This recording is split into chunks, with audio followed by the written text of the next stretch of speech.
Alright, gamers. Pay no mind to the AFK symbol over my head. It's time to get dressed for New Game Plus. Alright, this one.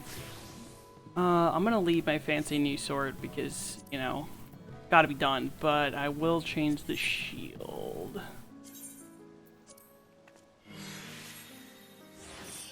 There we go. Alright, so the sword, it's a little different than we remember, but look, when you get the cool T weapon, you gotta show off the cool T weapon, okay? We're dressed for success. It's time for another rousing evening of New Game Plus. It's been a little while. And we're resuming in part 4. Last time, I couldn't really tell you what we did. I'm not gonna lie. Oh, back on the first, I'm pretty sure we played through Matoya's Relic. So we did the let's look at the quest names. But I'm pretty sure because we're all back on the source. Alize went and cured Gabu of his tempering, which is pretty damn neat. Quest on the Admiral's Resolve. Okay, so what did we do? What did we do last time? The Admiral. Okay, yeah, we did the... Yep, we went up through Matoya's Relic. So, last time, we helped Matoya gather the materials needed to create a Porksy to create more Porksies, just because imbuing the familiars takes so much ether and energy. They made a familiar to make familiars so that we could try and cure all of the tempered and even the playing field, because it's very similar to how they cured the light poisoned. So let us continue, see where we go from here. The Admiral's Resolve continues here in Idleshire. Near Idleshire, at least.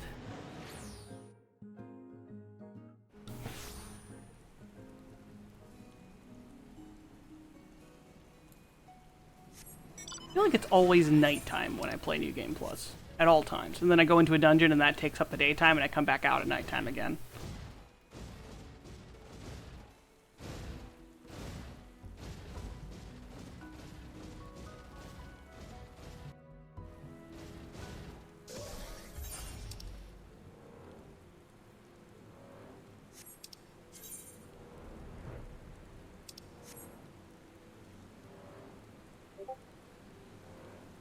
Ignore the ping, just Discord saying, hey yo, I'm streaming. Do be like that most times.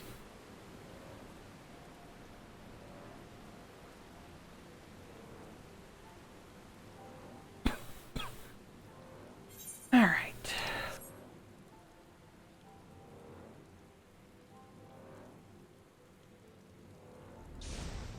So this is where we went into the Relict and made that familiar. Alfino is eager to deliver the good tidings to Limsa Lominsa.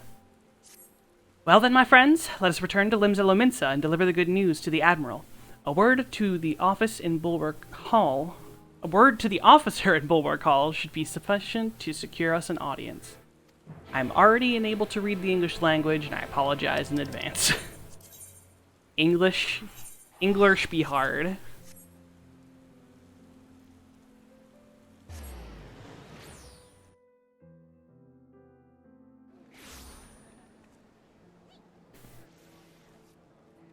Alright.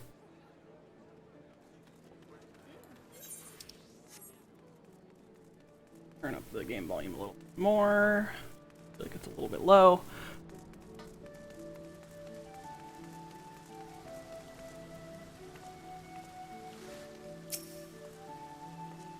Like in Liana, ever a welcome sight. Tidings for the Admiral, you say. She is presently receiving guests, but for the Scions, I know she'll make an exception. Follow me.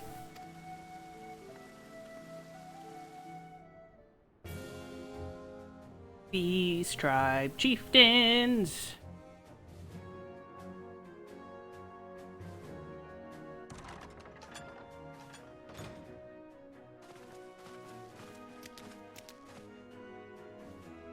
My friends, what brings you here this day?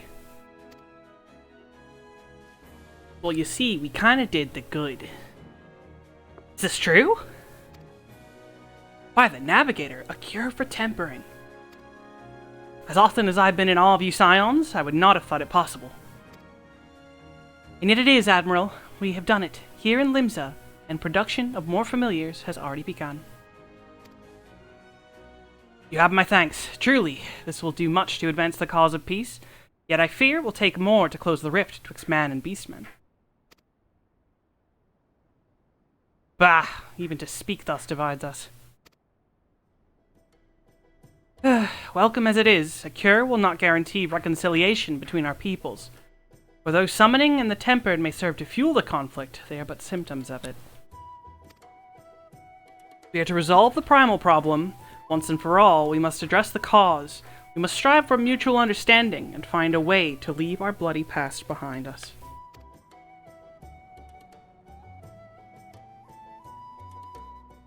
'Twas I who moved that the Alliance renew its push for peace. Since our ancestors came to these shores some 7 centuries past, we Laminsans have been at odds with those who shared our island home. Save for a brief moment of cooperation with the kobolds, our history has been one of nigh constant territorial squabbling. Meanwhile, our struggle with the Sahagin for control over the seas has only grown fiercer, a matter made worse by the thrice-damned calamity driving them to seek new spawning grounds.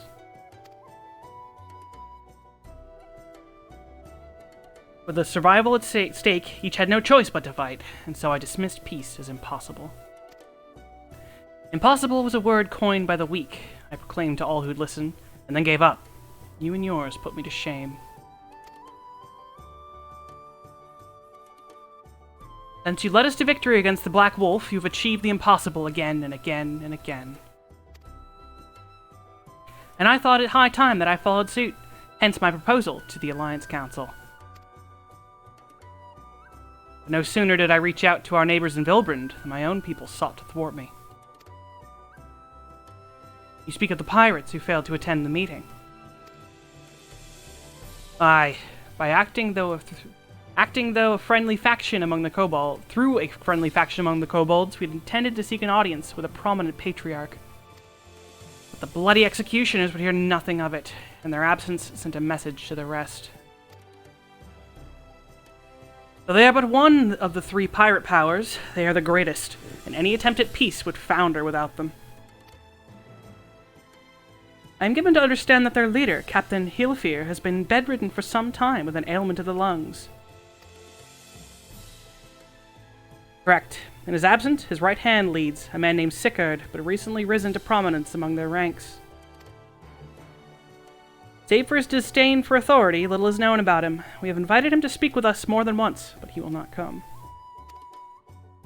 I've asked the Yellowjackets and the Rogues with uncovering his motives, but they've learned not of any value. Leave it to us.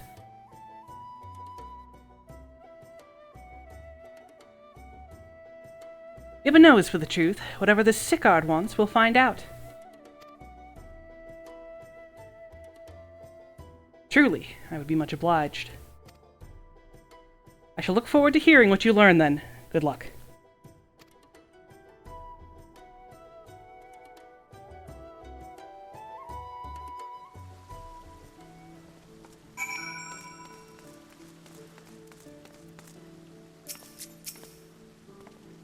By way of a first step, I suggest we split up and make inquiries around town.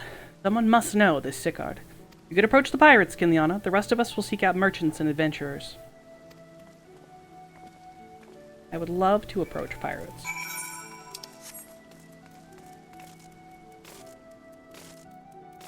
Look at me, I'm just a friendly face. Pirates, speak with me.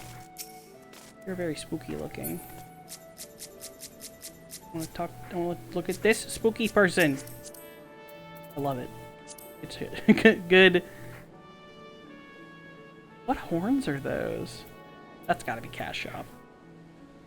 Archdemon's horns. Yeah, I think that's Cash Shop. Sharky! He's spooky!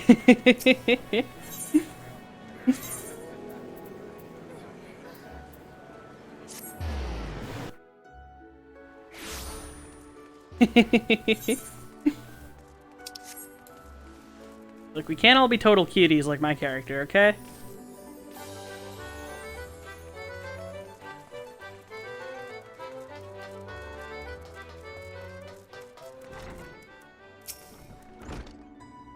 Eh? You wanna know about Sickard? He's a wily bugger. Wily bugger. Willy, wily. He's a wily bugger is what he is. Found some clever way to make coin, they say, and traded it for Monscat's place at Old Hilfer's side. There was a time we raced the executioners for our pick of the Empire's fleet, but the Garleans are gone, and them days with them.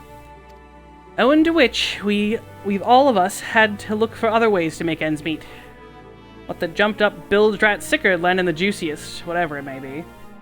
Not that we sirens are struggling, mind. We do well enough guarding fishing boats from the fishbacks and other beasties. Get the first pick of the produce for our trouble, see? Quality stuff at a bargain price. This we pass on to our sisters. Can't sail on account of getting old or wounded with child, and they cook it up and sell it for a pretty profit. Simple.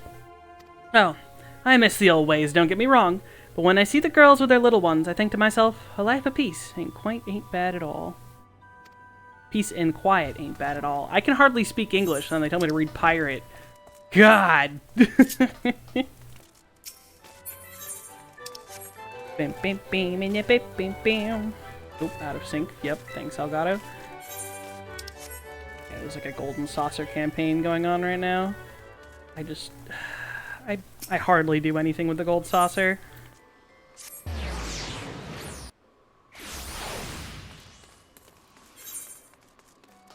Play a lot of triple triad, that's about it. Collecting them Yu-Gi-Oh cards.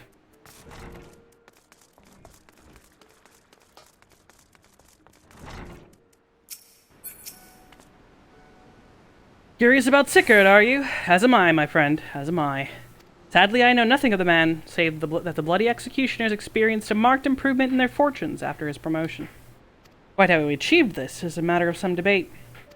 As you know, the thalassocracy permits us to only attack Garlean vessels, yet these have all but vanished from the seas since the Empire turned in upon itself. In order to adapt, we Krakens have taken to trading with the East, but the executioners are less forward-looking. I cannot imagine they would willingly abandon the old ways. How then are they lining their coffers? Whatever their secret, they are not like to share it with their rivals, but mayhap you will have more luck. Pirate's gonna pirate. Just take this Aether Crystal.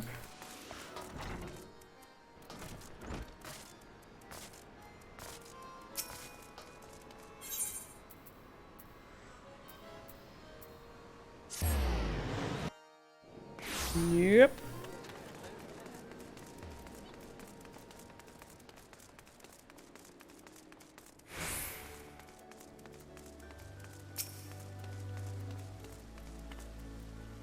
I see everyone has returned. Now, who would like to go first?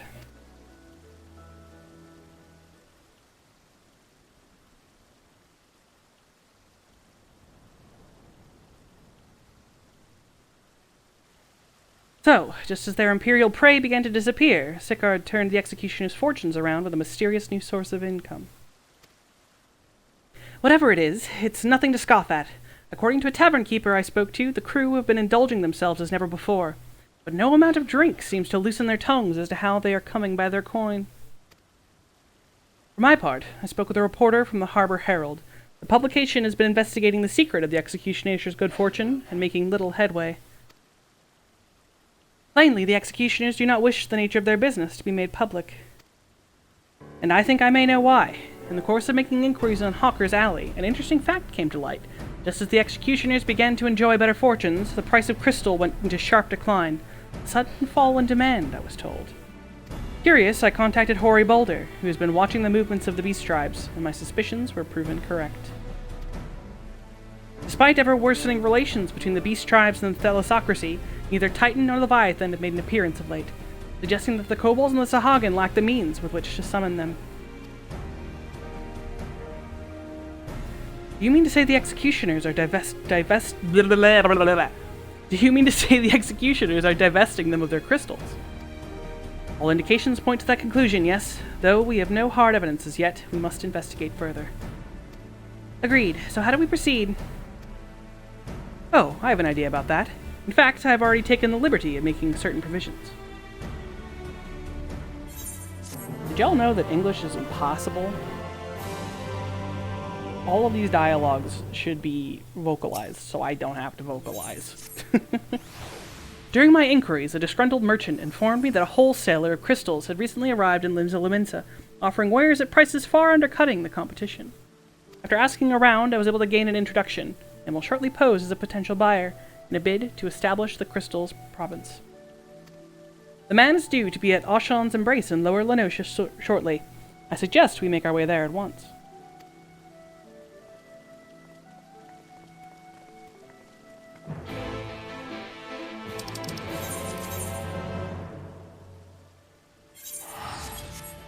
What of Alfino's plans? I'm sure this will be fine.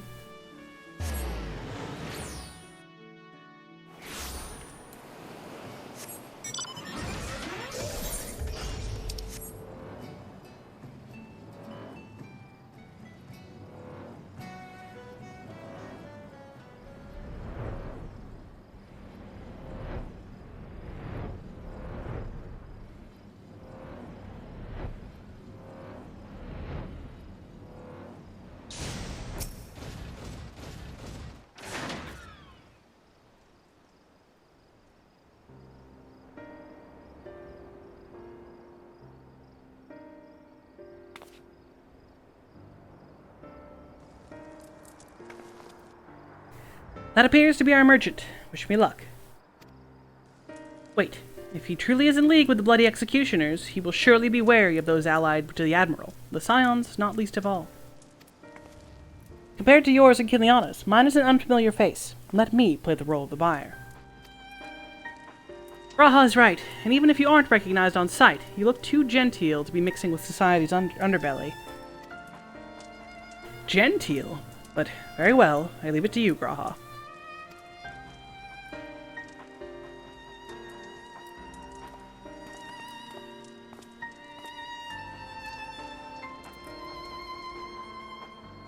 Got business with me, Catboy? Aye. You're the crystal wholesaler?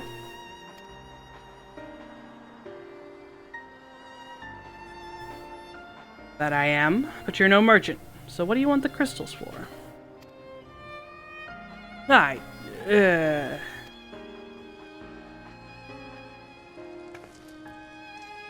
Don't look at us, you idiot. You'll give yourself away.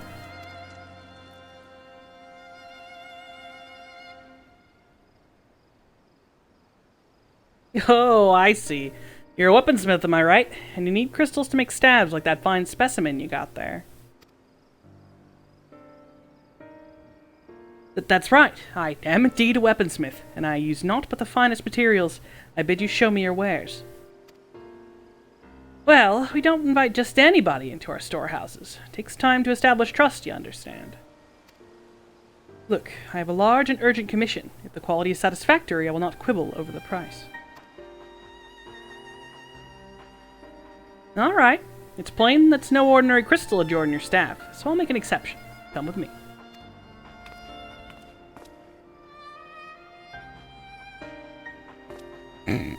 Fucking idiot. How did this man run a nation? That's the real question. Graha, like, regresses into an absolute dummy. It seems to be working. Let's follow them. Oh, Graha. Crystal Exarch mode is a far cry away from where he's ended up.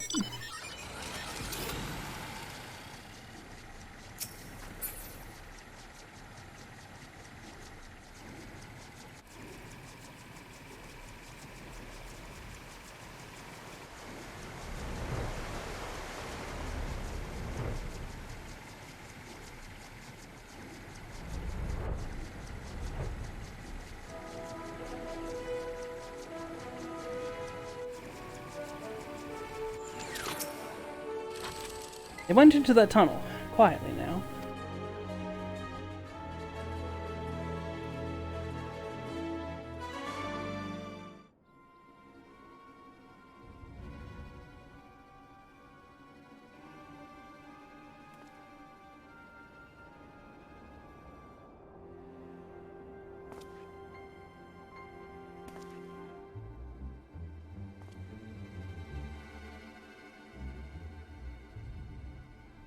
You won't find any finer, especially not for the price.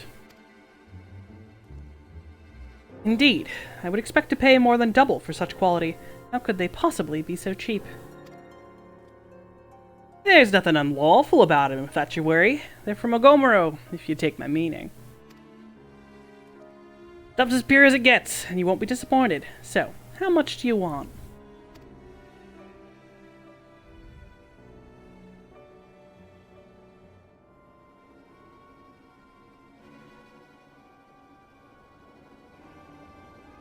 Ogomoro, taken from the kobolds just as we suspected.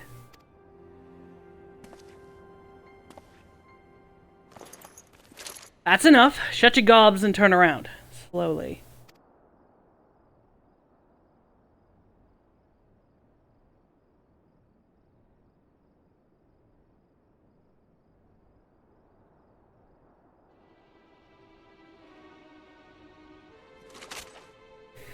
I'm Sickard, acting captain of the Bloody Executioners.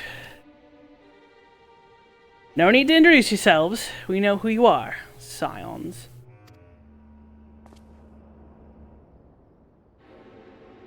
And we also know you've been chatting to the Admiral. Got eyes and ears everywhere, see? Comes with being the only true pirate crew left in Limsa. So we've established you ain't here to buy crystals. The question is, what are you here for? You are bold to reveal yourself to us without knowing our objectives, but that would explain your swift rise to power. You have spoken plain, and so I shall return the favor. We came here to learn why the Bloody Executioners oppose the Admiral's will. And we have our answer. Should Limsa Lominsa make peace with the kobolds, you would lose the source of your newfound wealth.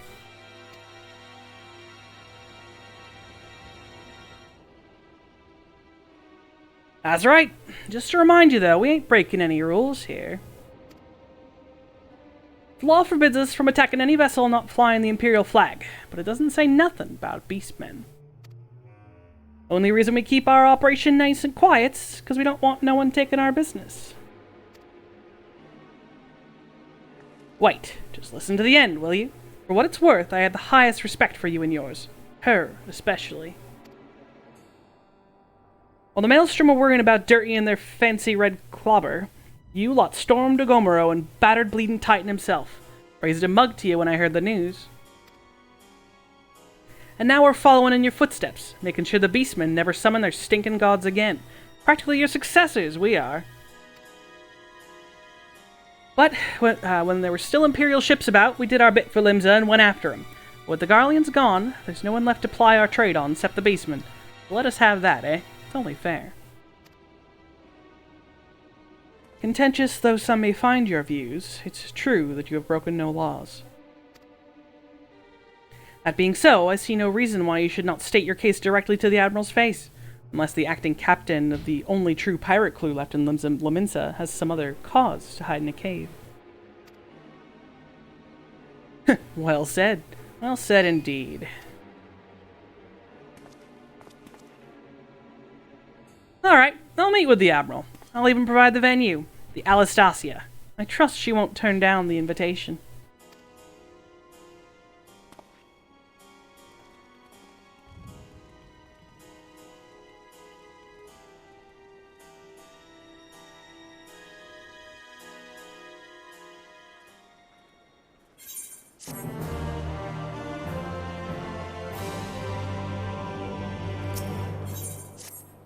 I thought myself the hunter, but it turns out I was the prey. A timely reminder that the pirate powers of Limsa Lominsa are not to be trifled with.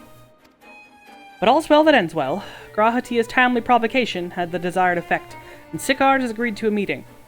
Let us hurry back to Limsa Lominsa and pass on his invitation to the Admiral.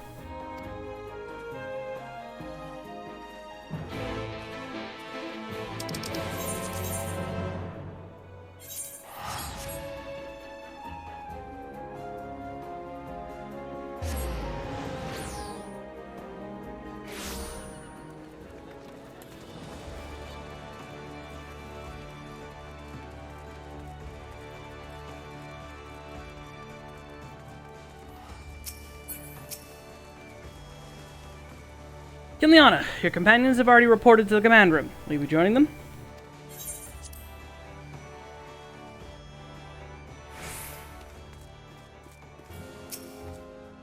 Welcome back, my friends. What news? It ain't good, Captain. They've been stealing crystals from the kobolds. My thanks for solving the mystery, and securing a meeting besides. Suffice to say, I accept Sigurd's invitation, and I would have you join me as my guests. The future of Limsa hangs upon the outcome of this meeting, and I would have the Scions present to bear witness.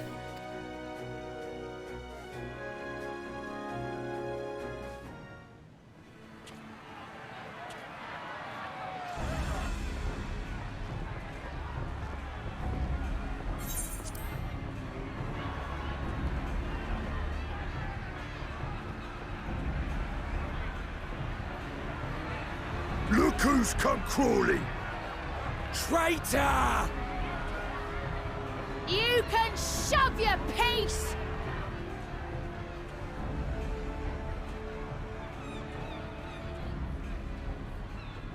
Welcome aboard, Admiral. I'll wager you don't remember me. Sicard, acting captain of the bloody executioners, at your service. 'Twas kind of you to invite us.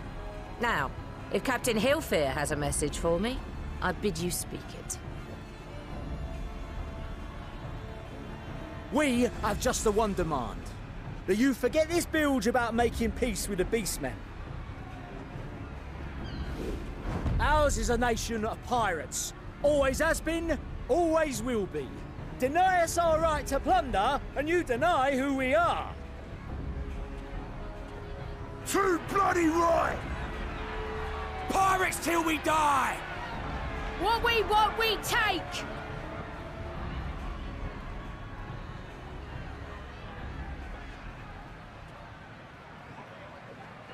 Piracy has no place in our future. What'd she say? Pirates have no place. Our nation has prospered through piracy, 'tis true. Yet it is but one part of our long and storied history.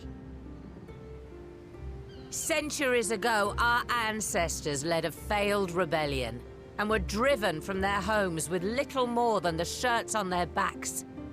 In fear of their lives, they sailed south until they came to these shores.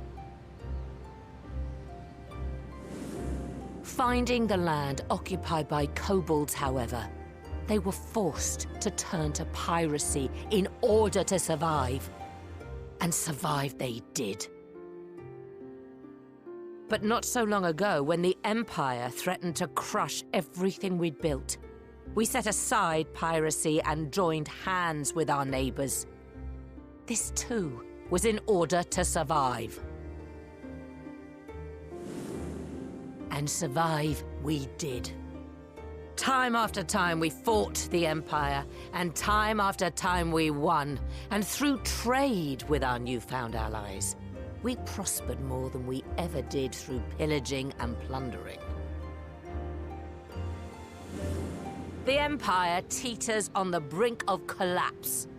Ere long, provinces like Wurlit and Bosnia and many others will regain their freedom. When they do, our matchless fleet will lead the world in a new golden age of commerce. The tides favor us, and the ocean beckons with her vast bounty.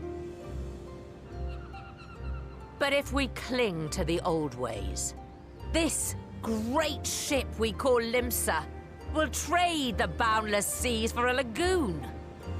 Shall we scorn the world's wealth for a plundered pittance then? Or shall we embrace change and thrive, like our ancestors before us? The choice is yours. But if we are to prosper in the coming age, the whole of Vilbrand must become our ship, and a kobold and Sahagin our crewmates.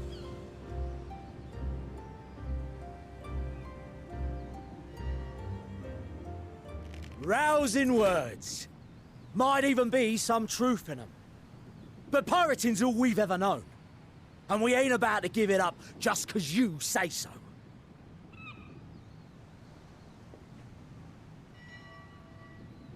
Still, we're all the Mincins here and no one wants a war. So where does that leave us? Long before you became Admiral, I heard you was captain of the League of Lost Bastards. That true? If so, you'd know how we pirates settle our differences.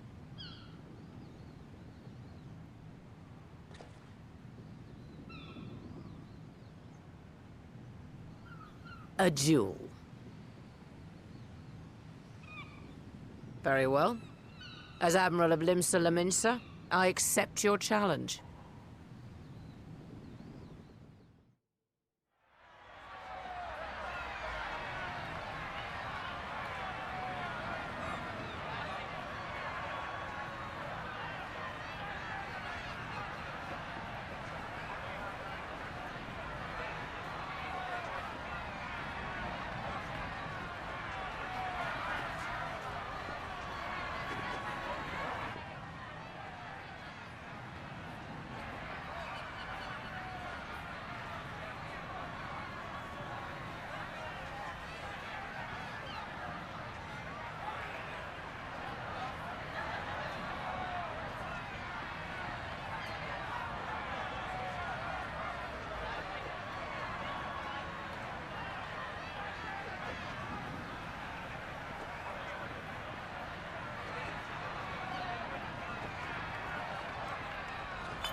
This ain't over!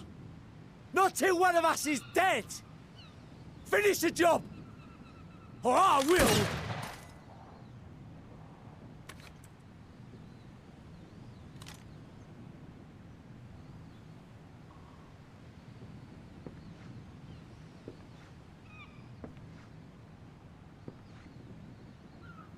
It's the captain! Captain Elfair! Ye fool! 'Twas over afore it began. Captain! Seems the whelps have been yapping while their master was abed.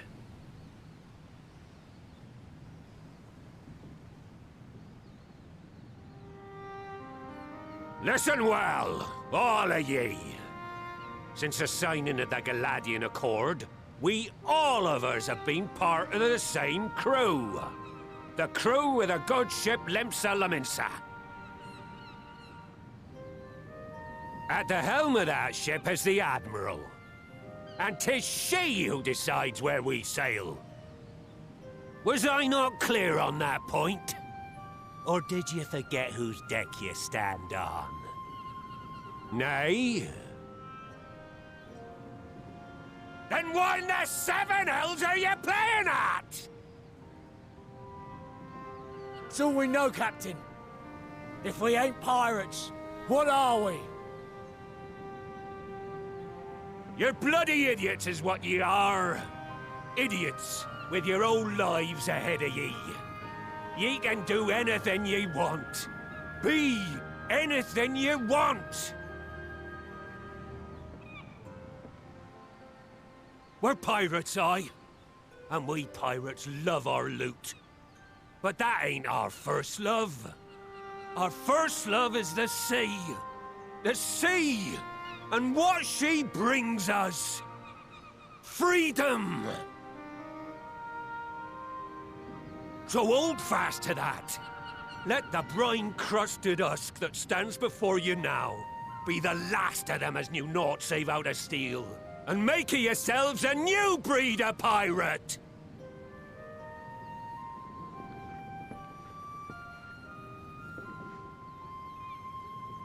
Lad, I made ye me right hand 'cause I saw something in ye. And I still do. You have the makings of a captain. All you lack's the belief.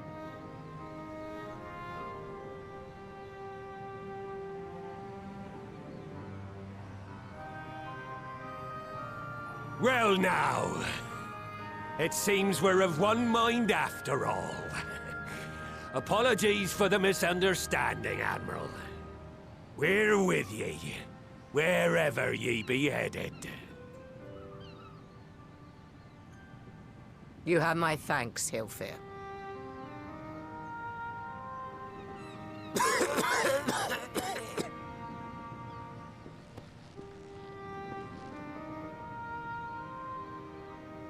Your choice of dueling pistol did not escape my notice. Good old Annihilator. Ender of many a proud pirate's voyage.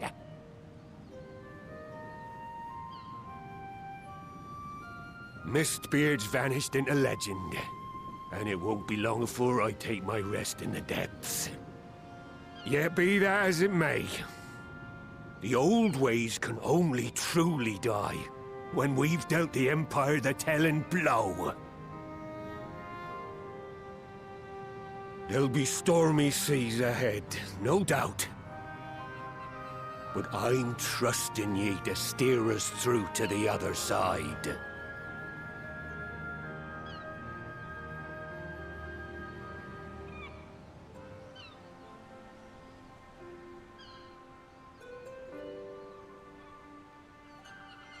The card just got slapped down. Fucker.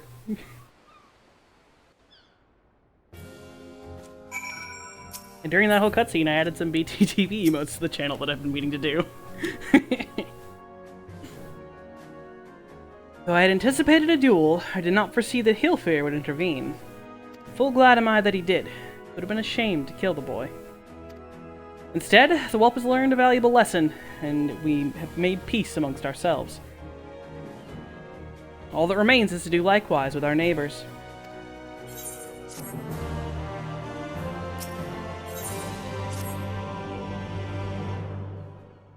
Olob's kind of a badass. Now, I need hardly tell you, but an attempt to negotiate with the tribes is doomed to fail unless their minds can first be wrested from the grip of their gods. And so in meeting, we seek to arrange with the kobolds. In the meeting, we seek to arrange with the kobolds. I would have you free their leader of Titan's influence. Leave this to us. He will open his ears to reason. You have my thanks. Ere we proceed, there's something you should know.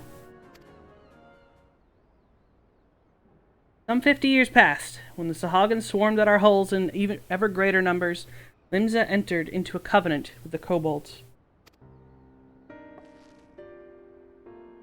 To men shall go the bounty of the sea, to kobolds shall go the bounty of the land. An ostensibly equitable arrangement, conspicuously lacking in detail. Aye, inadvertently or not, the wording was ambiguous. We took advantage of it, moving in to claim the northern reaches of Lenotia, which the kobolds believed theirs. Bloodshed followed, then bloodshed to answer with bloodshed, and on it went, till every ilm of Vilbrand bore the stain of our conflict. This is not history, you understand. It's the present, fresh and raw, and with their kindred's blood yet on our hands, we will struggle to regain the kobolds' trust, even should we cure their temper. Admiral, you speak of obstacles we are like to encounter at the meeting, but as things stand, I see no reason why the kobolds would agree to a meeting in the first place. And so you must provide a reason. I will restore their stolen crystals to them, and personally deliver the cargo along with my apologies. Fate. They would welcome us into their midst not to speak of peace, but to have you at their mercy. Aye, and given the wealth of crystals we will bring, I'll wager they will attempt to summon Titan then and there. Meaning a high priest would need to be present, to whom we could administer the cure. Precisely. He is the fish I would catch, but he will not be alone. Nay, he will have guards on hand, and they will lay down their lives to protect him. Yet a single death on the kobold side would jeopardize our chance at peace, and there my venture founders. Yet it need not. What if we were to employ the Conqueror's Chain? Though we still would have to weaken the kobolds, it would allow us to subdue them without inflicting lasting harm. The artifact Mistbeard used to take goods and not life? Aye, that would serve. Well done, Marshal.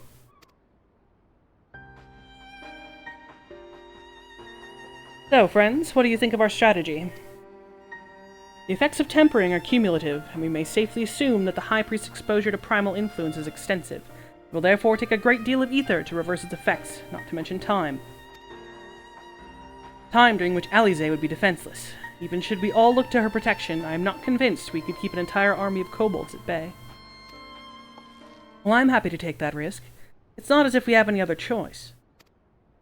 Besides, it's what Tesleen would do, and had I not followed her example, we wouldn't even have a cure for tempering, much less a chance to bring peace to Vilbrand. So I'm going to cure that priest, or die trying. I believe in you, Alize.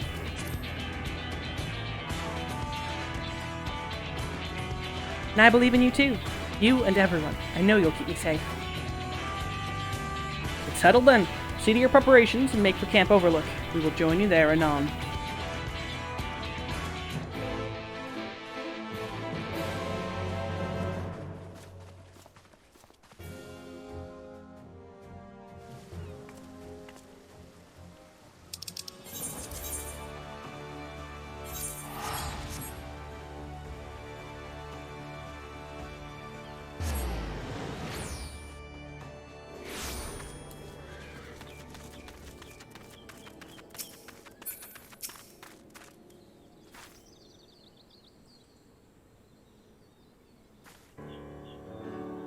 Alfino wasn't lying when he said I'd be defenseless, so I'm counting on you all to give me the time I need. Our sole purpose will be to keep you out of harm's way, so leave that to us and focus on your own task. Indeed, and should you want for ether, you need only say the word. Taboo, did you follow us here? There's something important I want to say to the High Priest. Express, state, say! Please let me come with you, please!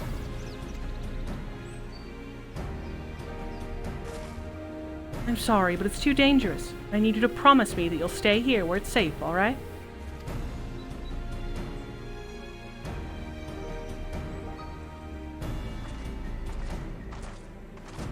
My apologies for the wait. It took time, but we've secured our audience. All unfolded as expected. At the mention of my returning their crystals in person, the kobolds suddenly remembered how keen they were to be reconciled. And so in the glorious spirit of cooperation, we are to be received by Patriarch Zada of the Second Order, who awaits our pleasure in the navel. If you are ready, let us proceed to the Ogumaro mines at once.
Duty time.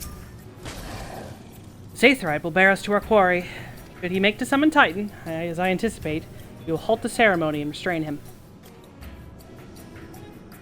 At this, all hells will break loose, and we will have an army of kobolds to entertain till Alize's work is done. Just remember, none must die. We weaken them, and let Einzar do the rest. It is time. Stay the course, my friends. I spy calmer waters beyond this squall.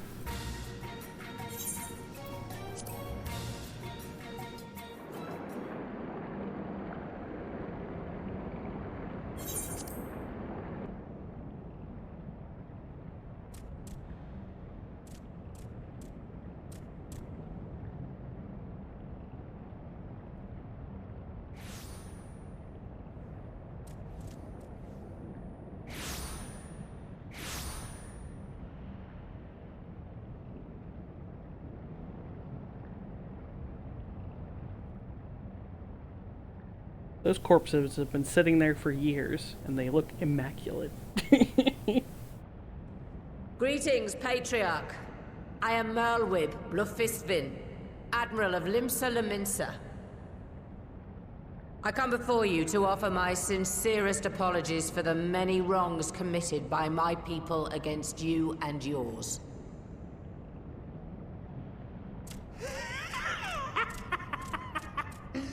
You were foolish to come here.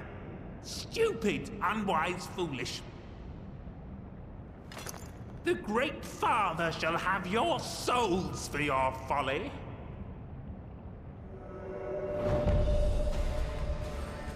Aye, just as we thought.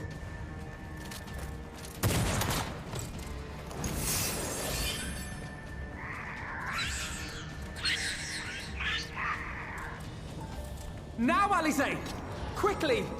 You don't need to tell me. Let none pass. We must grant her as much time as we can.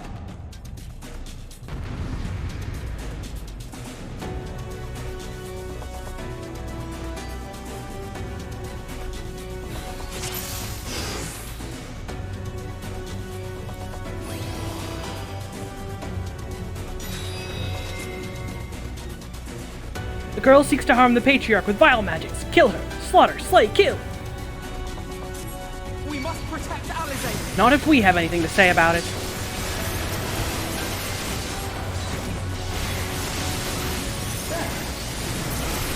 Ileana, draw the golems to me. I shall deal with them all at once. In my sights. This is a fun duty.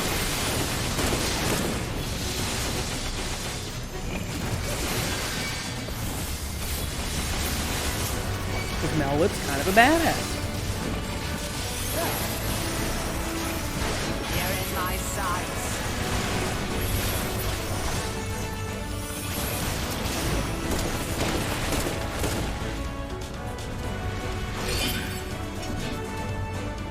Time for the chain. Yes, it's ready. Go, Angelo!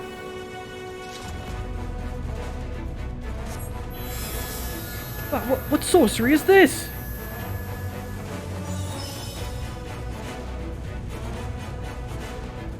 Ugh, his tempering is too severe. I can't finish the job. The one's person ether alone, or person's ether alone is not enough. Ugh, Just what we just need. what we need. They're targeting Alize. Everyone gather close.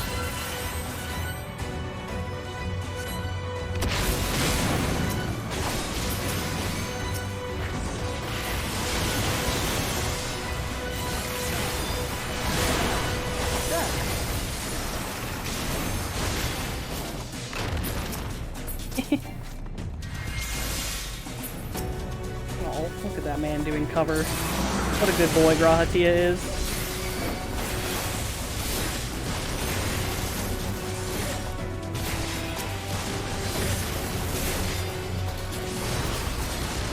You're in my sights.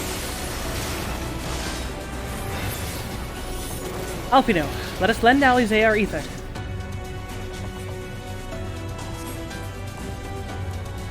Here you are, Alize. Thanks, you two. I'll give it another try. Bombs. We can't let them get near Alize.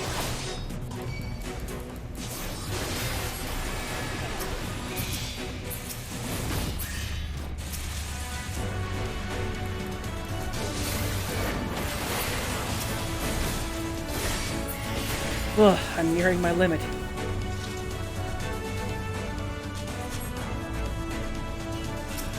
Curses, more of them. Spread out and hold them all. More! I need more ether!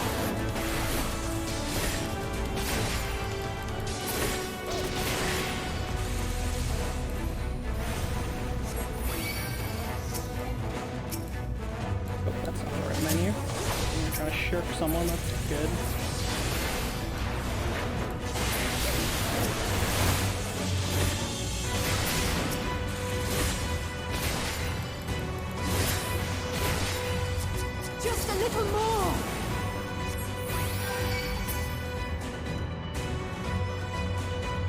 Seven hells, there's too many! Leave this to me. Stand clear, all of you.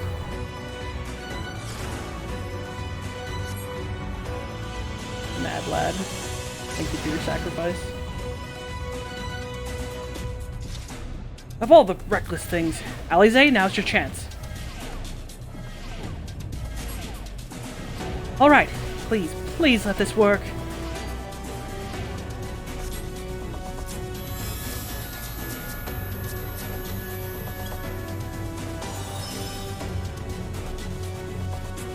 Almost there. Kiliana, please, lend me your ether too.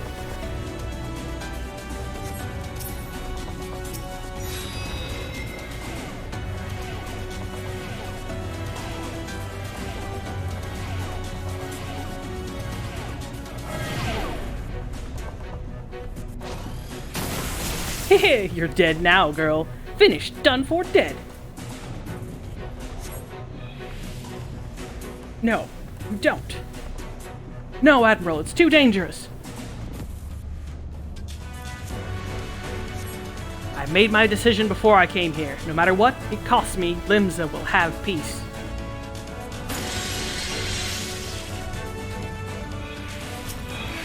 Slay the last one. Exterminate, destroy, slay.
Kiliana, just a little more ether.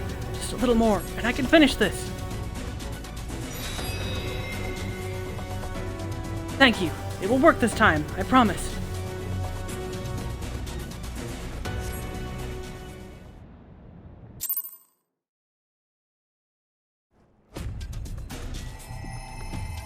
Yes, this will do. Here I go.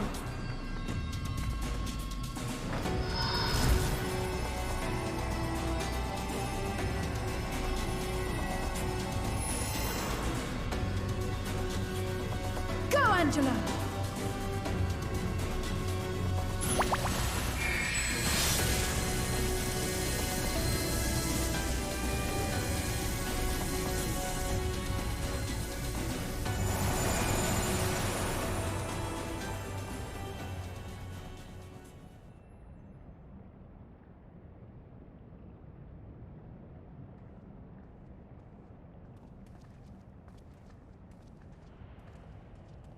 Did it work?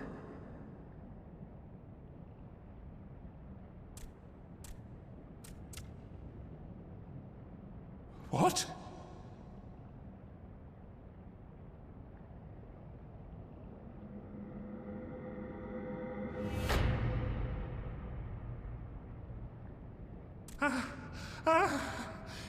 What is the meaning of this? I'm sorry, but they died by your hand. You sacrificed them to summon Titan.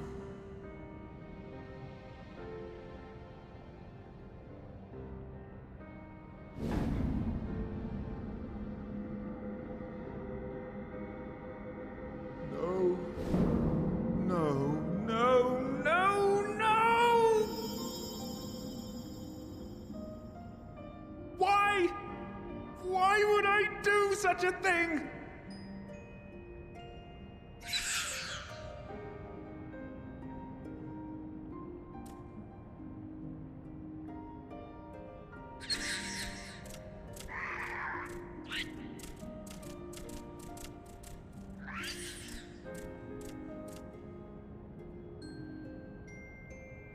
Would that there were a cure for the victims of the Tempered.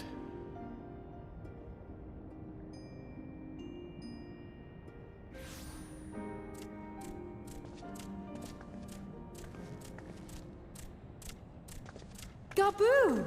What are you doing here?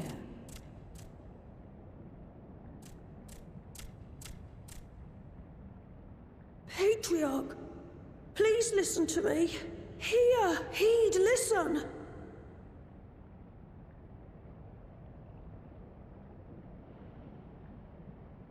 The Great Father we have been summoning is false. He only hurts us and those we love. For a long time, his voice filled my mind. It told me to do terrible things. Awful, unspeakable, terrible things. But I didn't give in to it, and you mustn't either. There's been too much pain already, so please, end the suffering.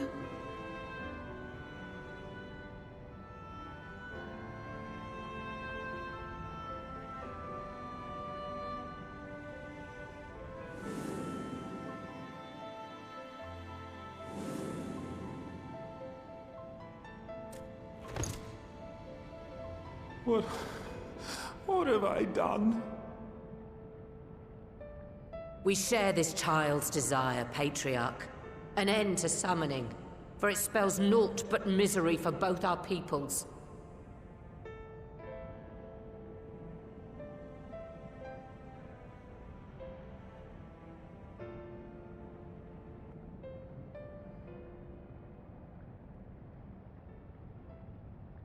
For many long years, man and kobold have feuded over territory, pillaging and perishing for the earth beneath our feet. It may be said that we fought to survive, but what we have sown in blood, we have reaped in suffering, and it cannot go on. I would see us set aside the past and work together for peace.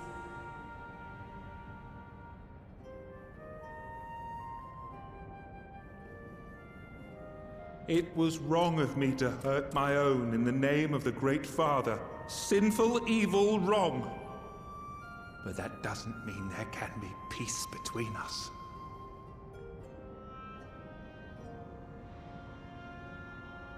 Men cannot be trusted. The bounty of the land was to be ours, and yours the bounty of the sea. But you broke the pact. Violated, breached, broke. Unready as we were! What choice had we but to call upon the Divine to rid ourselves of your tyranny?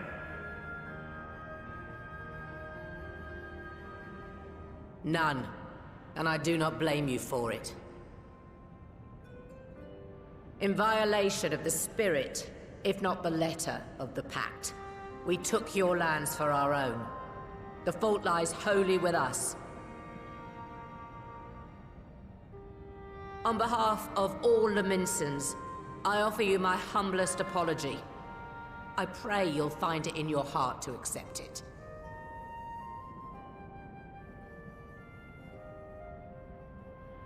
Yet I know an apology alone will not serve to make things right. So, we will revise the pact to leave no room for doubt. And any who violate it shall face justice, swift and certain. No, we won't be fooled. Not again. Please, hear me to the end. Fleeting though it was, there was a time when man and kobold abided together in harmony, in cooperation.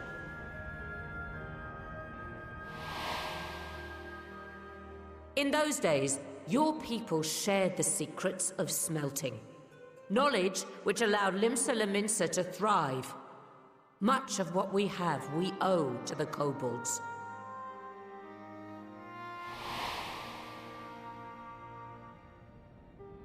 And so, for the good of all who dwell on this isle, I wish to make you an offer. We will bear your people's wares to every corner of the world, and trade them in your stead. In return, we will bring you the bounty, not only of the sea, but lands both near and far. Whatever you desire, the Navigator as my witness, you shall have it. There will be no more man and beastman, just the crew of the great ship that is Vilbrand.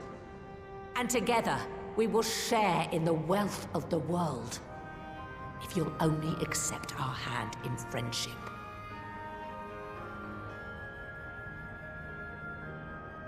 We want to believe you. We truly do. But we believed you before and you betrayed us. Fooled, deceived, betrayed us! There are bad men, it's true. But there are also good ones. And the ones before you are the best of them. They were always kind to me. Caring, nice, kind, and I trust them with my life.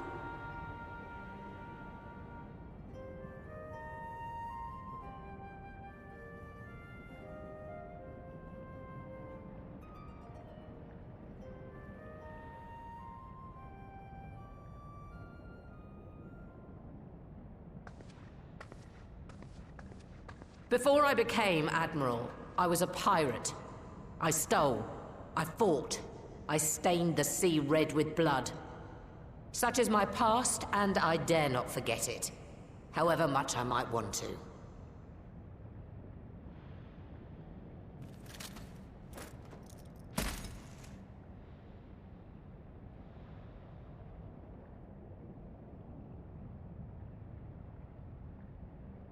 That is death penalty. The pistol I used to pass judgment on my own sire when he fell thrall to Leviathan and betrayed his comrades. It's loaded. If you were to point it at my head and pull the trigger, I would most assuredly die.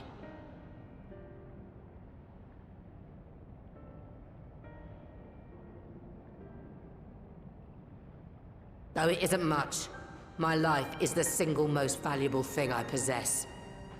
If it will suffice to atone for past wrongs, take it. A single bullet to annul the old pact, and my blood to write it anew.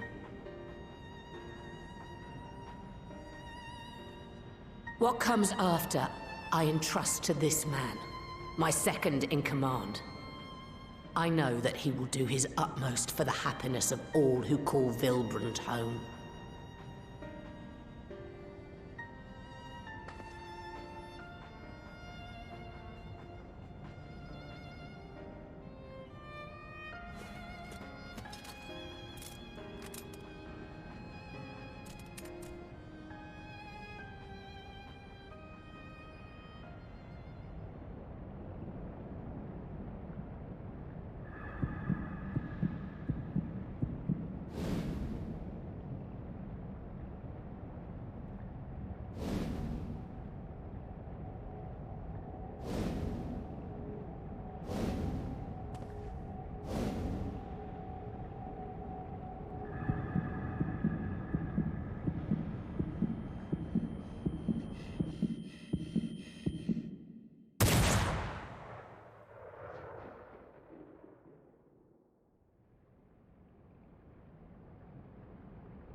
I do not trust you.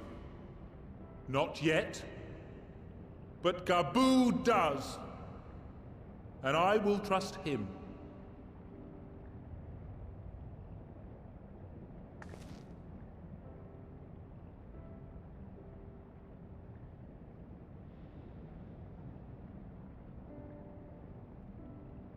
We want you to know that we respect your faith.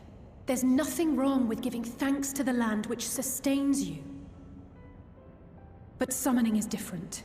Should you hear of anyone who would attempt it, we ask that you appeal to their better judgment, Or failing that, seek our aid. We're always ready to help.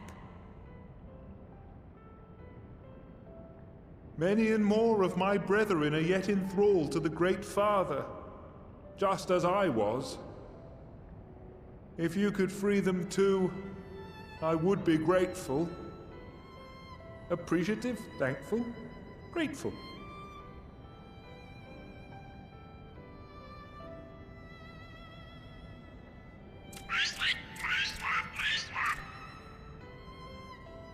Babu is the goodest boy. Goodest boy to ever good.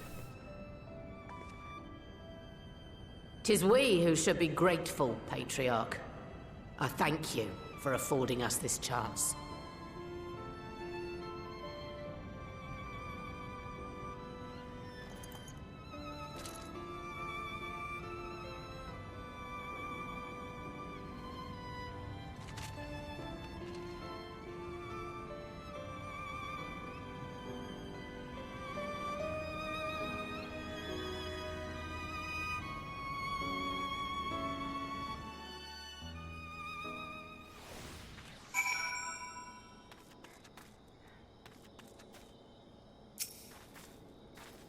It would seem we have found a way forward with the kobolds. Next, we will help the Second Order to free their tempered brethren from thraldom. Theirs is far from the only order, of course, and it will take no small amount of time and effort to reach the rest. But reach them we will, however long it takes. I would say that I was in your debt, but that has long been true. So instead I will say thank you for helping us to plot a new course, not only for Limsa Lominsa, but all Eorzea.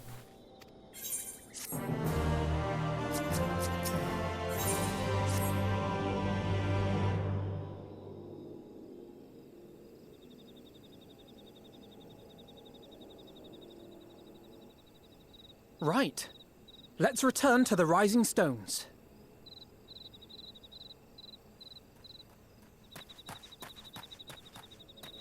Admiral, something strange is afoot at the floating city. Breathe, man. What is it? I think it's best you see for yourself. Please, come with me.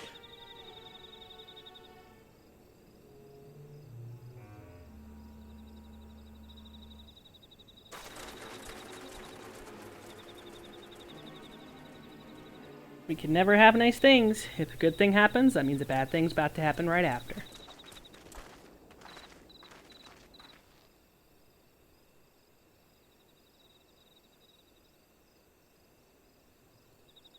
What in the world is that?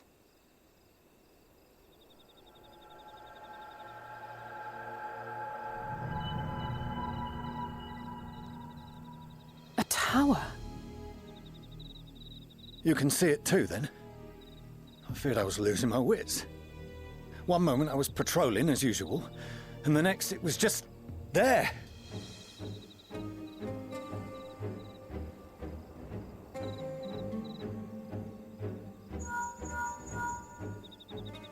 Yes? This is she. I am. Aye. I'm looking at it. What? Understood. Send the Elder Seedseer my regards.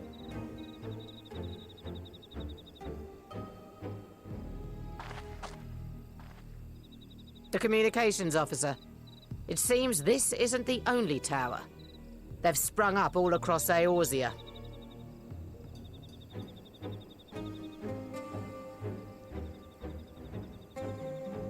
Nothing more is known.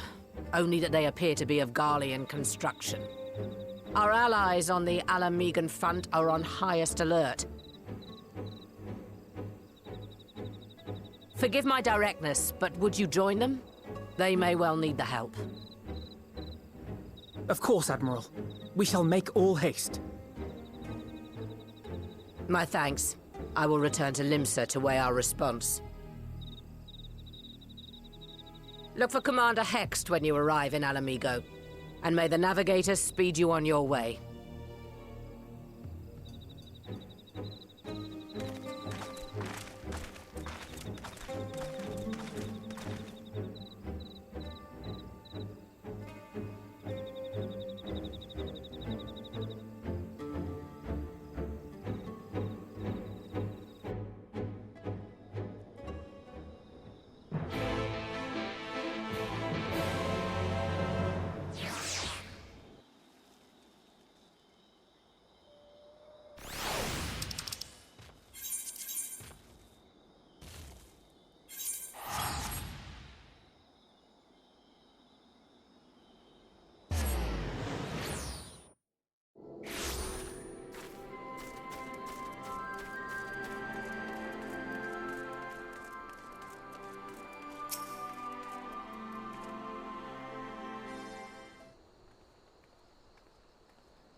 thank you for coming so soon.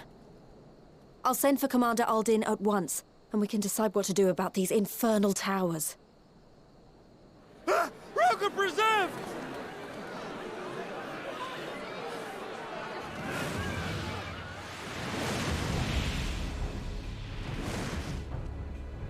It can't be.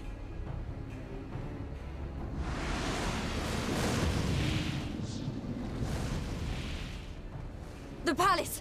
After them!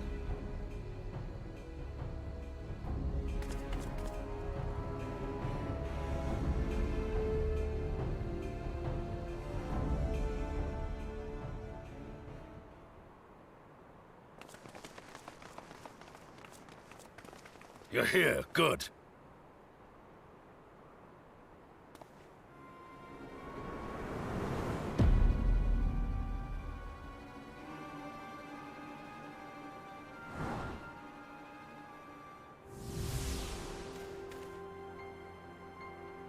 Well, well, well! To be received by such an illustrious cast! Why, even the hero of the piece is here! I feel quite starstruck. Is that Asahi? His body, more like. You don't fool us. Oh! You saw straight through it! Anyone would think you dealt with Asians before. Permit me to introduce myself. I am Fandaniel, and may I say what a pleasure it is to finally make your acquaintance. The towers, what are they for?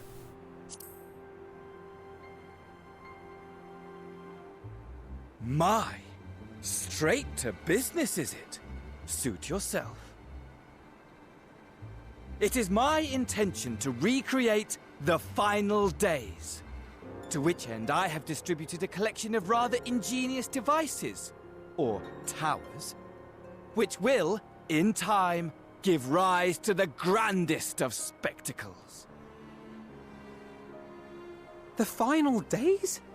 But it was the Asians who labored to prevent them. You're quite right, though I would expect no less from one responsible for eliminating my unsundered colleagues. Honestly, the three of them were obsessed with restoring the one true world. As a sovereign individual, however, I never had much interest in such things.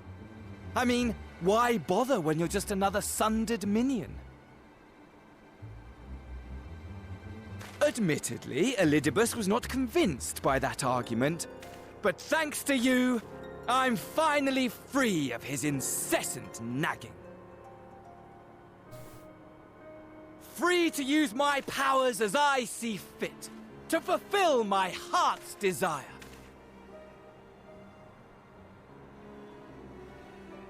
And my heart's desire is to lay this half-broken world to waste, leaving nary a fleck of dust behind! What? Why would you want such a thing? Because I want wretched creatures who ask such meaningless questions to die! You! And you! And you! I want you all to die! And I want to die too! Oh, yes! I want to die and take everyone with me in a paroxysm of pain and suffering! Fucking Fandaniel. I'm different, you see. From the ancients who clung to dear life, and from you. So don't bother trying to reason with me. You will find I have no reason, or creed, or any such tripe. I just want to destroy the world. But please do resist with all your might. It will add to my enjoyment. Now then, ladies and gentlemen, keep your eyes peeled, for the curtains have risen on the spectacle to end all spectacles. We, The Telophoroi shall be your performers, and this very star our stage.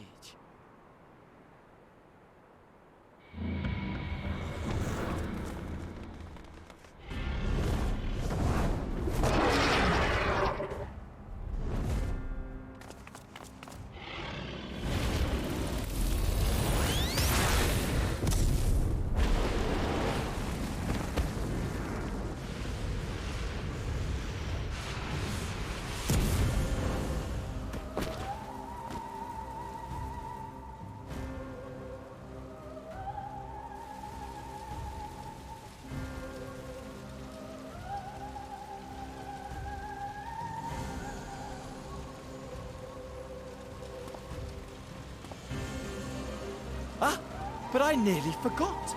I have a message for you. My esteemed patron, Lord Xenos, eagerly awaits you at the heart of the chaos. While I wish only to destroy the world, he exists solely to relive a certain, transcendent moment with you. And it is for that reason he would reduce all to ash. Pray see to it his dreams do not go unfulfilled. For if you should disappoint him, my trusty companion here, whom I've dubbed Lunar Bahamut, will burn your cities and everyone in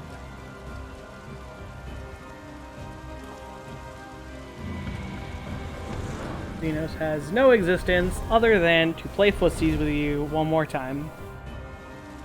And boy, is he going to be a pain in the ass to see it happen. Everyone out! My men will tend to the blaze.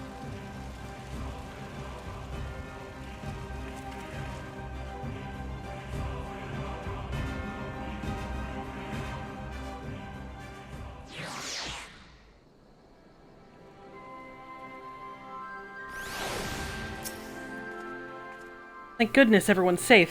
We managed to put out the fire, though not quickly enough to save the garden. Raban, can I leave it to you to send word to the Alliance? I'm going to take a unit and investigate the tower. We need to find out what it's for. He'll go with you. No, you won't. You'll rest. From what Melvin tells me, you're due for some time off duty. Should we learn of anything about the tower, we'll be sure to share it with you. Until then, I want you to rest. Very well, but if you need our help, don't hesitate. Take care, both of you.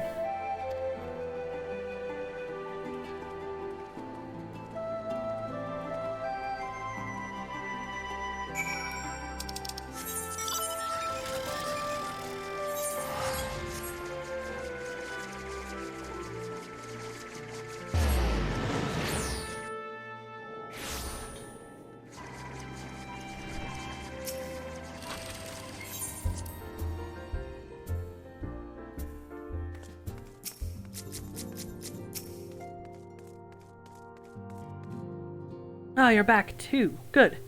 We've received the report from the Alliance. Since we're all here, perhaps those who bore witness to the events in El Amigo could treat the rest of us to a first-hand account?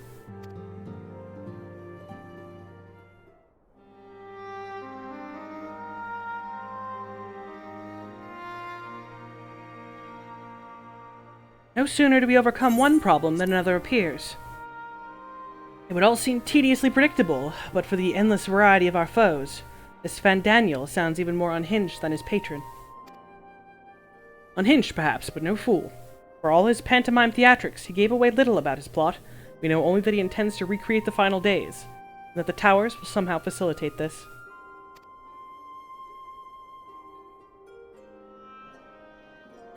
He also called his dragon Lunar Bahamut. Not forget that little detail. And the creature certainly did resemble the Elder Primal. That may be, but the fact that it answered to Fandaniel would suggest they are not one and the same entity. I think it more probable that it is some manner of simulacrum, but born of Asian magics. Whatever it is, for now we can but work closely with the Alliance and remain vigilant. I believe that concludes our news. What of yours, Jistola? I have been to see the Sultana. Knowing how quick the immortal flames are to dispose of their tempered, I judged it best to provide them with the cure first. As soon as I had sufficiently recovered, I traveled to Ul'dah and delivered the porksies to Her Grace, along with detailed instructions on their use.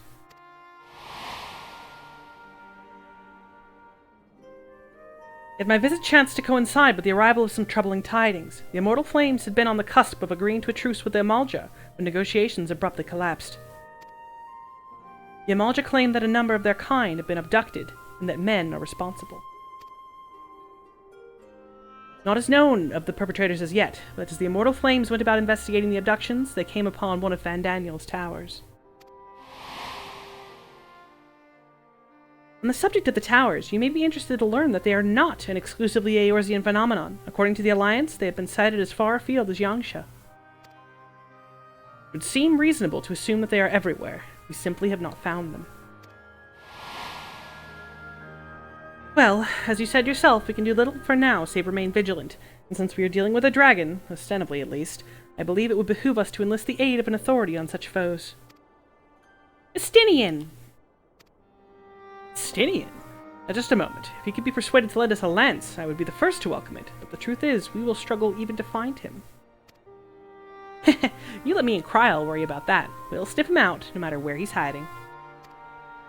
If indeed he is hiding, we have ways of locating him regardless, so if there are no objections, we shall depart at once.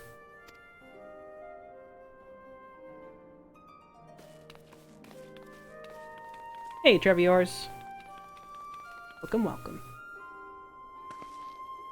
Well, rather than sitting around, I think I might go to each of the city-states and educate them on the use of the porksies. They would doubtless appreciate it, but might you consider taking a moment to rest before leaving? You will be fresher for the tasks at hand.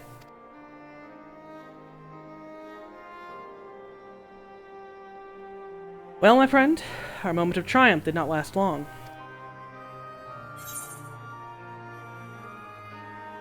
Twas ever the way. The world often needs saving.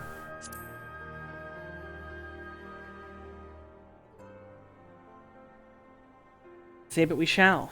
I, for one, do not intend to allow a nihilistic madman to take all of us to the grave with him, not when the future holds such promise. Nay, I will do all in my power to protect those whom I hold dear, just as you have always done.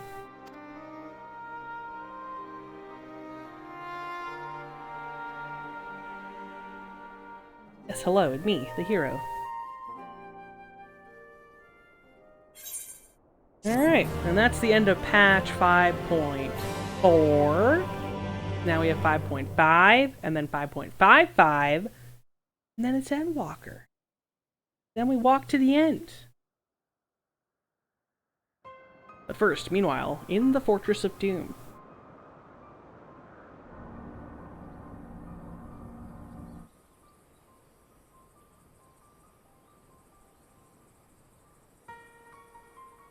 The scouts should have been back by now. I'm gonna go and find them.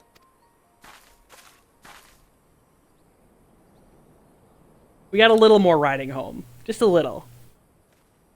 Oh, it's another patch and a half. Thank goodness for that.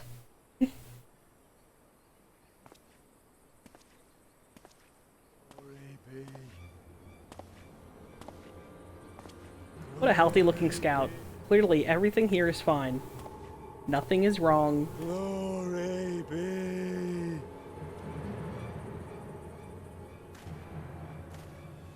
Glory be to Garlemald! Totally fine. That's normal. Meanwhile, in the Imperial Palace.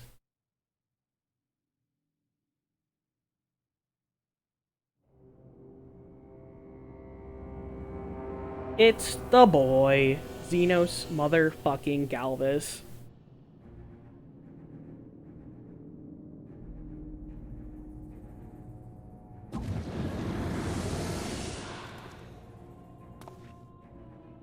The piles have been driven as planned, and the first of the beasts has roared to life. Fan-fucking-Daniel.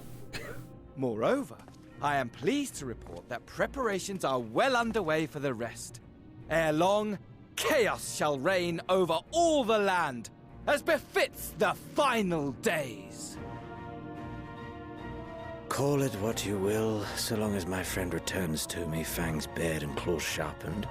I care not. Of course, my lord. By strange coincidence, your dear friend chanced to be present when I made my declaration. I took the liberty of informing her that you await her coming, though I confess, I may have singed her a little in the process.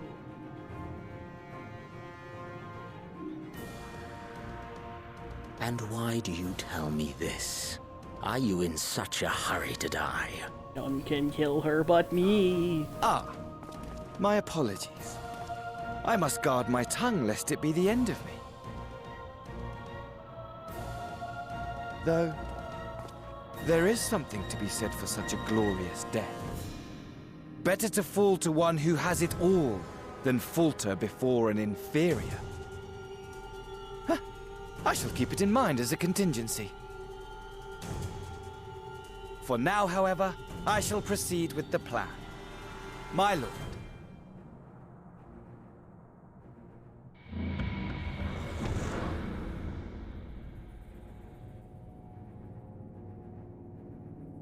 I must find myself a new weapon. One worthy of our long-awaited reunion. Xenos has studied the blade and he is done with it. Okay, you didn't need to break it though, God. Calm down.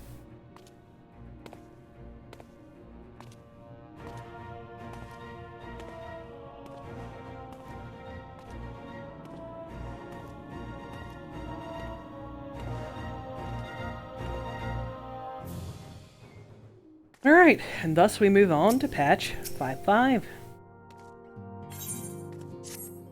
Good news, Kinliana. Thancred and Urianger have finished their tour of Garlemald, and they are on their way back here even as we speak. As we still haven't heard anything on the towers from the Alliance, I'm hoping they might have been able to shed some light on things. They're due to arrive at any moment now, so let's see what they have to say, huh?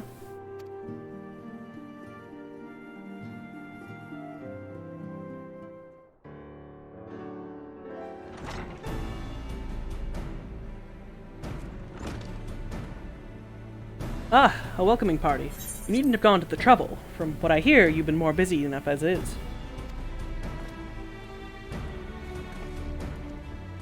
Honestly, you might have waited for me to return before discovering a cure for tempering. As it is, I can't even pretend to have been involved. Well, if it's any consolation, I myself was little more than a spectator. The lion's share of the credit must go to Alize, Graha, and Kinliana, but I believe that I speak for the rest of us when I say we are as proud to have rendered what as little assistance we could. As you will also have heard, though, it hasn't been all tales of triumph. Just as we were taking a step forward towards finally addressing the primal threat, a pile of fresh problems landed on our lap. Anyway, it's good to have you back.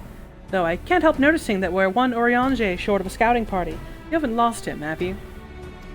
Oh, I couldn't lose him if I tried, and I did really try, repeatedly. But no, he decided to linger in Alamigo to appraise Rauban and the others of how the land lies in Garlemald. And mayhap he would do the same for us. Indeed. It was just as Lee said. Worse, in fact. Devastation as far as the eye could see. Nerva and the Third, however, were notable by their absence. Might they have met their end at the hand of Xenos and Fandaniel? Perhaps, but they simply lost the will to fight. You see, the capital has been plunged into a deathly silence, with one exception, the Imperial Palace. It was a busy place before the war, but it's grown busier still, with throngs of soldiers and civilians working there day and night to rebuild, or rather transform it.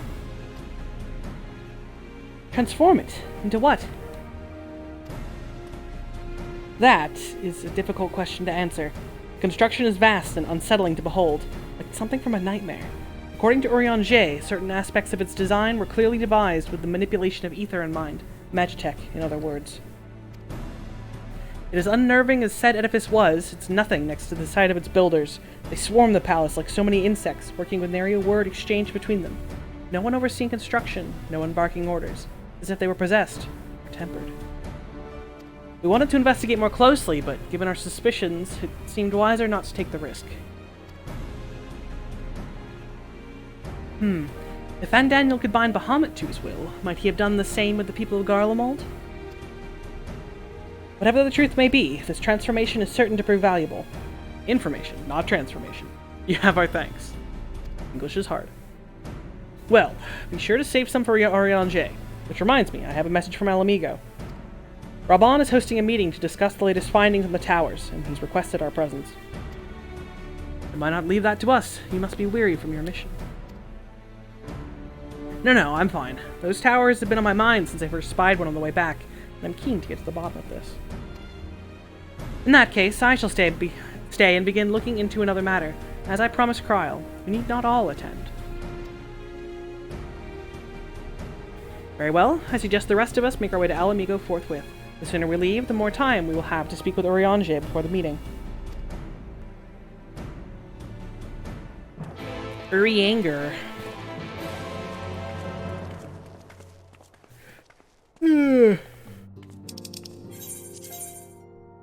Ah.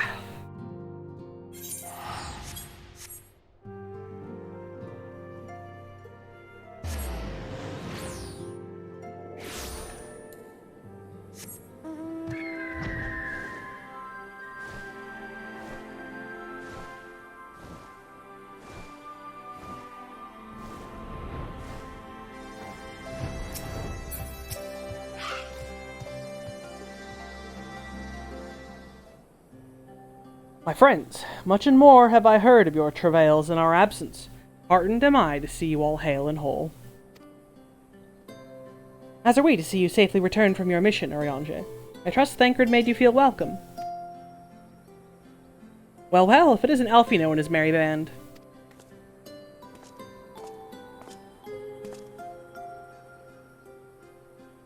Arenvald, whatever are you doing here? When we spoke via Link Pearl, you told me you'd be away on a mission. And who's to say this isn't part of it? But enough about that. It's good to see you looking so similar. I thought you'd have grown a bit taller after a whole year in another world, but apparently not. Well, I'm sorry to disappoint you. While my soul may be a year older, my body has hardly aged, as you were well aware. And may I remind you that we Elizin are known to be late bloomers, especially in terms of our height. Mark my words, the day will come when even the great Aurochs such as yourself will crane your neck to meet my eye.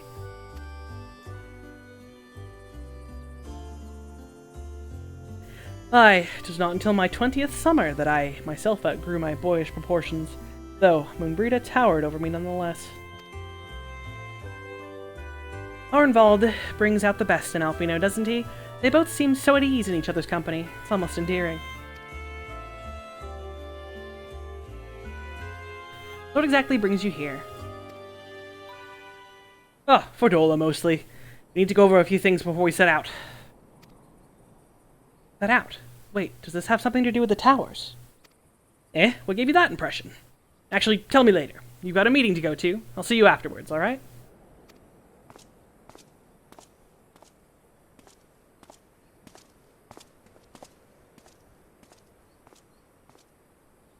If Fordola's going with him, that must mean... My apologies. As Arenvald rightly pointed out, we have a meeting to attend. Let us be about it.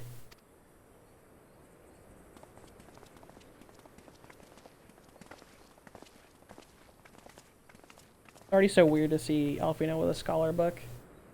Like, dude, it's only been like a year. Half a year? A little over half a year. Ere we begin, I would like to offer my gratitude to Masters Thancred and Urianger. Tis no small feat to infiltrate the Imperial capital and live to tell the tale, much less in times of civil war. Thanks to them, we may plot our course in full knowledge of how the winds blow in Garlemald. Full glad are we to have been of service. But verily, such dangers as we did encounter pale into insignificance next to those faced by our comrades. An Ascian, armed with the might of Bahamut, bent on bringing about the final days. Theatrix. He sought only to make a show of the power at the Telophoroid's disposal. But since then we have seen no sign of this Fandaniel or his worm. And while we've done what we can to bolster our defenses, there's no telling where he might strike next. Whenever and wherever it may be, We must use the intervening time to learn more of our enemy. 'Twas with this in mind that we dispatched scouts to investigate the towers.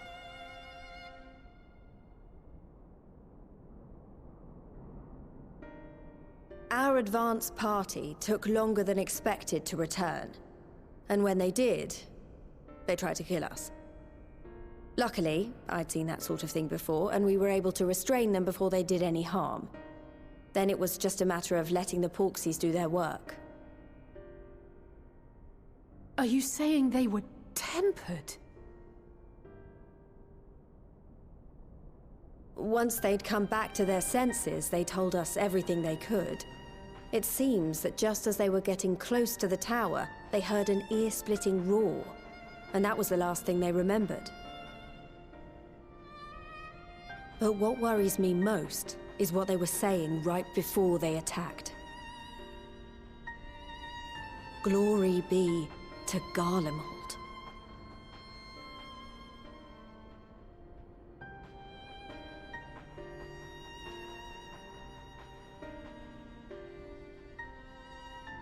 The Tempered have heretofore ever been thralls to primal entities. Yet these hapless souls were compelled to accept a nation as the object of their devotion. This calleth into question all that we know of the condition. Would that the unsettling news ended there. Alas, there is more. Following the earlier reports of missing Amalja, we have learnt that other beast tribes have suffered similar losses. And we now have reason to believe that the abductions are connected to the appearance of the towers.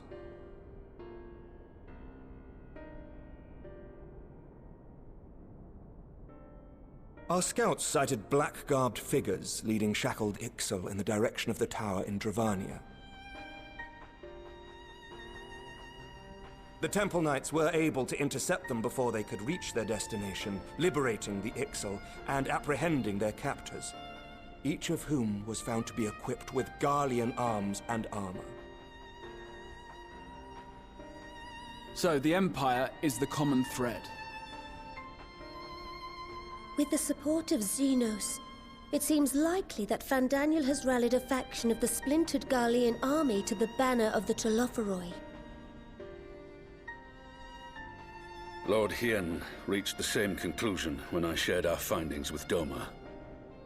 The plan had been to march on Garlemald from the east and west in order to force a peace treaty. But the situation has changed. Dealing with the threat of the towers must come first.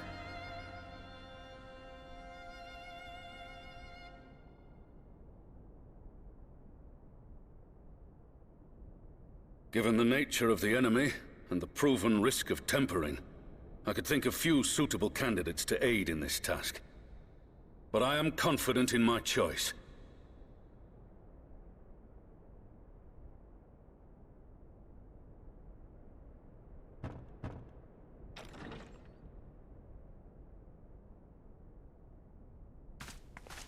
What?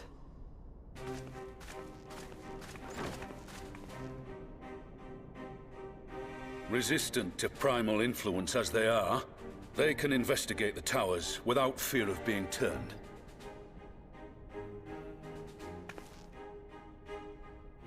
We are glad to put our gifts to use, Commander. Hello, Fordola. Gifted or not, going behind enemy lines remains a perilous undertaking. But we must know more if we're to strike back at our foe. I'm counting on you. If it would give us the upper hand, I'd do it 100 times over. We won't let you down. That concludes the briefing. You two, make ready and join your escort.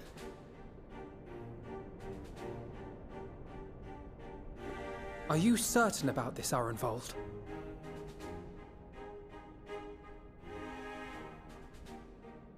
I am. Come on, let's talk outside.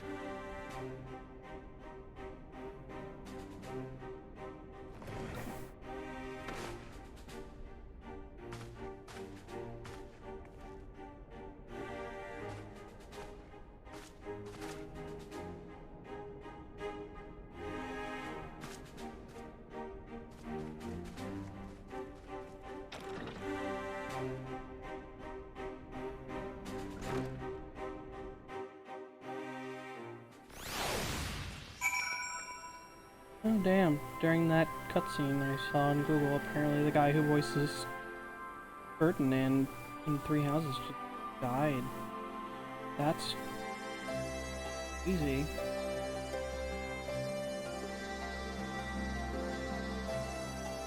How young is he? Like, super young. Yeah, 87. Holy. Yikes. That's sad.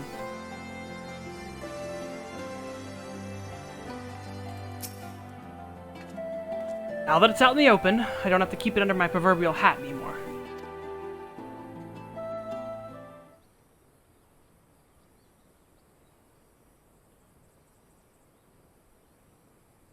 So you know, I've already gone through all the formalities at the Rising Stones. Made sure to inform Jamoldva and Vmar at Ralga's Reach as well.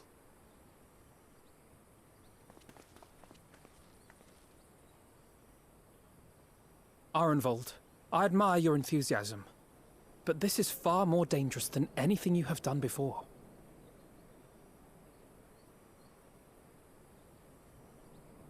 I know the risks. And I also know what's in store if we don't stop Fan Daniel from carrying out his plan.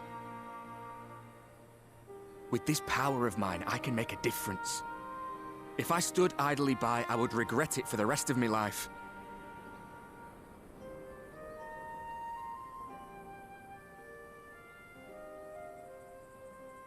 And you, Fudola? Is this what you want? What are you asking me for? It's not like I have any say in the matter. Don't pretend. We both know Commander Aldin gave you a chance to refuse. And you didn't.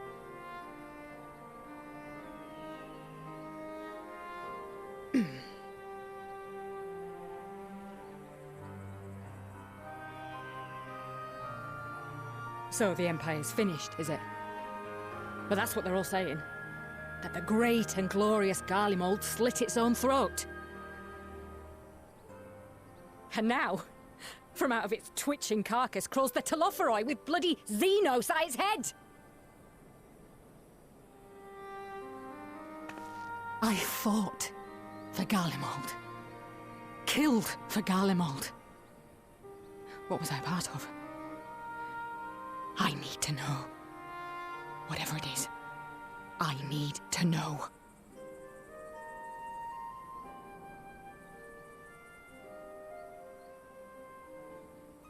Very well.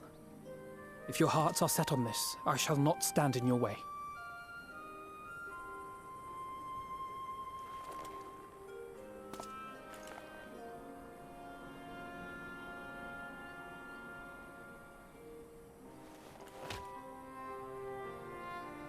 Arnvald, you're not the goodest boy, but you're close. Babu gets to stay the goodest boy. If you've finished with your touching display of camaraderie, I have a question. Which tower are you planning to investigate, exactly? Well, the one in Girabani is said to be tightly guarded. It's patrol after patrol out there, apparently. We'd be spotted before we got anywhere near it.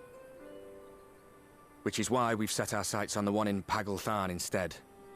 There shouldn't be anything like as many Imperials to worry about down there.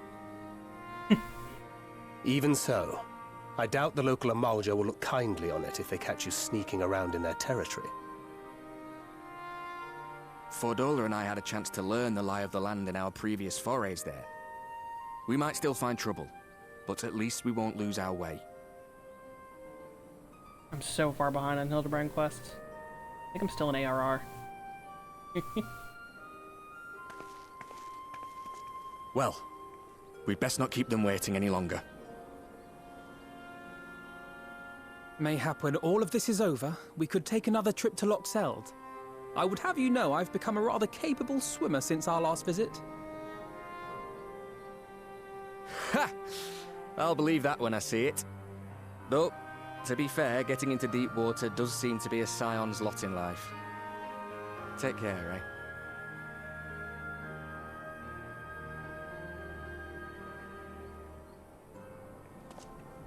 Fordola's leaving you behind, Arnvald. Got places to be.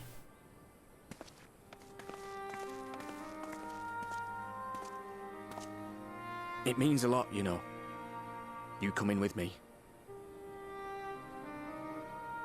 I'll still owe you for saving my skin, don't I? Can't return the favour if I'm not there.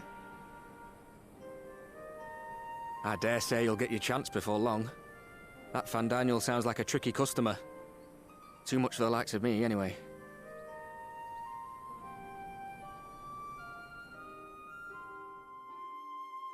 But we both know I'd just be another soldier if it weren't for my gift. And I need to be a damn sight more than that given what's coming. I realise I can't hold a candle to a hero like the Warrior of Light, or Alphino, for that matter. He might look like he's 12, but he's seen more action than most people see in a lifetime. No, the fact is I'm nothing like them, and maybe I never will be. But I'll be damned if I don't try.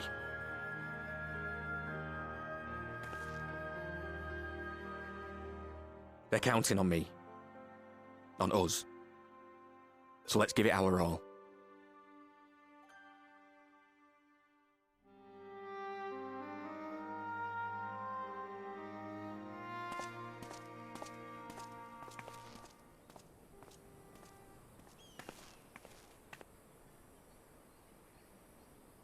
He does not want for conviction, that much is certain. So let us have faith in him. Him and Fordola both. While they see to the towers, I would attend to another task. Chasing down this lunar Bahamut.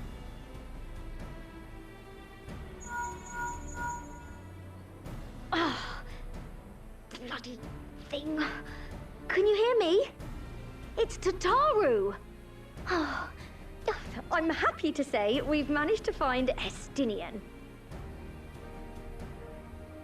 And I'm sorry to say he went running off again the moment we told him about Bahamut. But he did mutter something about heading to Ishgard, so if you're quick, you might still be able to catch him.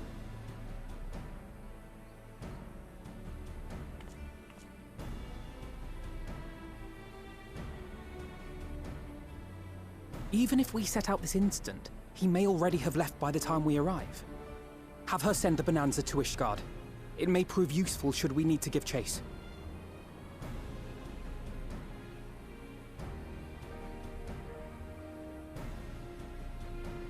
Gladly. I'll see to it as soon as Kryl and I get back to the Rising Stones. Good luck.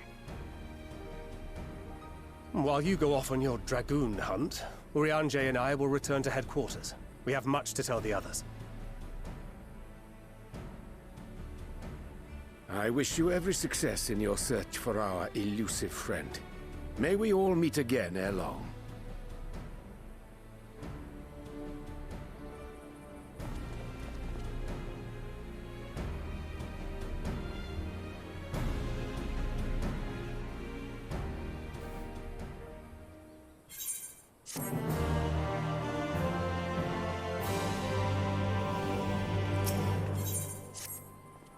So, Estinian was bound for Ishgard. Whatever it is that brings him home, we must hope it will keep him there, long enough for us to find him. Come, there's no time to lose. Oh, I think this is that cutscene. Oh no.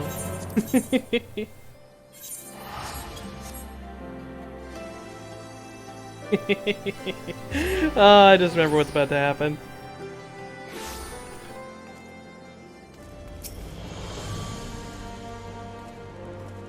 All present? Good. Let us split up and search for Estinian. Since we're relatively new to this place, Graha and I will look around in the open spaces, the squares and markets and whatnot. You and Kinliana can delve into the nooks and crannies. Very well, let us reconvene at the airship landing later, with or without Estinian. Good luck.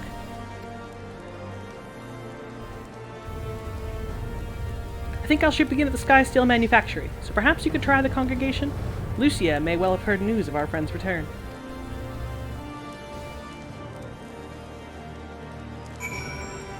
Alright, you have the motors of whatever the hell cars are zooming by.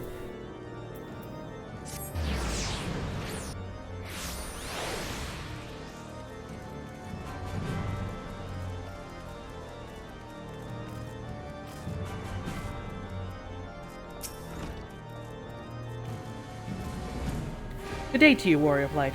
Lord Amaric sent word that you would be attending the meeting in Alamigo, but I gather you have not come in search of him. To what do we owe the pleasure of your visit? I see. No, we were not aware Sir Estinian had returned to Ishgard, but as I expect you remember, he is wont to come and go as he pleases. Mayhap he came seeking an audience with Lord Amaric, only to find him absent. In any event, I'm afraid I cannot help you. Perhaps one of your companions has fared better. God, I love this music here in Foundation. The daytimes. This just always felt so epic. Coming into Ishgard for the first time, this just starts banging out. Where are we going?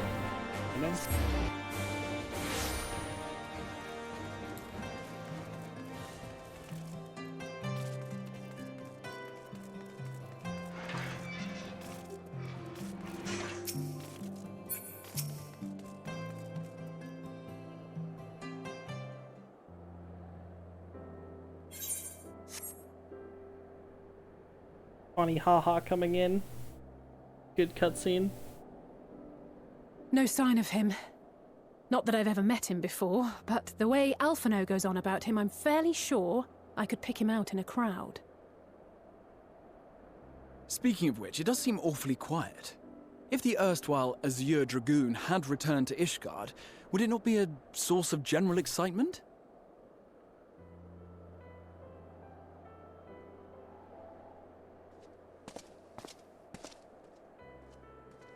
First the Scion's Coinkeeper, and now you. I'm beginning to think these meetings are more than mere coincidence.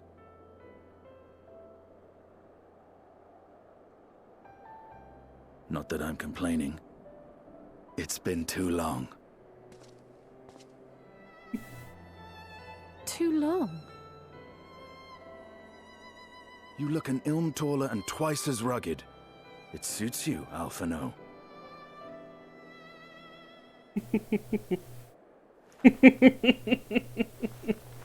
Uh-oh. Quieter, though.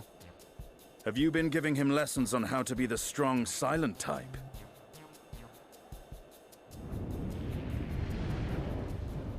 I am not Alphino!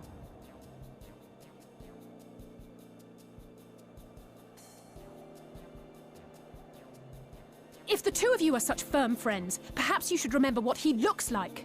And what do you mean, rugged? Ugh! Had my brother mentioned what an oaf you are, I'd never have bothered looking for you in the first place.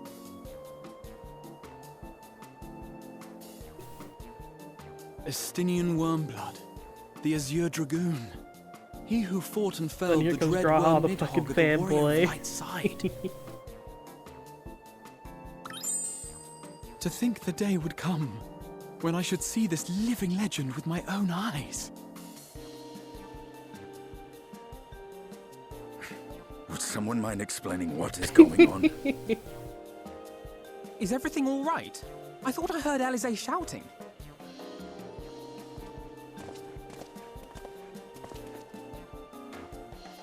Estinian! It's been too long.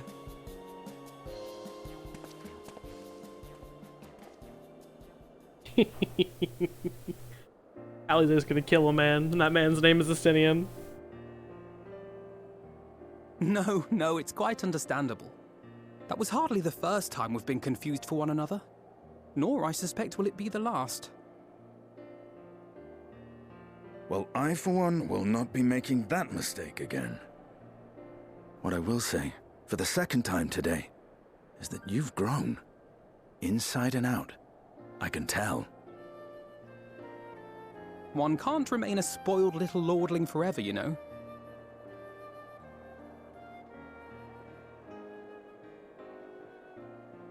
At least someone's having a good time. You know, when we were growing up, Alphino would never befriend other boys because he couldn't stand the thought of not being in charge. But maybe that's changed. He seems just as happy around Estinian as he does Arenvald.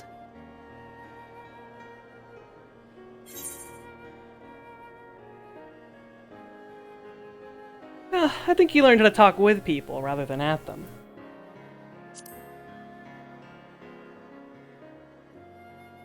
I wouldn't be so sure. He still loves nothing better than the sound of his own voice.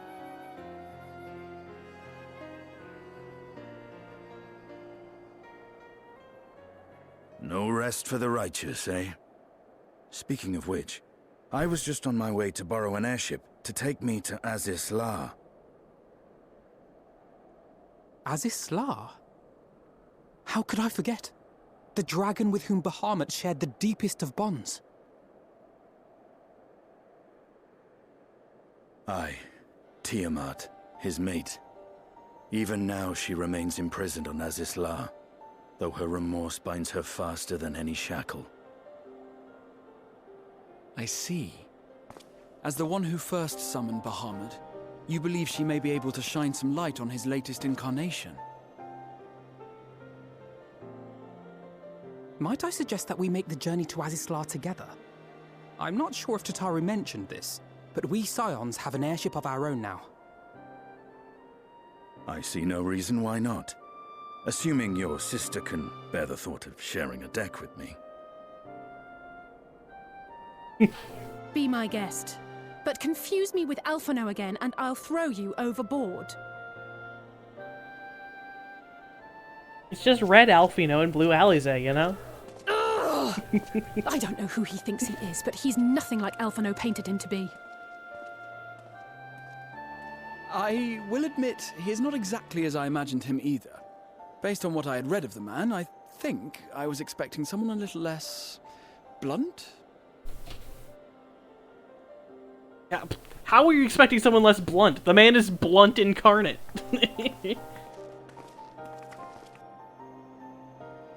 The man does not have, like, a joking bone in his body.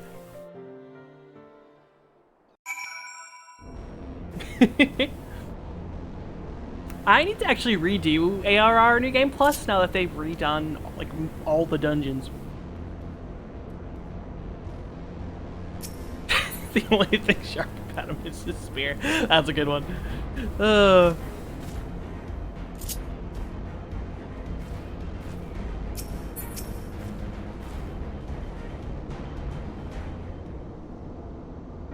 It's been quite some time since last I set foot in Azisla, but I understand the three of you were here most recently. I don't suppose you chanced to meet with Tiamat during your visit. Alas not. We had no cause to set foot here in the Delta Quadrant, but I have studied the relevant record, which is not to say I wouldn't appreciate a first-hand account of your dealings with her. Well then, Kinliana's the person to ask. As far as I know, she's the only one of us to have met Tiamat face-to-face. Let's just say it helped that Midgard Sommer was there to introduce me.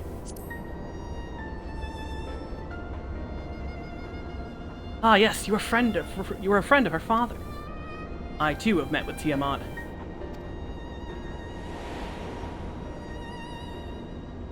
After the Dragonsong War came to a close, I came here to speak with her, a worm who had fought her own war against man in another age. I wished to know if she had harbored thoughts of vengeance, and asked as much. She said no.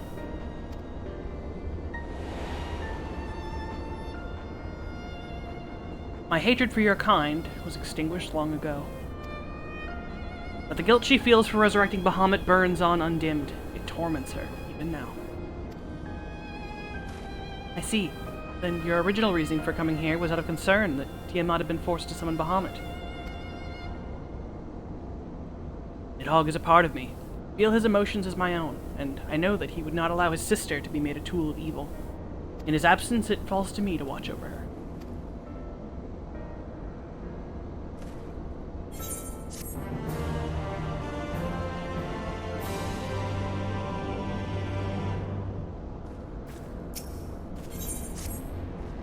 Tiamat awaits. This way.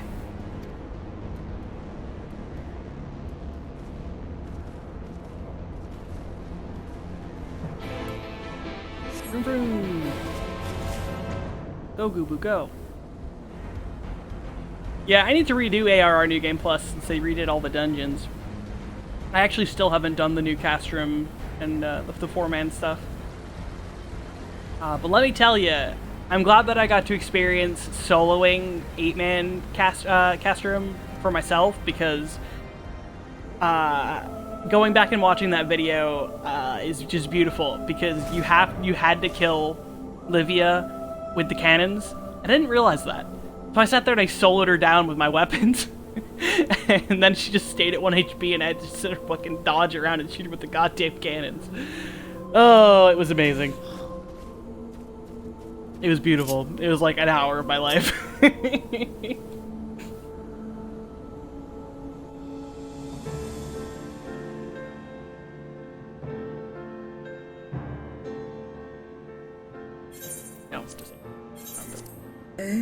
My sire's mortal companion, what bringeth thee back to this forsaken place, child of man? It's plain she knows naught of recent events. Perhaps you should enlighten her. Ayo, your husband's back, but not really. Like fake husband, you know?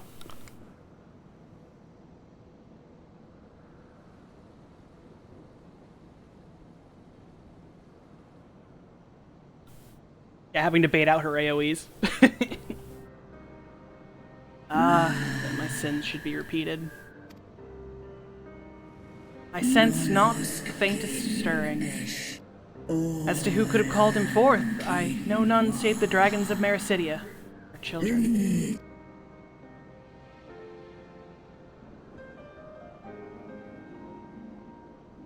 The Icon claimed their souls when first he manifested, and robbed of their will, they became tools for the Allagan's dark designs. I've seen it with my own eyes. Captives of a lost empire, neither alive nor dead, existing only to preserve Bahamut's corporeal form. Yes, the dragons of Mericidia are at the mercy of the Ascians. There can be no other explanation. Cursed Ascians, vile minions of darkness. Again you would profane the memory of my beloved, and strip our children of their freedom, their dignity, and are there no depths to which you will not stoop.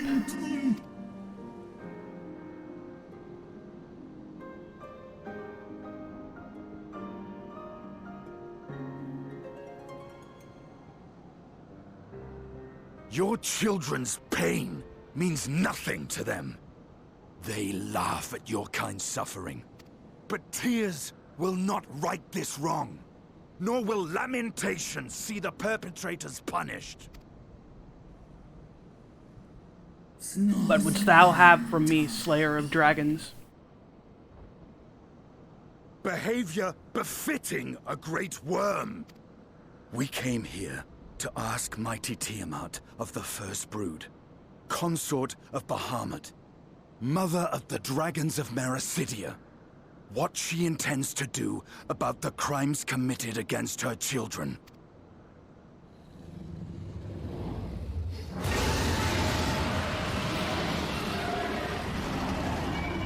Did Hog inside Estinian saying, "Bitch, please, quit your whining."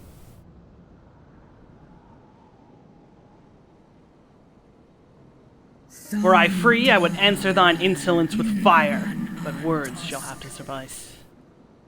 Recall, mortals, that it was I who did first summon my beloved, praying with all my being to bring him forth.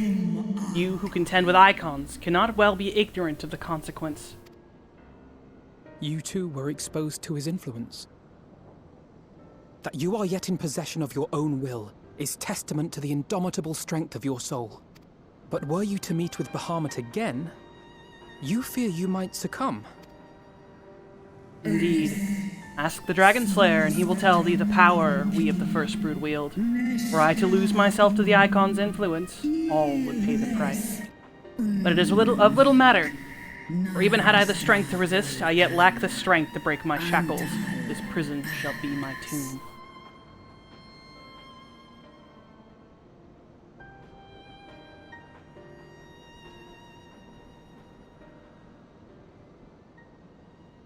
On the matter of Bahamut's influence, at least, I believe we can be of some assistance. If you're afraid of being enthralled, don't be. We have a cure. And while we've never tried it on one such as you, its basic principles are universal. Speakest thou in earnest?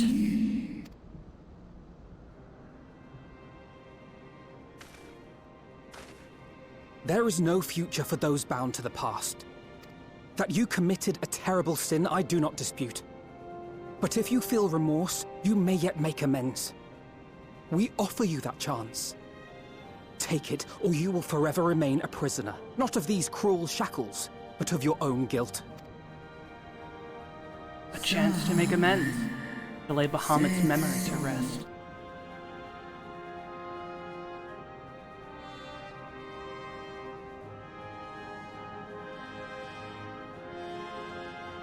When our own star faced annihilation, Hydaelyn granted us sanctuary, and now your foes would bring about her destruction. This I cannot allow. For the debt I owe to Hydaelyn and to all who have suffered for my sins, I shall fight with you, children of man.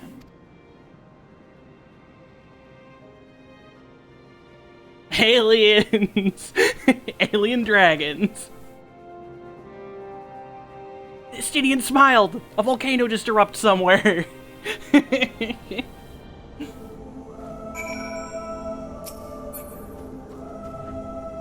Yeah. After this point, big dragon ain't gonna be here no more.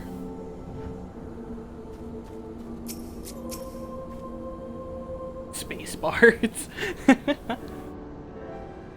While Porxies have been shown to be effective in curing the tempered, Tiamat must be considered a special case. She's far, far larger and immeasurably more powerful than any subject treated thus far. Were we to remove her restraints only to find that the process had failed, we would be hard-pressed to contain her. Then, before going ahead, we should learn as much as we can about the exact nature of her condition. Do you suppose we can find that information here? Why, yes we can. We can indeed. The Alligans kept detailed records on all of their notable captives, and I know exactly where to look. We shall leave that to you, then. In the meantime, the rest of us can turn our thoughts to the removal of those shackles. Enjoy your lurk, Treviors. I know Alfino and Kinliana here well enough, but not you. Are you certain you're ready to see this through? Rest assured, Sir Estinian, that I am both ready and willing to give my all for the sake of this star. Though, that is not my only reason for wanting to set Tiamat free. While I do not claim to know all of her sorrows, I too once found myself in a prison of despair, and I well understand how hard it can be to dare to dream of escape. It took the encouragement of braver souls than I am to make me take the first steps towards a brighter future. Now I would help Tiamat do the same. Gather you are not as young as you look. Mayhap when our work here is done, we could trade tales over a pot of Tataru's famous tea. And be indebted to her for the leaves and hot water? I think not. I see. Well, returning swiftly to the task at hand, then. I believe the nodes governing Tiamat's restraints are located in the sector known as the Flagship. Ah, yes, we are familiar with it. The Aetherochemical Research Facility, in particular. Oh, you may wish to take this with you. A spirit vessel containing a small amount of my blood.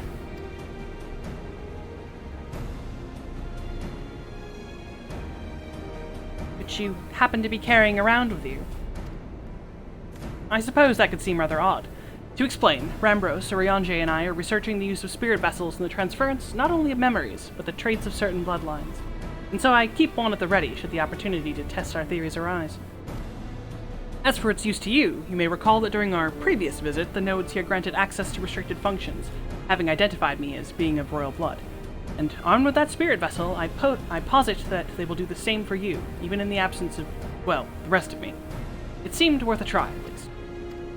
Agreed. We shall take good care of it.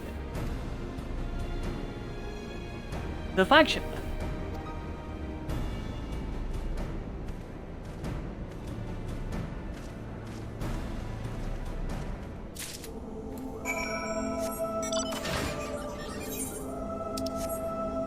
Ooh, the flagship. Auto run away.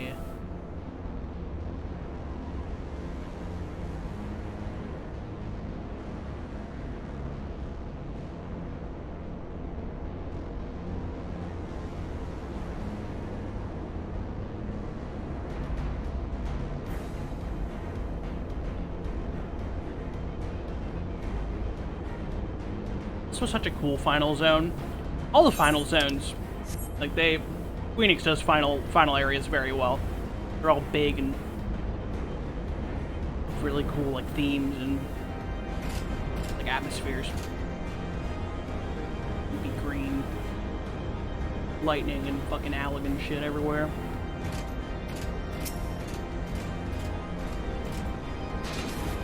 Let us split up and search the flagship for the node that controls Tiamat's restraints. But should you find a likely candidate, do not be tempted to make any adjustments. It would not do to accidentally release some manner of experimental monstrosity, or less Tiamat herself in her current state. Our objective at this stage is simply to identify the relevant node or nodes. Once we have learned what we can, we should reconvene and compare notes prior to proceeding.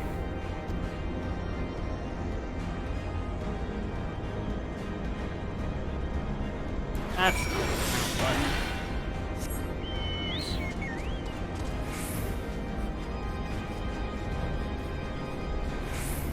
Finding these nodes actually kind of sucks.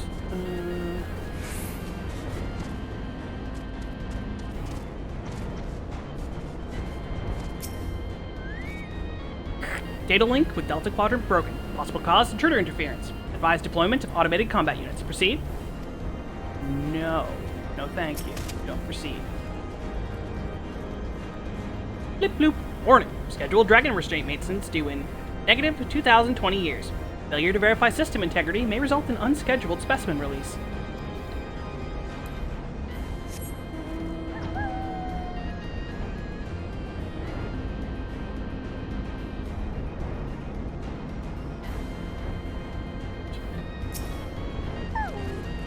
Bzz. Friction between metallic components detected. Temperature increasing to critical levels. Please replace damaged parts or retreat to a safe distance. Bzz.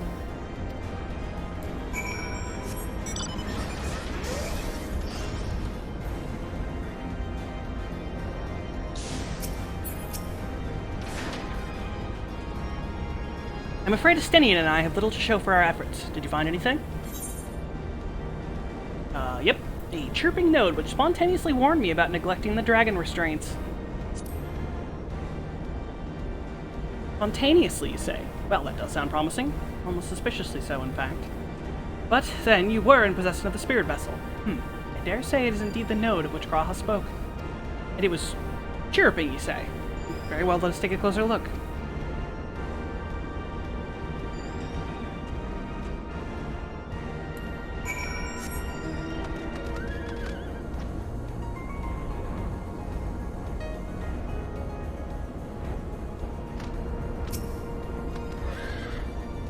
Blip. You wish to operate the dragon restraint mechanisms? Blip bloop. You do not have the requisite access privileges. Operation of the dragon restraint mechanisms may only be undertaken by the chief technologist and members of the royal family.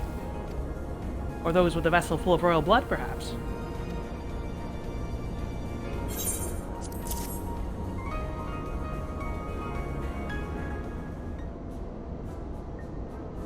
Blip.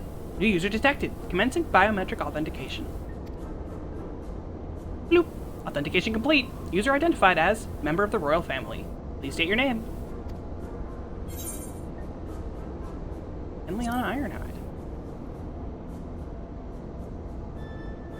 Bloop. Welcome, Henliana Ironhide. You may operate the dragon restraint mechanisms when ready.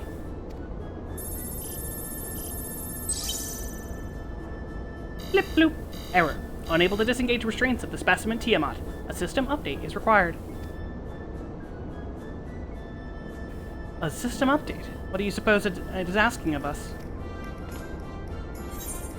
I could hazard a guess.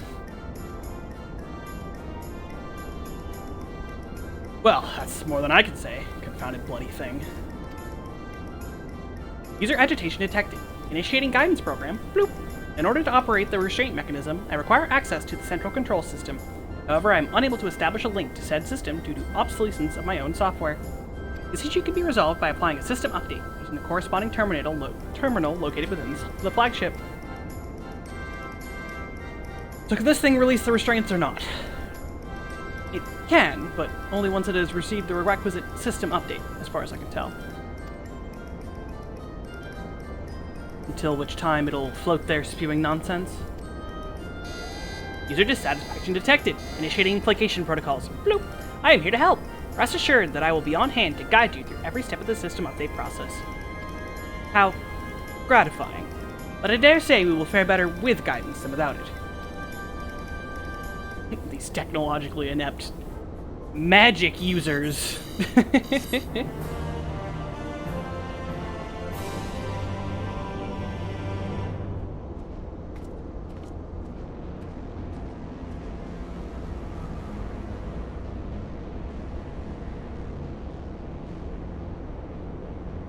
Goddamn magicians. Bloop. Guiding user to terminal. This way, please.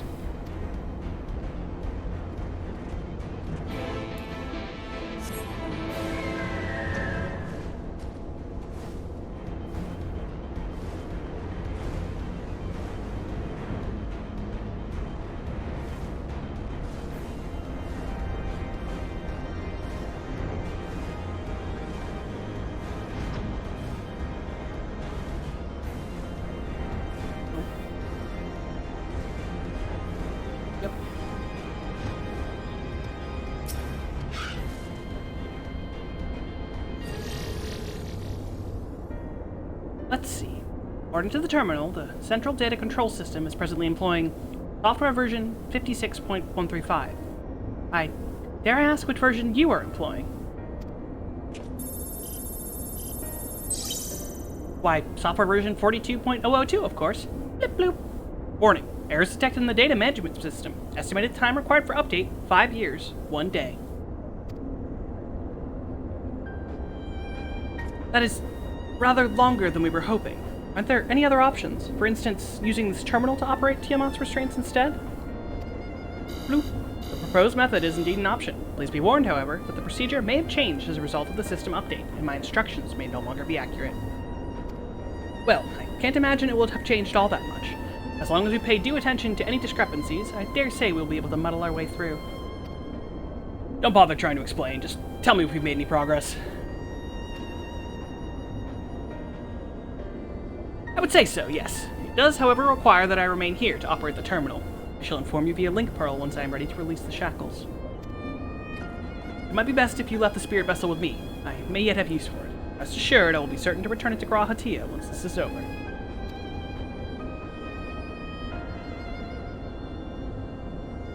Just a little more work. Tiamat will be free. But before we go any further, there's something I would know. When Tiamat and her kin fought against the Allagan Empire, both sides were but dancing to the tune of the Ascians. And it was the same in Ishgard, where they stoked the fires of conflict between man and dragon from the shadows.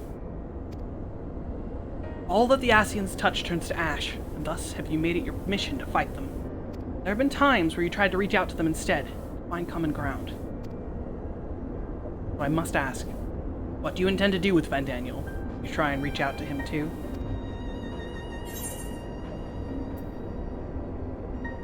I will try, yeah, and if that fails, I'll remember him.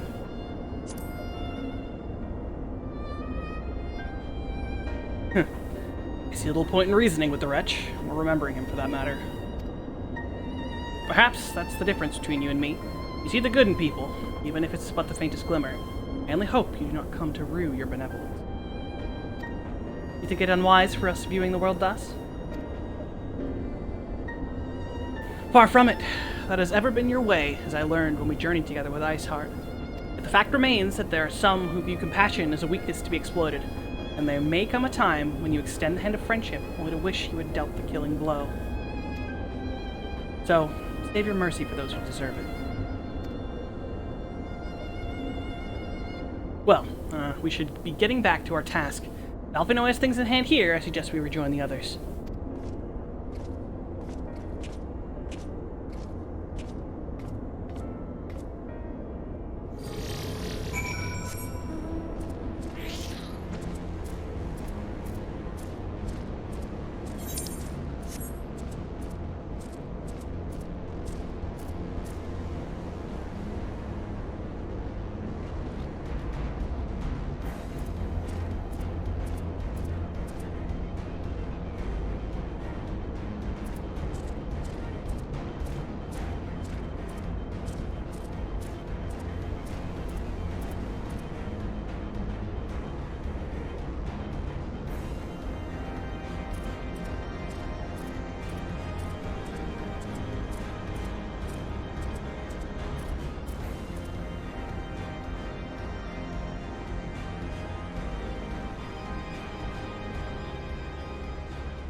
Justinian told me all is well, but nothing more.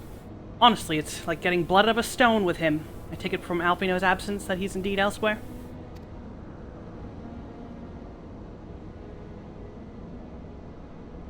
Well, that sounds rather frustrating, but you got there in the end. While you were off talking to nodes, Graha and I were learning as much as we could about Tiamat's condition. Our readings confirm that her ethereal balance leans strongly toward the umbral, as was the case with the kobolds. Therefore, all of other things being equal, the treatment should work. The difficulty lies in the sheer quantity of ether, which we must contend. Multiple applications of the treatment will inevitably be required if we are to reverse the effects of the tempering completely. Meaning I'll need all the ether I can get. Thank you in advance. Although this endeavor will ask much of us, we do have one reason to be optimistic, namely that Tiamat shows no signs of fanatical devotion, suggesting a milder case of tempering than that suffered by the kobolds. Tiamat saw Bahamut as an equal rather than a god. Might that have made the difference? Now that you mention it, it very well might. She would not have believed it necessary to defer to his will. But enough talk. It's time to put our theories to the proof. Tell Alfino to disengage the restraints, ethereal dampeners. I'm counting on you, Angelo.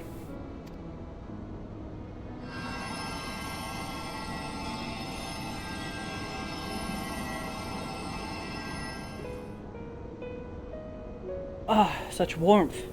The frost that shroudeth my soul doth begin to thaw. But what are these? Visions of days long forgotten, of war with men and of Alleg. Why for do such baleful memories return to me now? Could it be that the process of restoring her soul to its pre-tempered state is awakening ancient memories? Or might the opposite be true? If so, by helping her recall the past, we may be able to speed her recovery. Ileana, she trusts you. Speak to her. Ask her to tell you of times past.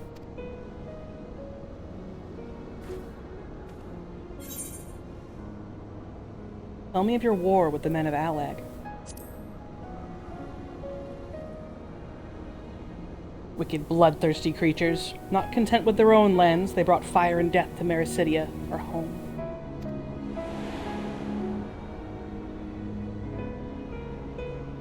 The tale began when Bahamut and I left our father's side. We took wing in search of a place to make our eyrie. Beyond the southern ocean, we discovered a lush and fertile land that would become known as Mericidia by the children of man, though many years were to pass before they crossed the seas. Upon our arrival, we were welcomed by a peaceful people of the forest, into the trees. Surrounded by nature's bounty, Bahamut and I found a place to raise our young.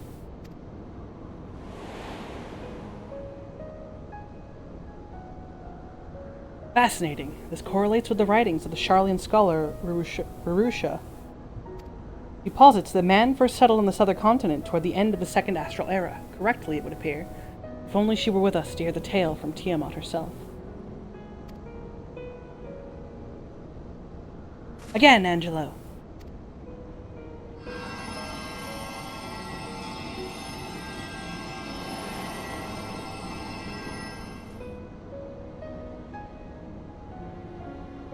When first the children of man arrived on our shores, no foot did they set in those places over which we held dominion. Such was their fear of dragonkind. And as they kept their distance, so did we let them be.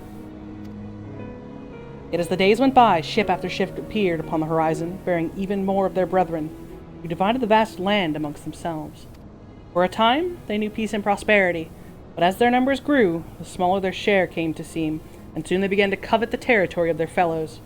Ere long, man fought with man, blood was answered with blood, and none could see the end to the strife, until one day they came to us. Recognizing our wisdom, they entreated us to intercede in their conflicts. Bahamut agreed, and with him presiding over the affairs of man, the land knew peace once more.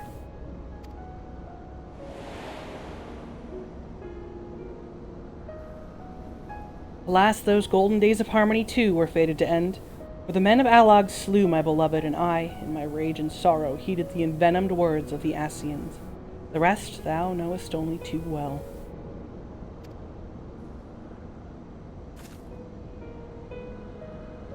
But your tale doesn't have to end there. When you are free, we'll rid the world of the Ascians together, and you and your beloved will have justice. Fine sentiments, but you're almost spent. I'll keep watch from above. If the treatments fail, run.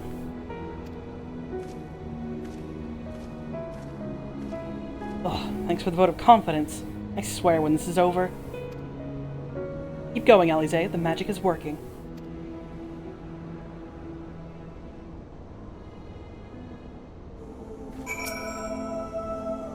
Well, I knew this wasn't going to be easy. No patient could have prepared me for treating a great worm.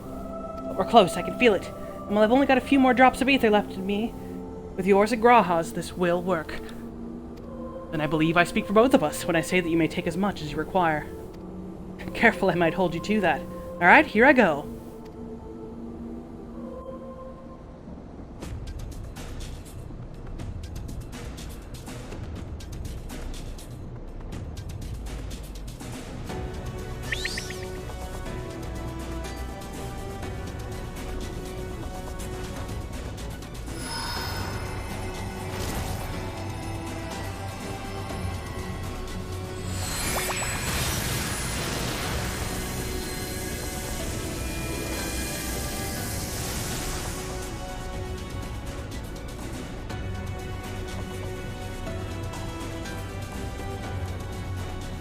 No!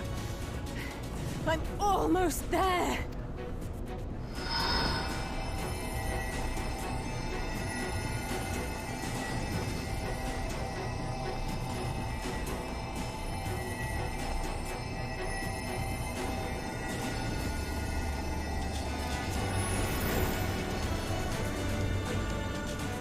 This is it, Angelo!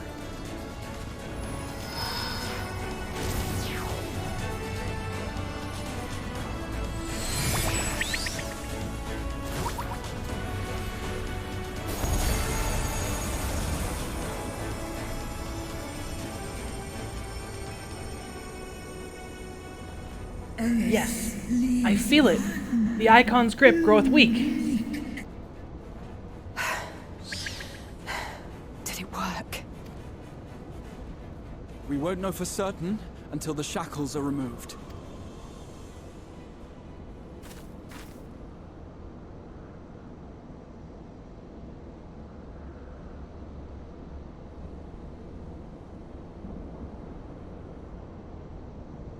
Answer me this, child of man. Can my kindred be saved in a like manner?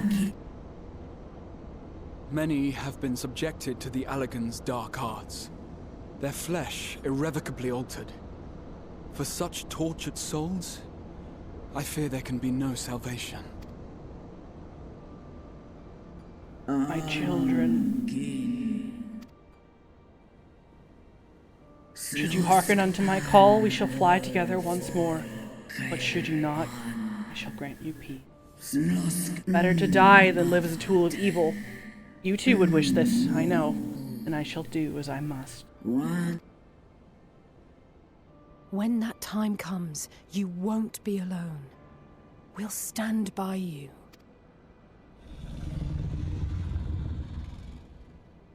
Thou hast my gratitude, little one.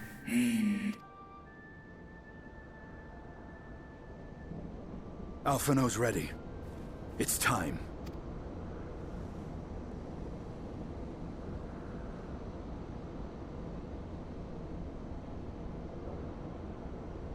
Do it. And let's hope the treatment worked as it should.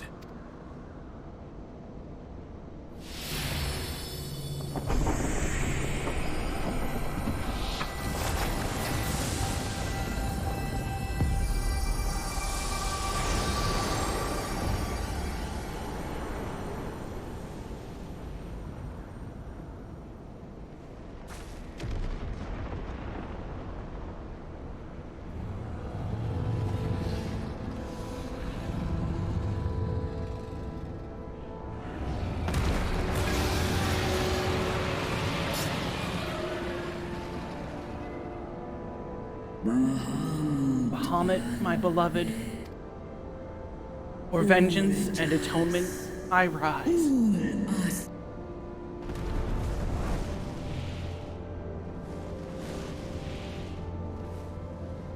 By the gods!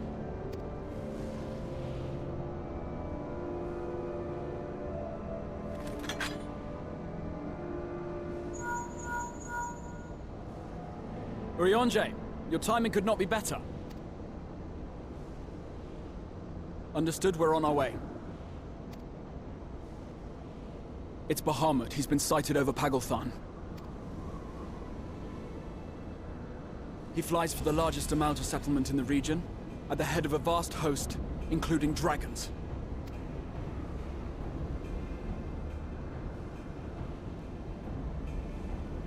Did you hear all that, Alphino? You'd best rejoin your comrades.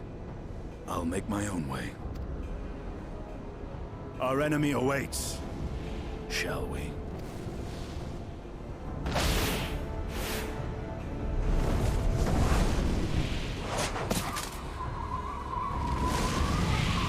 Standing in the Dragon Rider. I'm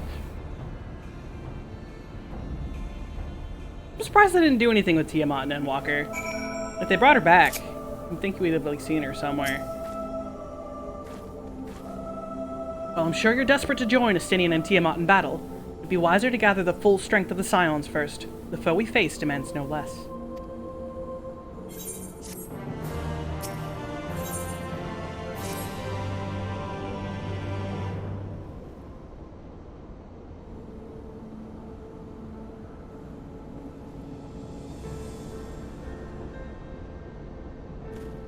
I've already sent word to the others. We are rendezvous in Ul'dah, the Hall of Flames. Let us collect Alphino and be on our way.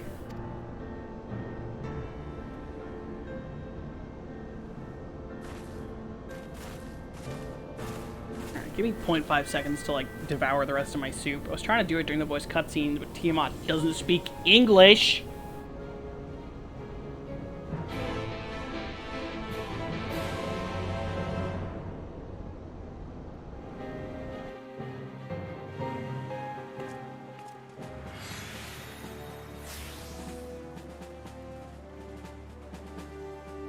Okay, there we go. Heckin' dragons. Some of them speak English and some of them don't.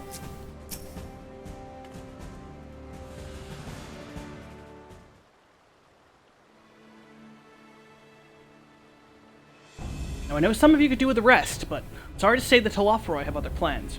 Pagalthan is already under siege.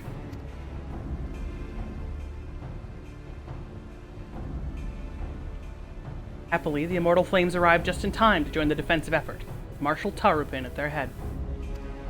Well now, given the failure of the peace negotiations, I was uncertain how the Sultanate would respond.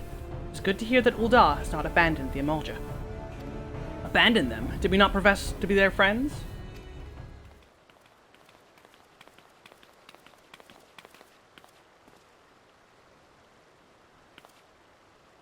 Your Grace. Marshal Tarupin had made provisions for such an exigency? I don't know what the fuck that word is. Marshal Tarupin had made provisions for such an exigency and was ready to depart at a moment's notice. All that was required was the agreement of the Syndicate, each of whom voted in favor of intervention.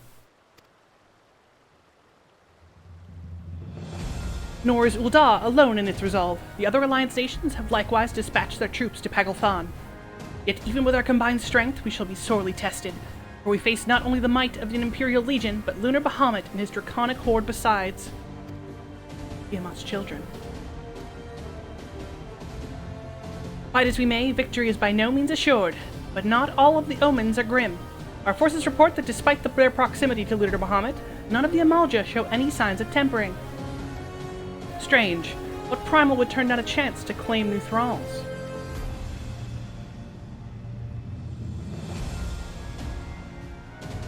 Unless it is incapable of doing so.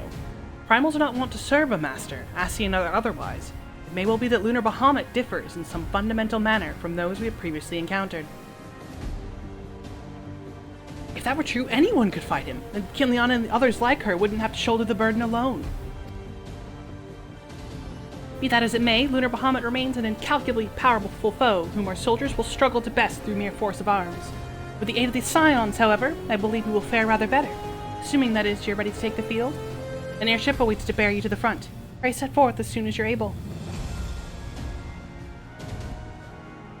I've run this dungeon maybe 3 times, so this will be fun. I've just, like, never gotten it, ever, in roulettes, and I basically stopped playing when this was relevant, I like got up to the dungeon and then just like stopped for months. I, meanwhile, shall continue to coordinate our forces. Next we meet, may the 12 bless and keep you.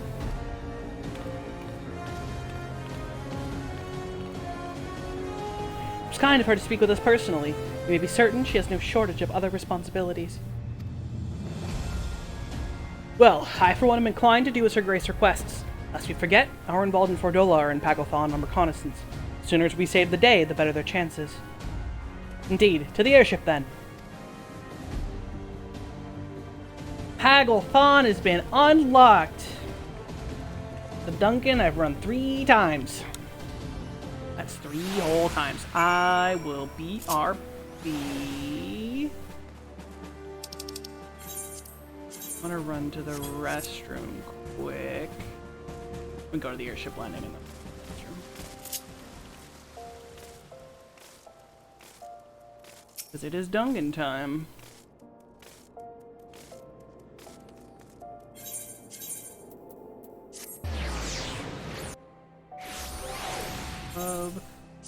Let's back off. Go. Greetings, we've been expecting you. Say the word, we shall depart for Pagothon at once. BRB, then Duncan time.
Alright, time to storm the place.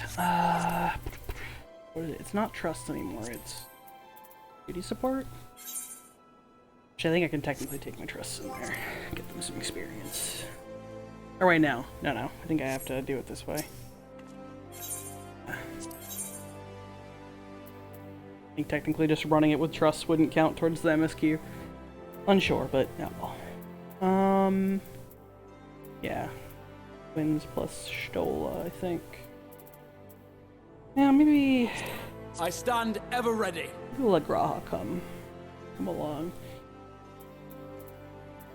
Graha wanted to go on adventures with me. We'll let him DPS.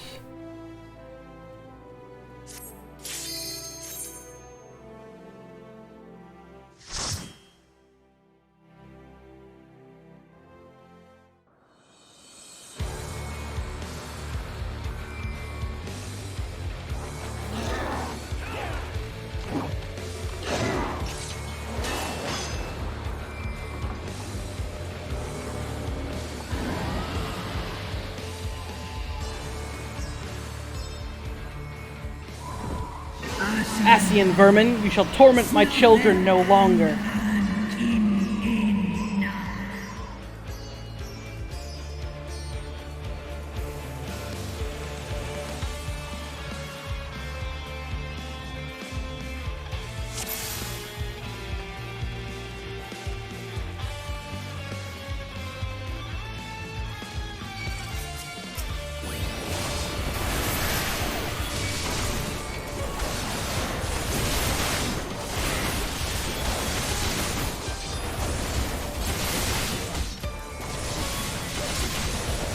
A little bit sad that Raha's a black mage and not a bard, like his olden days.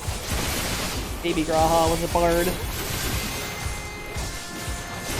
But the Exarch is a caster. Big spooky caster man.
how large the poles were in this dungeon. I actually don't know where they would stop.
What took you so long?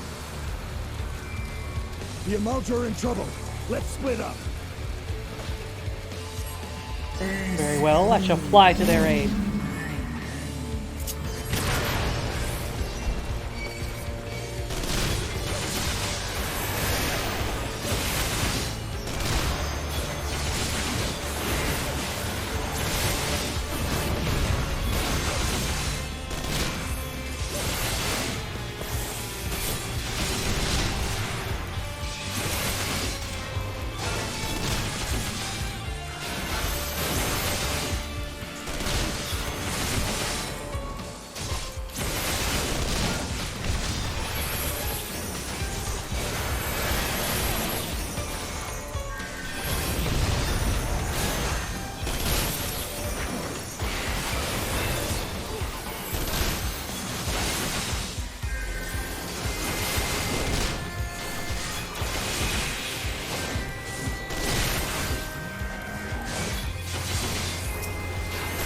soup is good enough, thanks.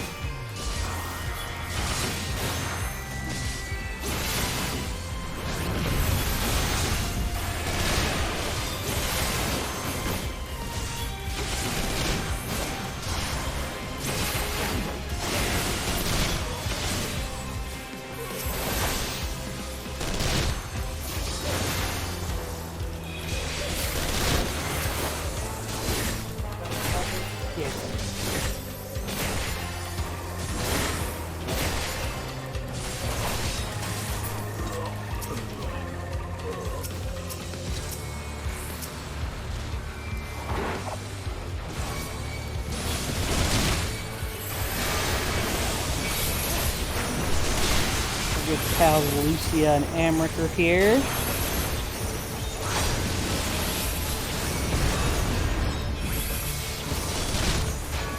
Yeah. Oops. One too many holy spirits.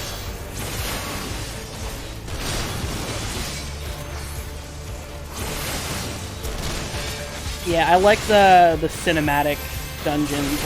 Like they really starting with Gimlet Dark. That was like the first one. Like they really kicked it off with like, and like the Hero's Relic. Like the further you get along, the more storytelling the dungeons become, which I think is very cool. This one's just full of mobs. I did not remember there being this many trash packs in this dungeon. Everyone's fucking around.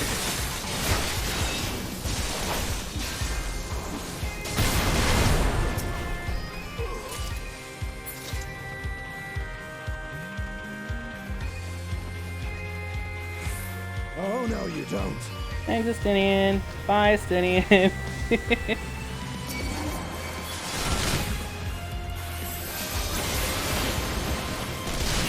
Seems Justinian is good for something after all. As you should well know, for you've been ignoring my tales of his exploits. Fucking Alfredo's a Justinian fanboy! That's his boyfriend, it's okay. Yeah, that's true. Keeper of the Lake. It's like, even going back, like they just got more and more cinematic with it as you went. Like with the later ones, the storytelling in the dungeon just became that much more of a big deal. Very neat. Very neat. If you know.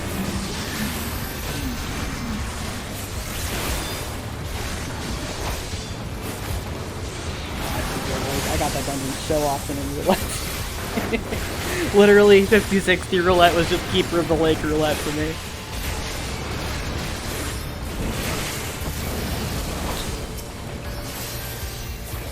Yeah, thanks for hanging out for this comfy New Game Plus time. Have a good evening. Tomorrow is another raid day. That'd be the plan tomorrow. Possibly some Dragon Song Ultimates, that'll be interesting.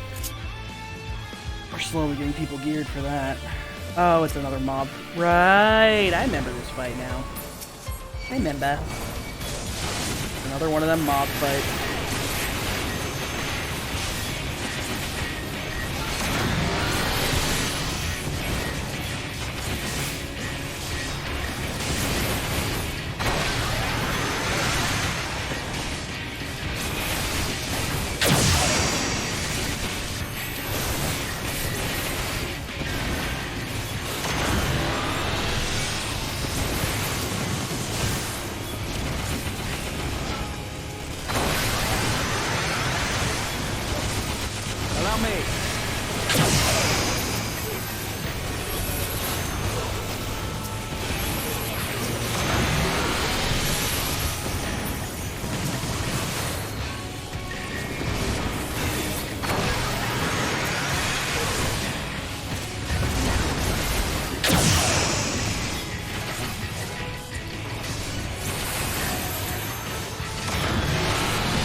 Allow me.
Call unto my children.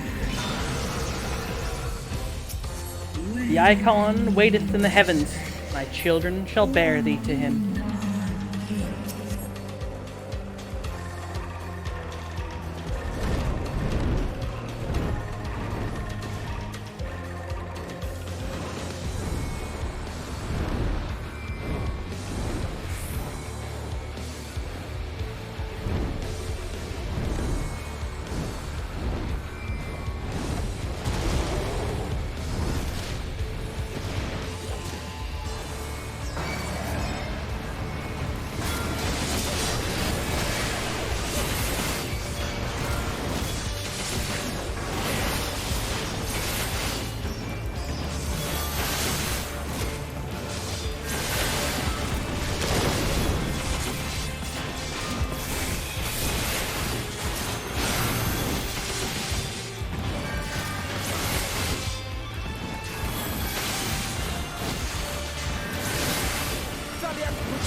Steps of Faith music.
Not Bahamut, just a poor imitation.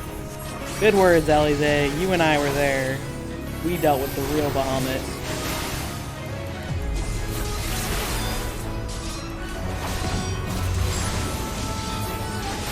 I don't remember this fight even a little bit, so I'm going to get my shit.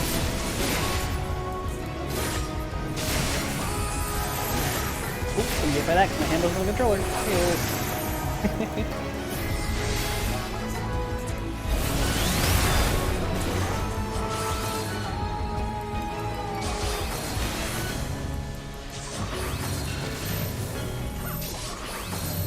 Come on.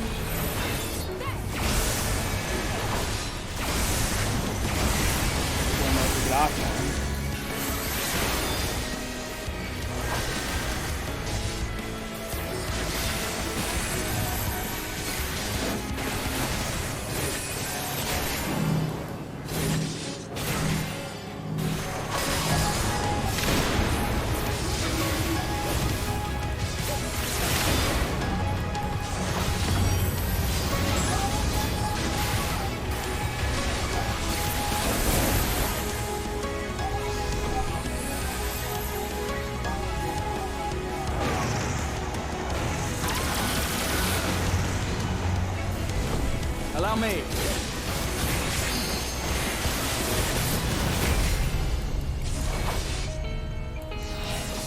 yeah, that was a weird, ended up being a weird icon.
Just your typical dragon fight. Stubborn.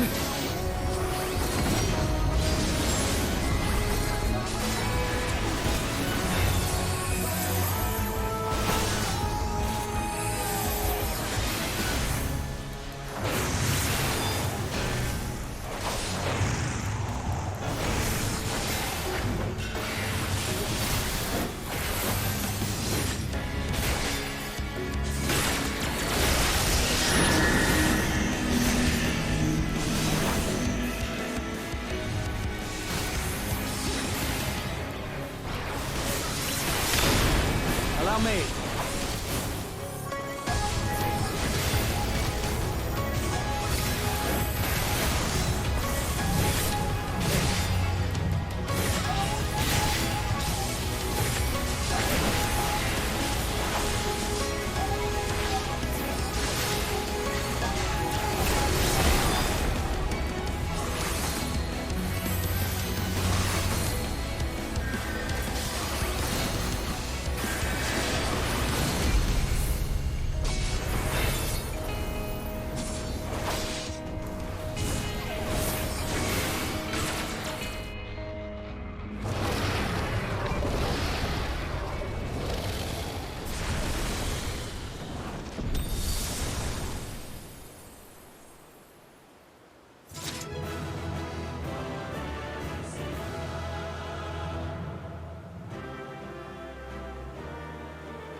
Children of man, the shade of my beloved is no more, and I shall be forever in your debt.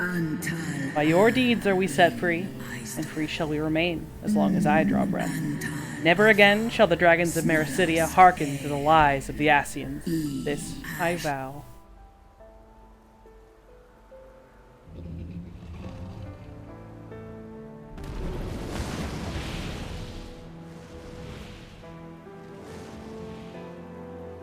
Noble warriors, the dragons chose their friends well.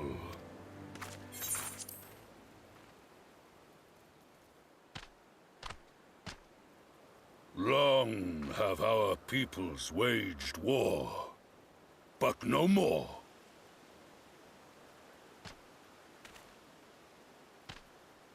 Your fallen lie beside our own. By our words and deeds shall we honor their sacrifice.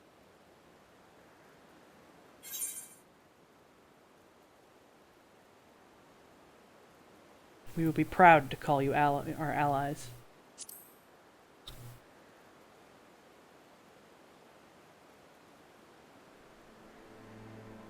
The enemy of our enemy is our friend. And you have proven yourselves worthy of our trust. It is the Garleans who are deserving of our fury. I shall see that my brethren learn the truth of this day, and rally as many as possible to the cause, till we meet again.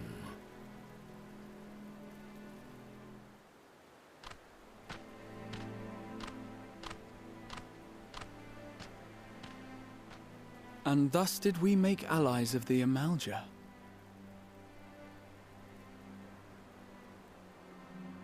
It would certainly seem that way. The Sultana will be pleased. Let's go and give her the good news, shall we?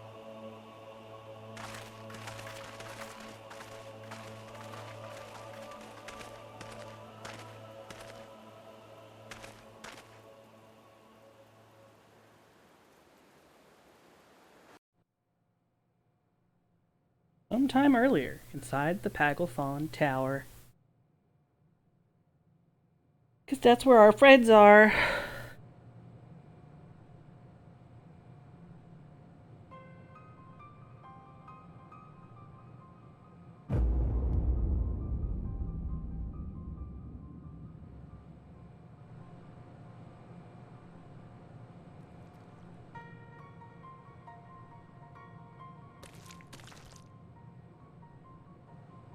What in Ralga's name happened here? The gods only know. But you can bet these poor sods aren't here by choice. Quickly! We've got to get them free!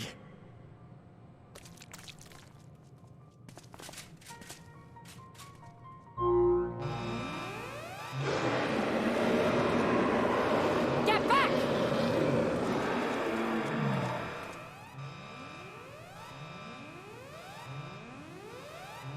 No! What have I done? It's too late for them! We're leaving, now!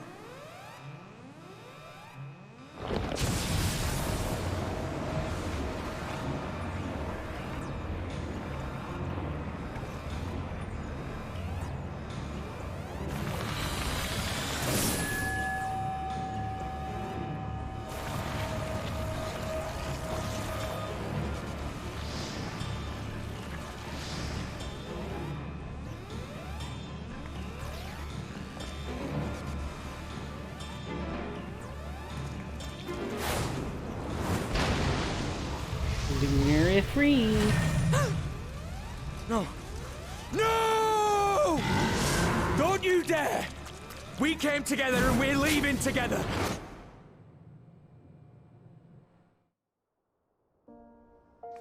They done just left you off like that. What's that? You want to know more? Too bad!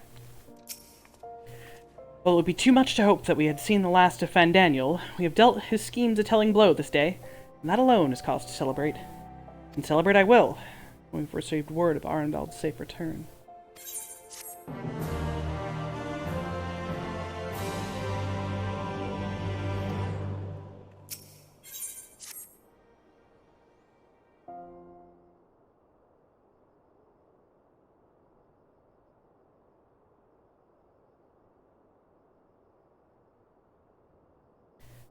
Standing around here worrying is not going to help matters. Come, we must discuss the day's events with Pippin and her grace. Brave Scions!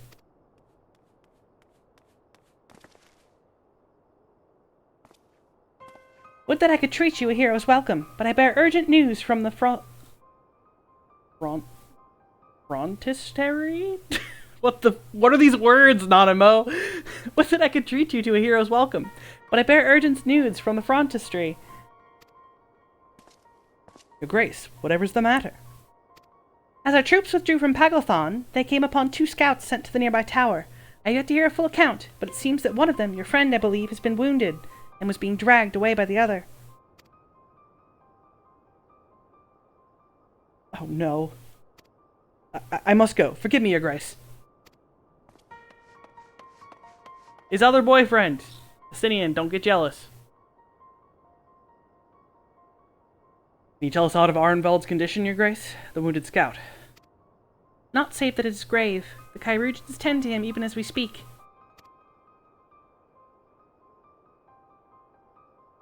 The infirmary must be inundated with the wounded. If all of us go, we'll only get underfoot.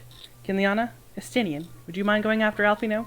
He may need some support from someone other than me.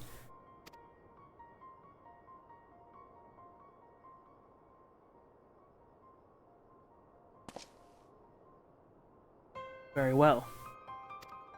Thank you. The rest of us will see that the relevant people know what took place at Paglathon.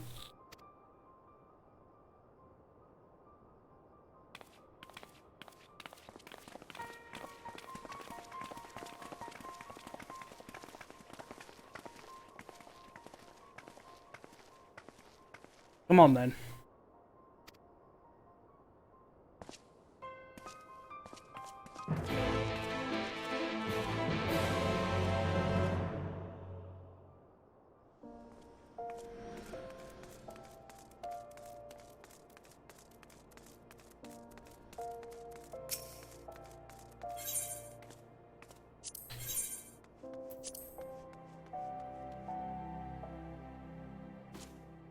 Nope.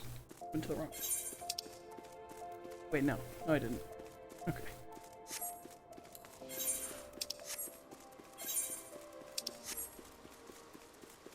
Hold do be a big city.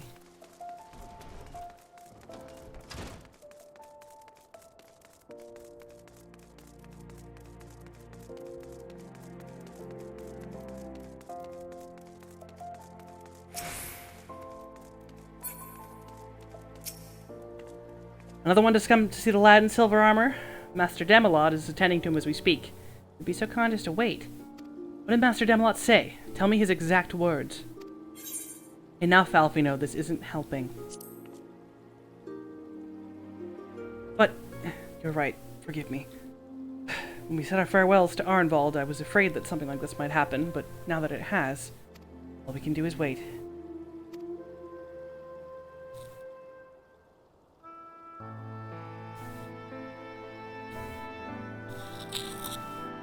Sorry, wires grinding against my microphone. I'll fix it with minimal noise. Fordola, have you been waiting here all this time? Fordola's a good noodle. She just acts like she isn't. She's a tsundere.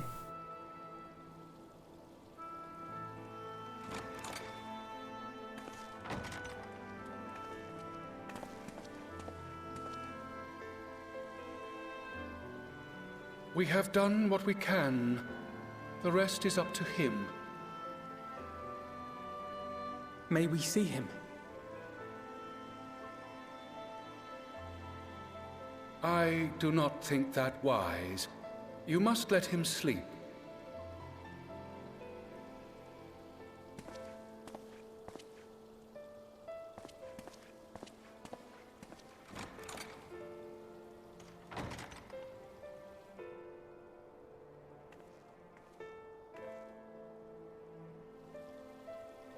Thank you for bringing him back. He owes you his life. I just wish I had been there. Perhaps, I don't know, perhaps I could have... Could have what? Got tempered? Don't flatter yourself. You can't save everyone. No one can. Not even the warrior of bloody light. People die all the time, for no good reason. And those who take up the sword die quicker than most.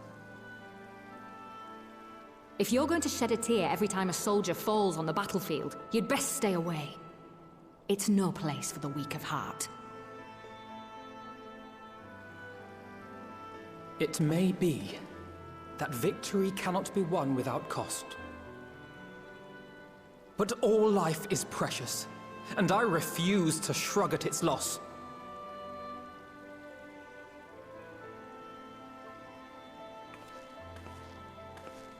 All life is precious! Oh, you need to grow up, little man. Before your sparkling ideals get everyone killed.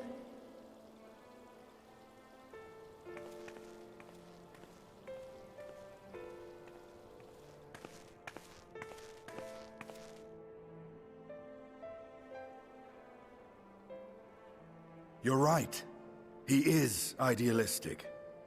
But the world has more than its fair share of realists, like you and me. It's people like him who dare to dream that things could be better and make it happen against all the odds. They are the ones whose names live on forever. The heroes. The battlefield's littered with would-be heroes.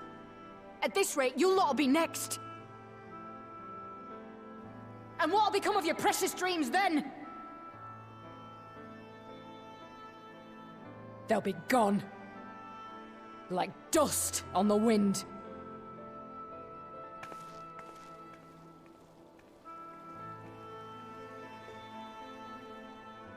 Dreams worth fighting for don't die so easily. Tinian has grown. He saw those ideals in Ishgard. Stopped the 1,000-year war.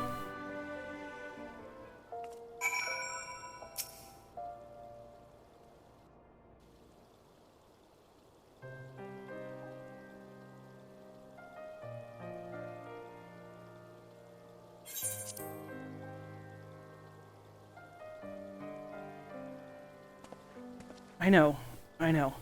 There's nothing more I can do here. Come, let us rejoin the others. Her Grace invites the Scions of the Seventh Dawn to join her in the Fragrant Chamber. Your comrades have already arrived. Will you three be joining them? We will.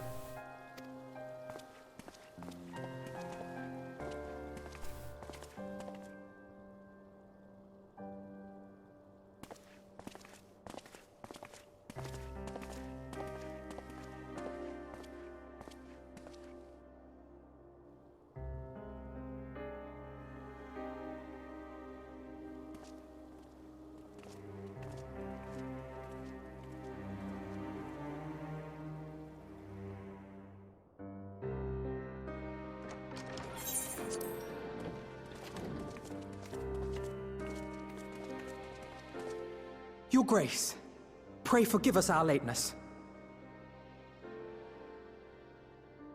Think not of that. I understand a close comrade of yours was wounded in the line of duty. Arenvold. It was at the Alliance's behest that he risked all, and we are grieved to hear of his condition. Rest assured, he will receive the finest care our chirurgeons can provide. On that you have my word. Now, we would share with you the findings of the mission. Pippin, pray relate to our guests the details of Fordola's account.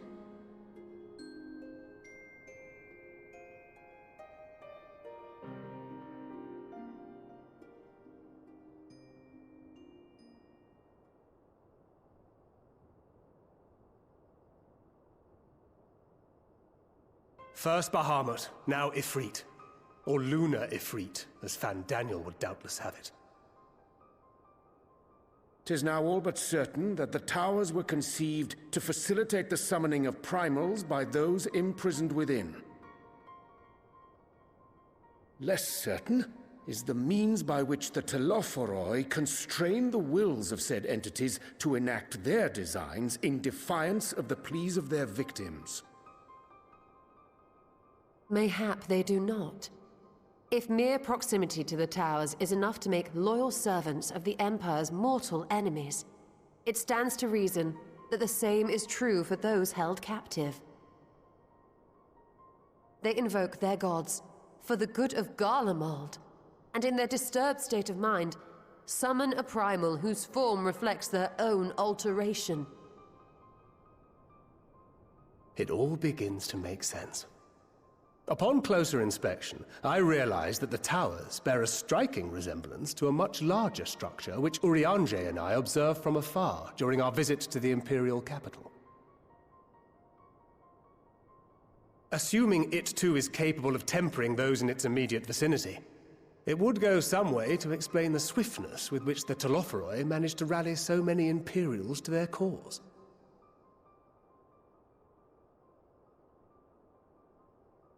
While the situation in Garlemald is indeed troubling, I fear we have more immediate concerns.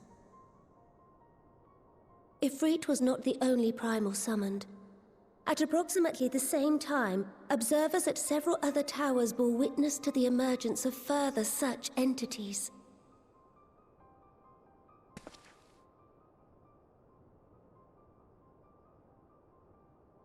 For a blessing, none appear to wield aught approaching the destructive power of Bahamut, and the Grand Companies are moving to deal with the threat even as we speak.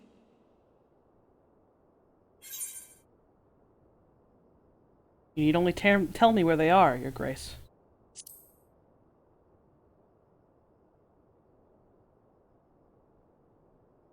Though we are aware that the task will not be easy, we would call upon the Scions only as a last resort.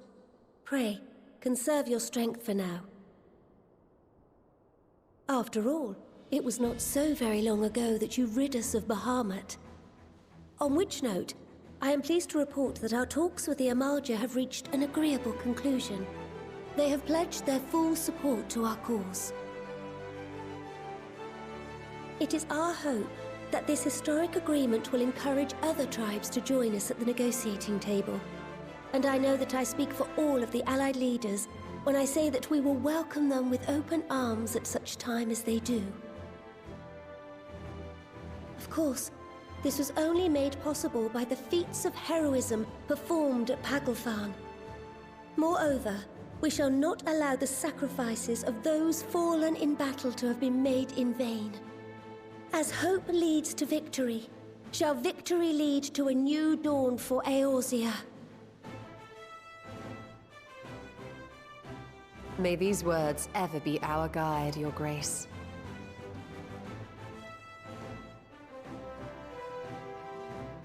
Now, if you will forgive me, I must consult with the Syndicate on the matter of our new allies' integration.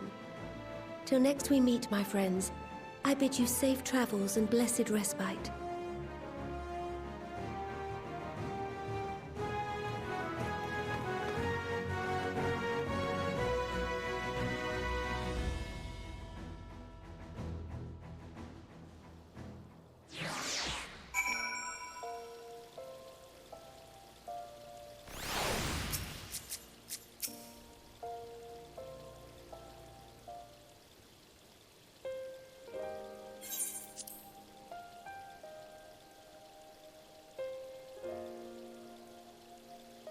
Right then, unless anyone has any objections, I think it's about time we return to the Rising Stones.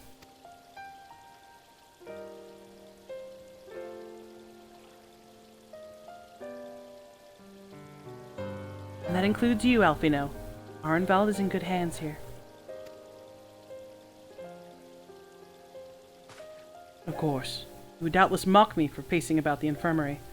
Let us retire, then, that we might regain our strength and readiness for the coming challenges. While we're in agreement then, I shall let Kryle know to expect us. A hot bath and a hearty meal shouldn't be beyond arranging with the time available.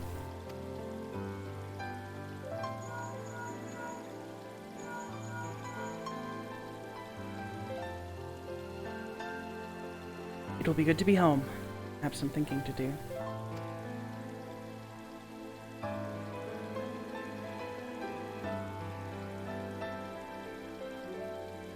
Yes, I'll try asking him.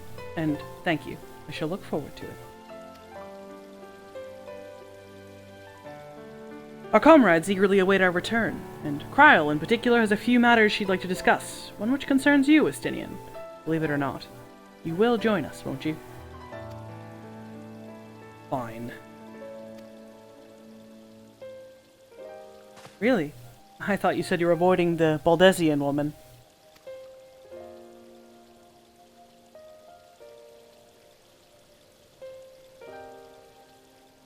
If I refused, she would only pursue me.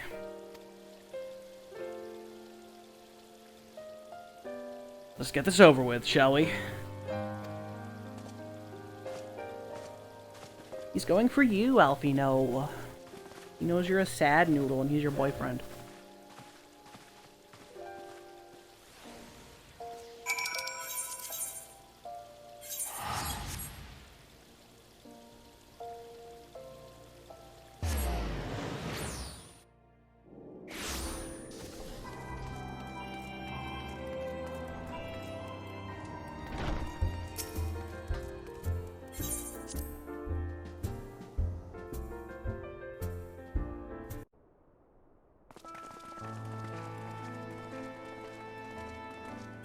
Welcome back. I expect you must all be exhausted. Ere you take your rest, however, I would beg a moment of your time. Thanks to Arenvold's selfless efforts, we may now be confident that we understand the function of the towers. But many questions remain regarding the reason for the summonings and what lurks behind the looming edifice in Garlemald. Until such questions are answered, we will struggle to devise an effective strategy for thwarting the Telophoroi's stated aim. Nothing less than the destruction of this star. And so, given the gravity of the situation, I move that we petition the aid of Sharlayan.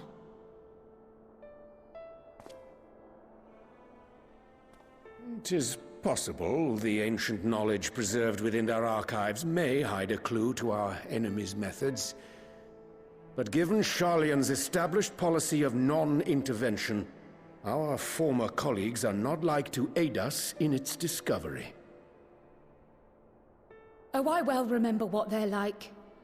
The Forum's barefaced refusal to assist you in the days prior to the calamity must rank as Sharlayan's most shameful act since the Exodus.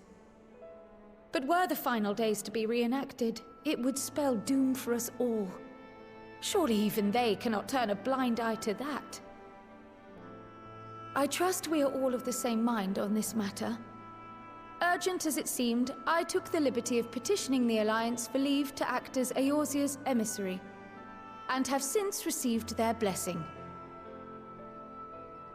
I presume your role as a student of Baldesian will carry some weight with the Forum? One can but hope. If truth be told, our organization has been a shadow of its former self ever since the disappearance of the Isle of Val. But the name does still retain some degree of prestige. I only pray it will be enough. If there are no objections, I shall depart for Sharlayan at once. But before I do, I should also mention the other matter to which I would devote some time during my stay.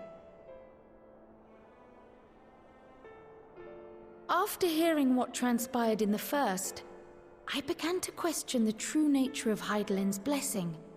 A topic I have discussed at some length with Y'shtola. We were wondering, when was the last time Hydaelyn spoke to you directly? Well, near the end of the Dragon Song War.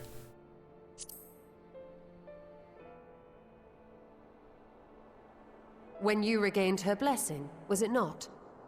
But never since. Not in all your time in the First, when you faced the Unsundered, the very heart of Zodiark.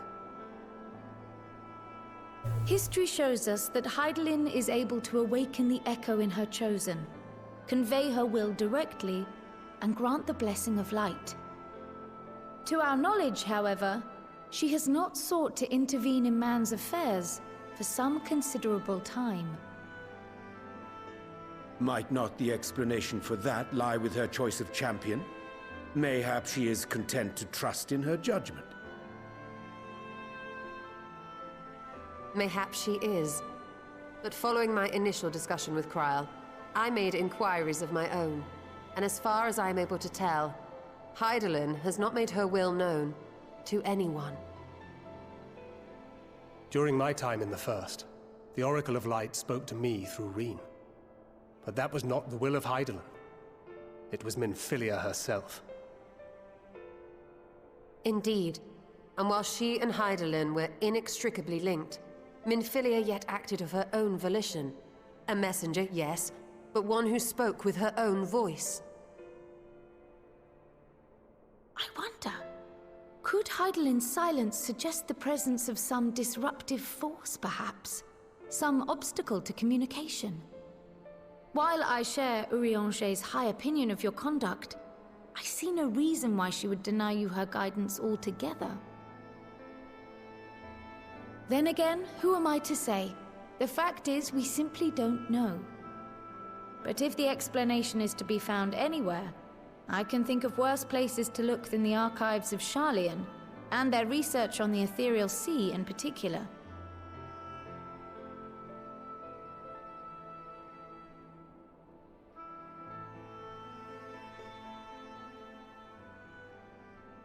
Resolved though I am to go, believe me when I say that I take no pleasure in the thought of leaving you a member short.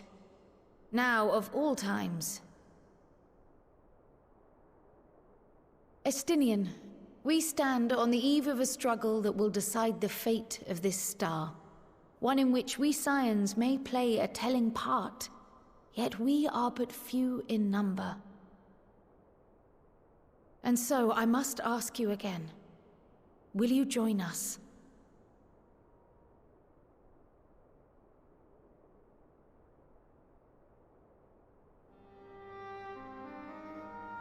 You see the world the way you want it to be. I see the world the way it is.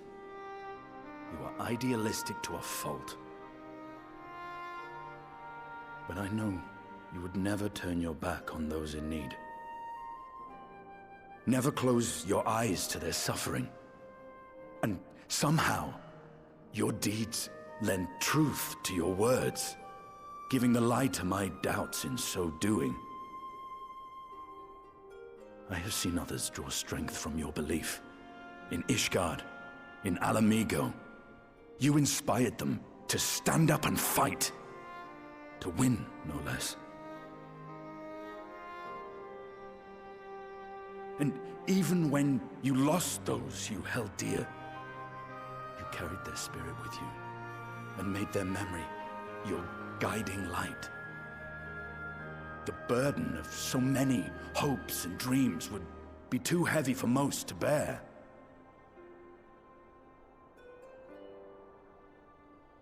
But you bear it willingly,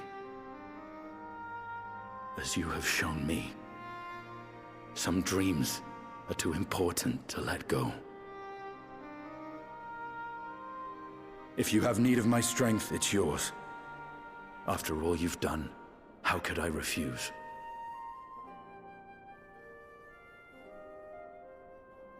Thank you, Estinian. Whatever challenges await us, I shall not falter. You have my word.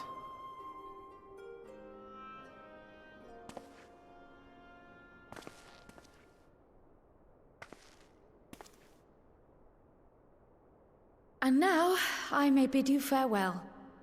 Safe in the knowledge that all is as it should be. In this little corner of the world, at least.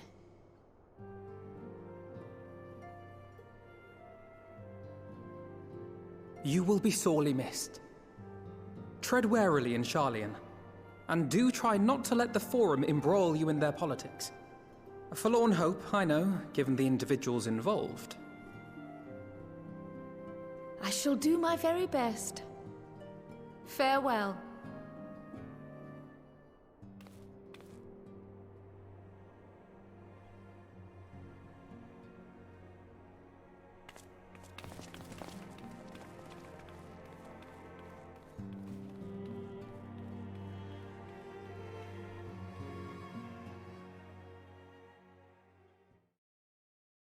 Meanwhile, in the Imperial Palace.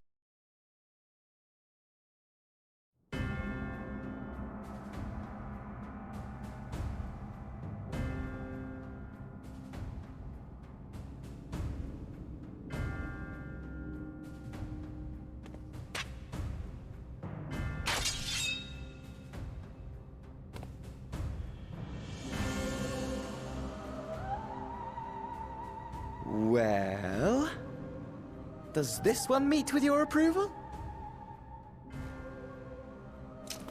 Yeet!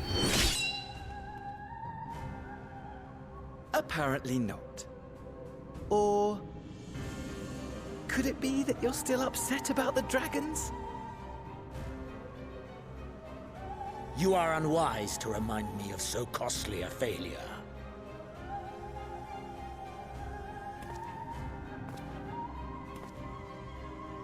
It will not affect our plans, I trust.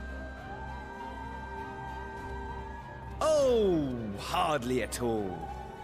Though, admittedly, the chances of us being able to procure any more Mericidian dragons are rather slimmer following Tiamat's reappearance.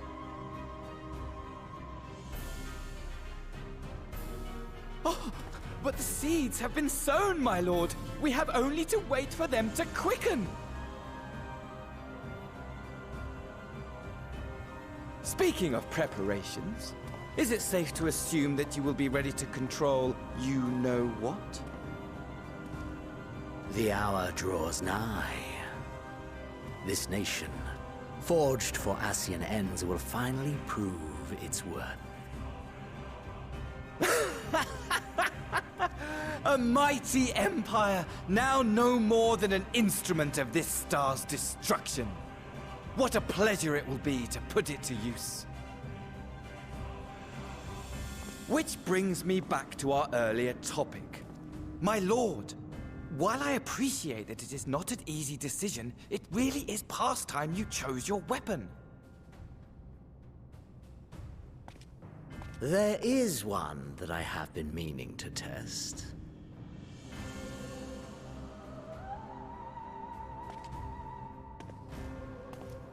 Well, well, not quite what I was expecting. Though I will say, it does seem rather apt. What could he be looking at? Well, you see... You don't get to know yet. Neener, neener.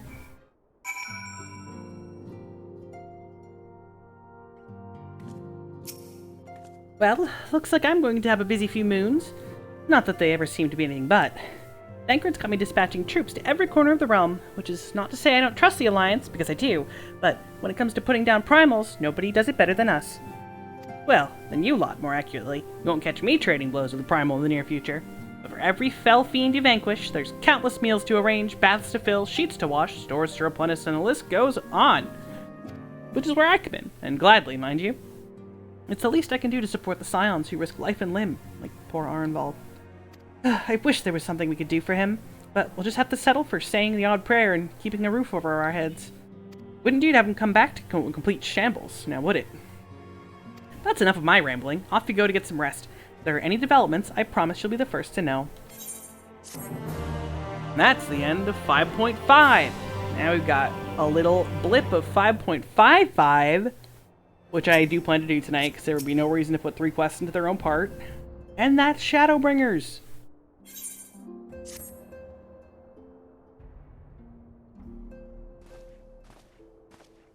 Ah, Kinliana, you're looking well. You managed to squeeze in some rest.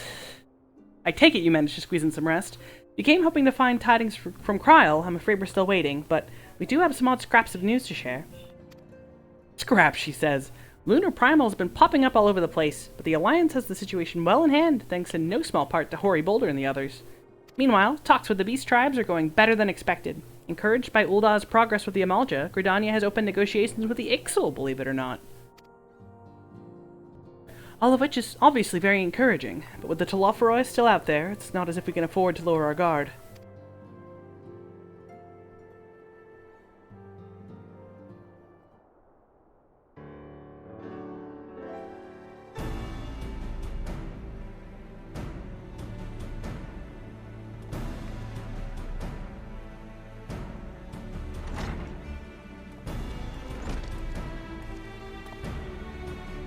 Begging your pardon, but I came bearing an invitation from the Alliance. A council meeting is due to be held in Alamigo, and your attendance is humbly requested. We were just talking about the Alliance. May I ask what's on the agenda? I believe the intention is to share news of recent developments and discuss what measures might be taken to combat the Telophoroi in concert with our new allies. The Beast Tribes have also been invited. It is hoped that they will join us in the fight against our common foe. But the Alliance would bring all of the Beast Tribes into the fold at a single stroke. An ambitious plan, given the delicacy of the negotiations, but mayhap an expedient one, considering the threat we face. Indeed, my lady. And for their part, I am told the Beast Tribes have agreed to attend. If the Scions too are present, all of Eorzea will be represented.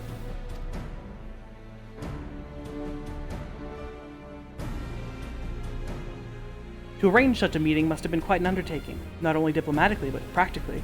Pray inform the Alliance that we would be honored to participate. We shall make for Alamiga without delay. And I will bear your answer thither with all haste. We look forward to receiving you at the Royal Palace.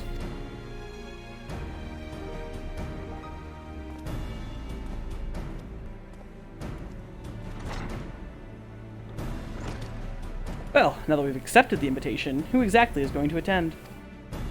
I move that you and Y'shtola lead our contingent. Given how long you have worked to end summoning, it is only right that you would be present for what promises to be a historic moment.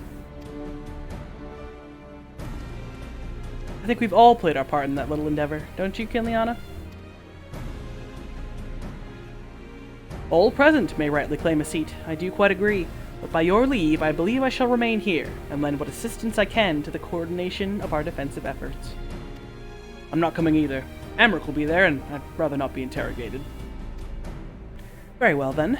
Those with a mind to hold the fort get on with holding it. I suggest the rest of us make for Alamigo, shall we?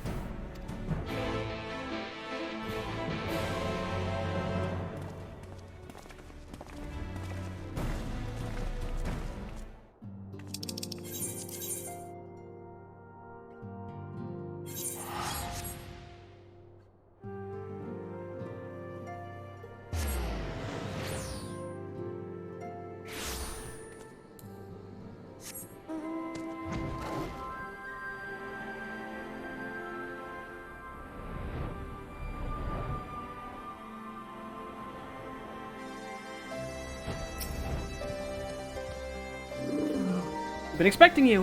While some few guests have yet to arrive, the Alliance leaders are all present. Shall I show you in?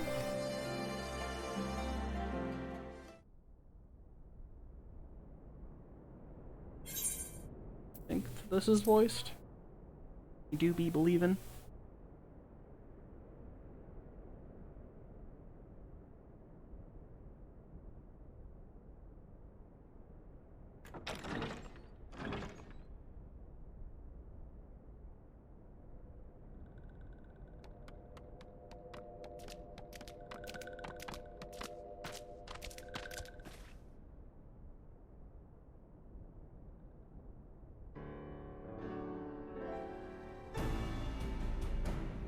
Esteemed guests, you honor us with your presence.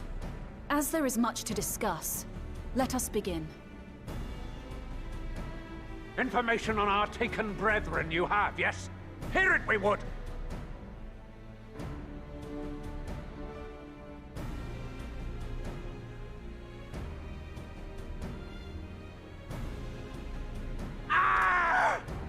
Beyond forgiveness these featherless ones are! With rivers of blood shall they pay! Freed our people must be! We too would see your kin liberated. But ere we attempt their rescue, we must first find a means to negate the risk of tempering. Without that, we will be unable even to approach the towers, let alone contend with their defenders. If all else fails, I've always found cannonballs quite effective. And what of the prisoners? Would you see them slaughtered? Think for a moment. Ponder, consider, think. If Merlwyb truly intended to bombard the towers, she would have done so by now. Remember, we came here to find a solution together, did we not?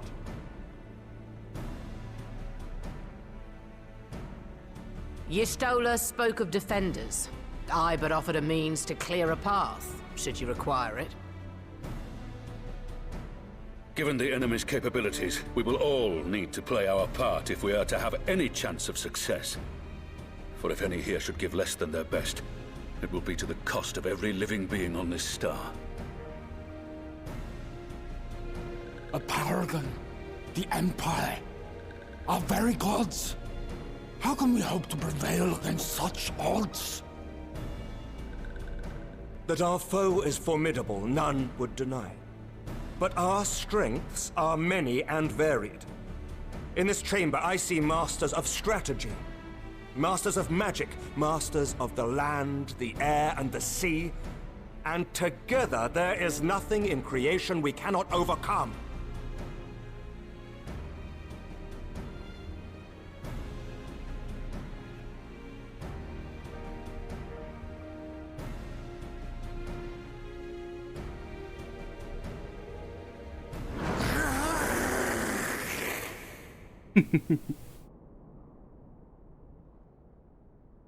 I beg your pardon?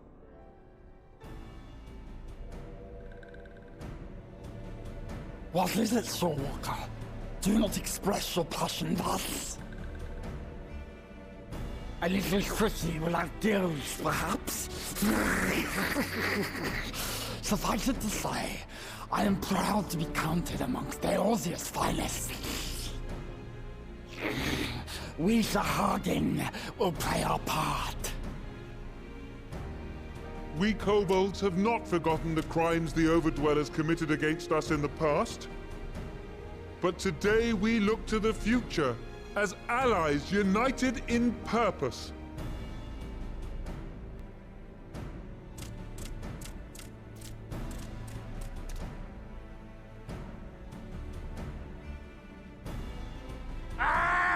Make mock of the Ixal, the Paragon does! Turns kin into puppets! Pits brother against brother! Free them from his grasp, we shall! As Patriarch Zadar will attest, the Scions have granted us a means to free your brethren from their thraldom. This boon we will gladly share, that your people might never be enslaved again. We accept! We accept! Praise me!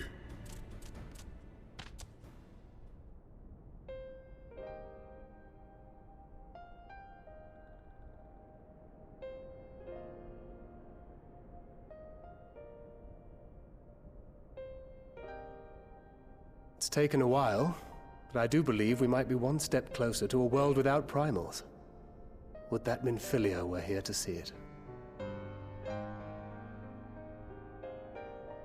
We still have a long way to go, and we're going to need a lot more Porksies. But we're moving in the right direction.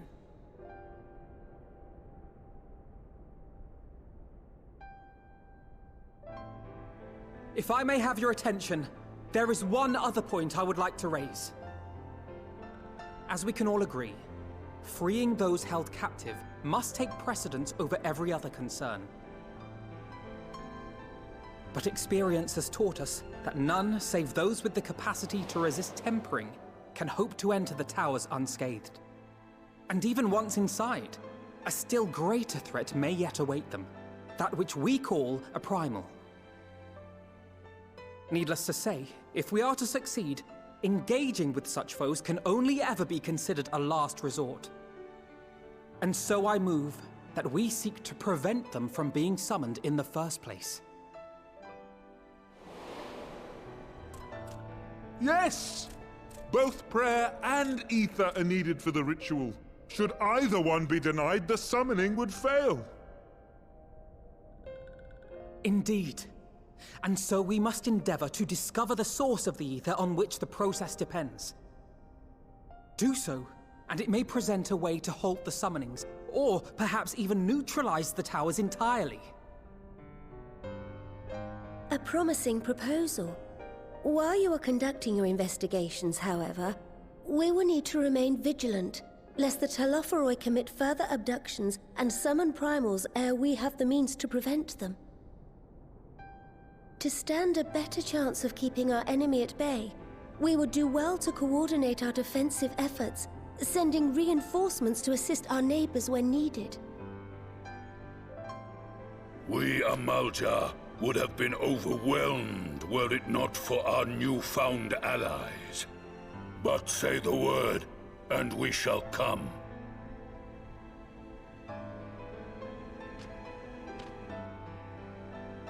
I see we are all in accord. But what are we to call this proud fellowship of ours? I submit that the honor of naming it should go to the scion whose brave efforts have done so much to unite Eorzea. What say you, my friend?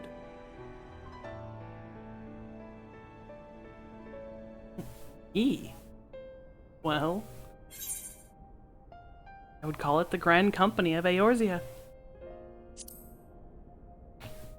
Nope, and I dropped my controller and almost skipped a cutscene. Let's go. But that's the name I... Yep, that's the name that you picked, Alphino. I know. Congratulations, you just named the Grand Company of Eorzea. A fine choice, for there is none here who does not love Eorzea. Aye, in that we shall ever be united. United in our gratitude for the realm that gave us life.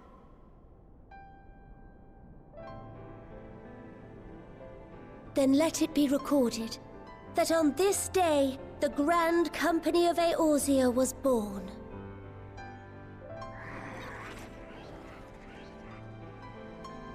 He's crying. Your dream do be real, Alphino. You're a good noodle.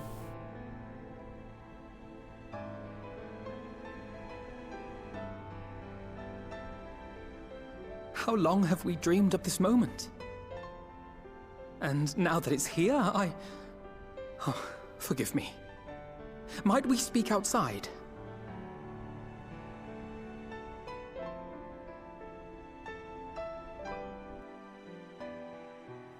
Of course, you good noodle. Don't want to have your emotions in front of the others, that's fair.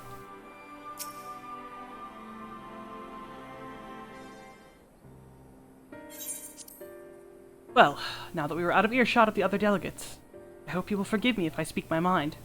Let me begin by saying that I've dreamed of this day since the moment I first set upon these shores, and that I was heartened as anyone to see the peoples of Eorzea pledge their solidarity.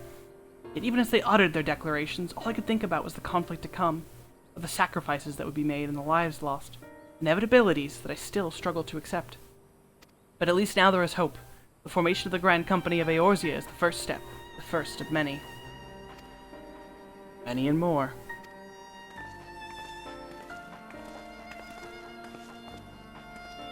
The Elder Seedseer, how might we be of service? I seek Master Alphino's assistance in a matter involving Gridania's neighbors, the Sylphs.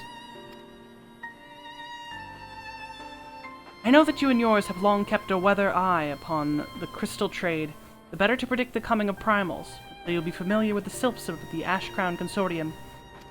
Through their dealings, they have cultivated relations not only with the city-states, but many other communities besides. Communities such as the Beast Tribes. Just so, it is our hope that we may use these sylphs to establish lines of communication to coordinate the efforts of our new fellowship. Yet there remain certain practical differences between a trade consortium and a grand company. If the sylphs are to perform their task effectively, they will require the counsel of one versed in the operational aspects of an armed force. An armed force founded with a self-seeing goal in mind, no less.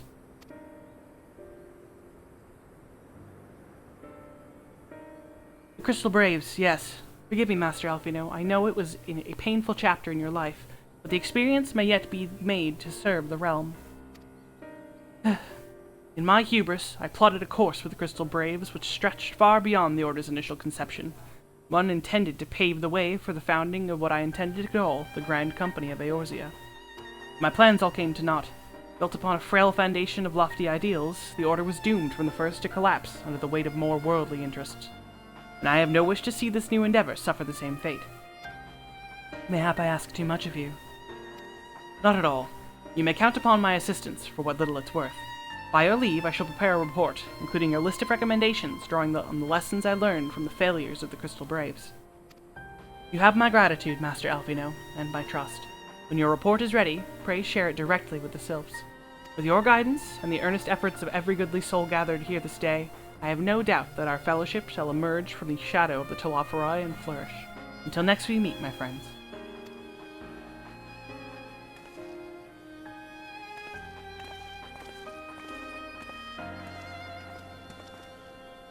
Before committing anything to writing, there are a number of people whose thoughts I should like to hear. Former Braves, you understand. Might you join me in seeking them out? Can't think of an excuse not to. As if you had to ask.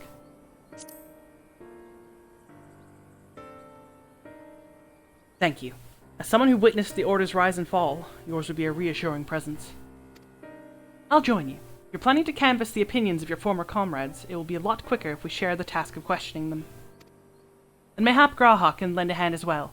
I shall accompany Thancred back to the Rising Stones. Between us, I dare say we should be able to provide an accurate enough account of the day's events. You should be glad for your company, Graha. I shall explain the details on the way.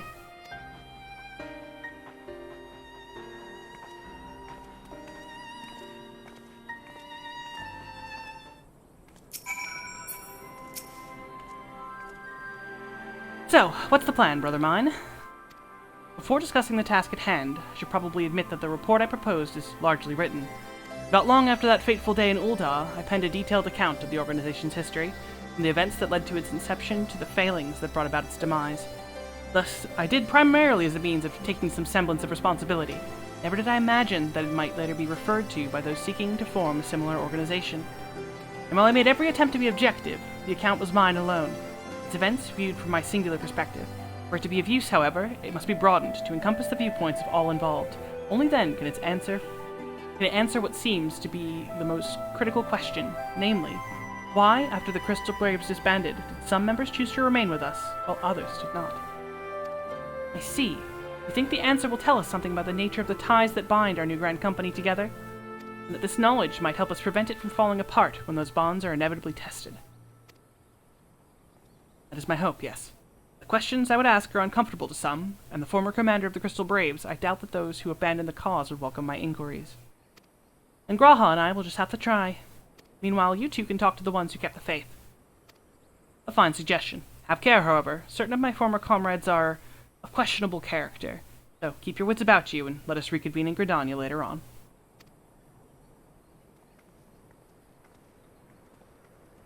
If you have no objections, I have a mind to begin speaking with Ryol and Eileen.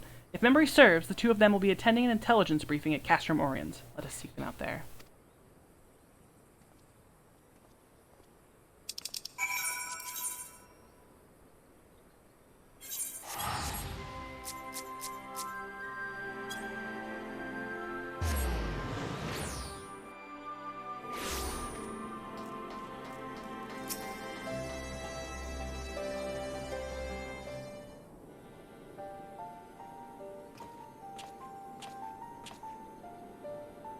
Well, look who it is. What brings you two here? Wouldn't have anything to do with the big meeting, would it? In a manner of speaking, I've been assigned a task, you see, for which I require the assistance of former members of the Crystal Braves.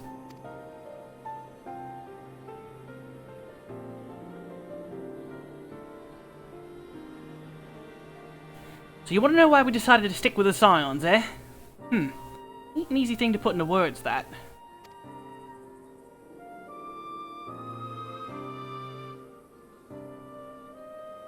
As I once explained to Kinliana, I spent a long time agonizing over my failure to alert you to the traitors in our midst. For my negligence, I was captured along with many others. We were powerless to prevent the tragedies that ensued. Not a day goes by that I don't think back to those fateful events. By joining the Scions, I hope to redeem myself, and I will continue to serve the cause for as long as I am able. That wasn't my only reason. When we were finally reunited at the Rising Stones, you refused to blame anyone but yourself for the fall of the Crystal Braves. In spite of everything that had happened, everything you'd suffered, you took us back without a moment's hesitation. We would not have blamed you had you turned us away, but when you gave us your trust instead, what else could we do but try to repay it? Nothing, that's what. As for my own tale, well, I've always felt the Scions have something in common with my old crew. The duty of the strong is to protect the weak. That was our creed, and I still strive to live to it by this day. But as time goes on, I've learned that strength comes in many shapes and sizes. From Hoary Boulder to Mistress Tataru, we've all got something to offer. And not one of us is doing it for personal gain. We believe there's more important things than that. Things worth protecting, which is what being a Scion's all about. I'm at a loss for words. Thank you, my friends. To hear this from you means more than you know. Forgive me, Kinliana. Could you... Well, why do you think the Crystal Braves ended in failure?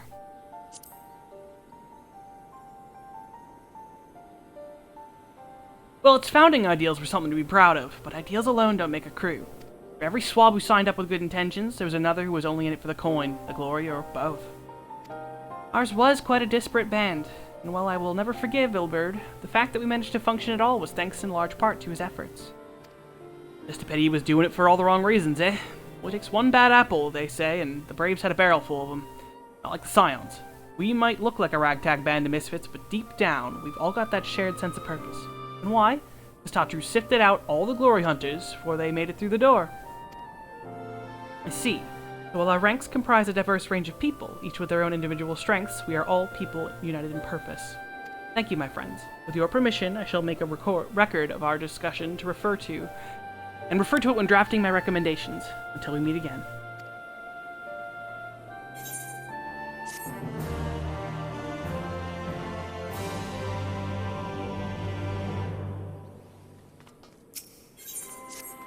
Well, I think we've taken enough of our colleagues' time, and I am conscious of less life-affirming testimonials await.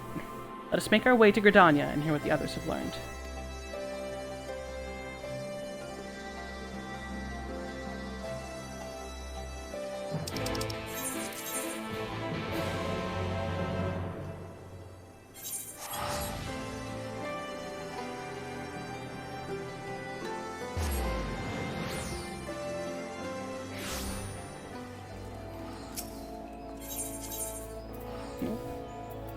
Sitting up here.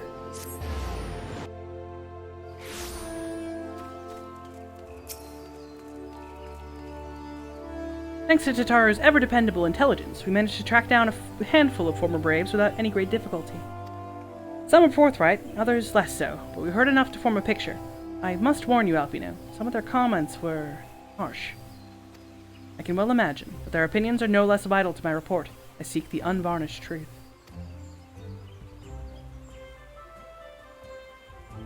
Thank you.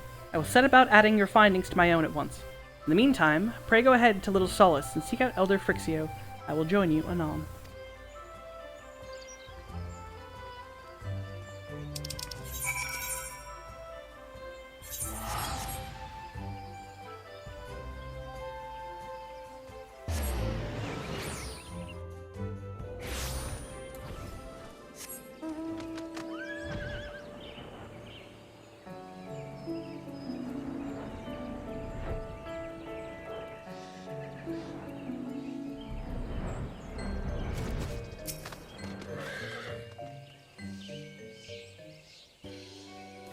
Welcome, Brave One and friends of Brave One. How good it is to see walking ones again so soon after the meeting. Should this one perform the customary dance of greeting? No, be at ease. It is true that these once delighted in making walking ones dance, but no more. Horned One Kane Senna said that walking ones would be coming to Little Solace. Imperial ones also invaded Sylphlands and abducted many of these ones, so these ones will be glad to bear messages between fighting friendly ones. That's heartening to hear, Elder. It will be required all ones to work in unison to stop the Telophoroi. These ones will try very hard, of course, but in matters of war, these ones have little experience. Any advice walking ones can provide would be most welcome. Oh, another pretty silver-haired one, and in quite a hurry, it seems. Alize, you must come quickly. Whatever's the matter, Alfino? Don't tell me you couldn't read my handwriting? What? No. A twin adder officer accosted me as I was about to set out. Charleon has sent an envoy who is due to arrive in Gridania at any moment. An envoy? Could it be that Kryl has managed to sway the Forum? We shall know soon enough, but there is more. The envoy has requested that the two of us attend the audience with the Elder Seedseer. Really? I can see why they might want the Scions present, but us specifically? Wait, isn't who I think it is. It is. I could scarce believe it myself, but when I inquired as to the envoy's identity, I was told that it was one Fortuno Leveilleur. Father? Well now. The fact that a serving member of the Forum had journeyed here would be surprising enough, but him? Quite. I glean from this that they are taking the matter seriously. That may be, but why him and not one of the other 98 Forum members? Unless he volunteered for it. It has been some time since you last saw your father, has it not? Could it be that he is concerned for your well-being? Perhaps, but he has always been reluctant to discuss his work with us. Indeed, and whenever we write to our parents, it is invariably our mother who replies. Nevertheless, I would welcome the opportunity to meet with him after so long, even if it is secondary to his true purpose here. Elder Frixio, loath though I am to cut short our visit, we must return to Gridania. Pray accept my apologies, along with my report.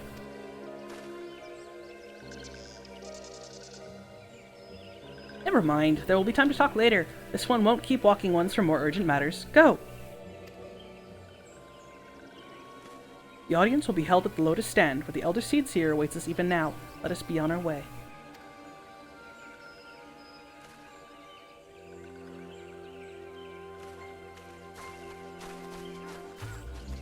The twins' dad is here.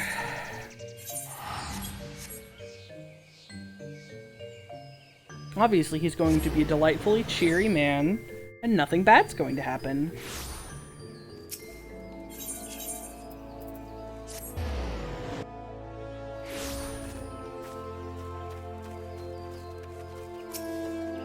Welcome, Warrior of Light. The Elder Seedseer and your friends are waiting within.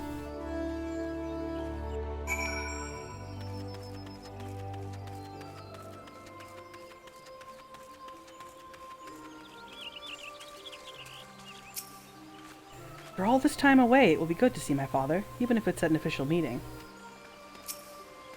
99 may seem like a rather lot of members, but before the Forum was founded, every person of age in Charlton was given equal say in its governance. Many of the institutions that are still active today were established by the people's vote, not least the Studium. As Alize and I were constantly reminded during our time there, it is an example of what can be achieved through absolute democracy. My friends, I thank you all for coming so swiftly. Word of Master Foshino's visit took us by quite by surprise, but the Alliance granted Mistress Kryl permission to request Charleon's aid. We did not anticipate a prompt reply, much less that it would be delivered by a member of the Forum. What the nature of that reply may be, we shall soon discover.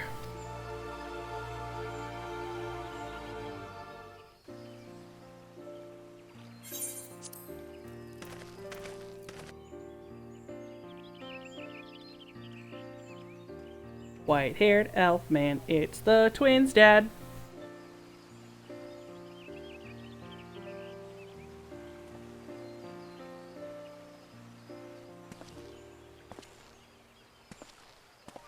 Elder Seedseer, I thank you for granting me this audience. I am Fortuno Leveilleur, here in my capacity as representative of the Forum. It is I who should thank you, Master Fortuno, for journeying so far and so swiftly. Would that our first meeting could have been under happier circumstances.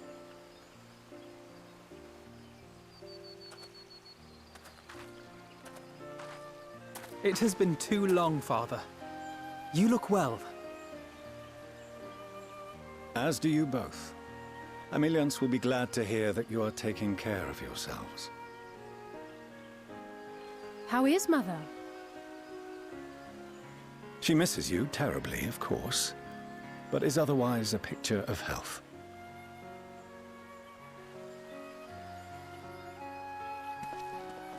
Circumstances apart, I'm grateful that our meeting has afforded me the chance to be reunited with my children at long last. And I believe I also owe you thanks for the hospitality you showed my father, Louisoix, during his sojourn in Eorzea.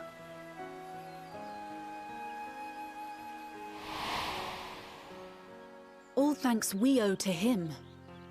In the days prior to the 7th Umbral Calamity, it was your father's tireless efforts which granted us a means to vanquish the Primals.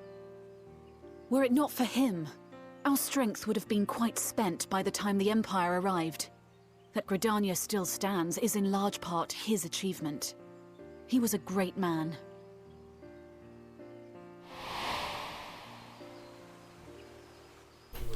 He would doubtless have been moved to hear you say so. I must confess, however, that I opposed his decision to intervene. Who are you talking to? And my position remains unchanged.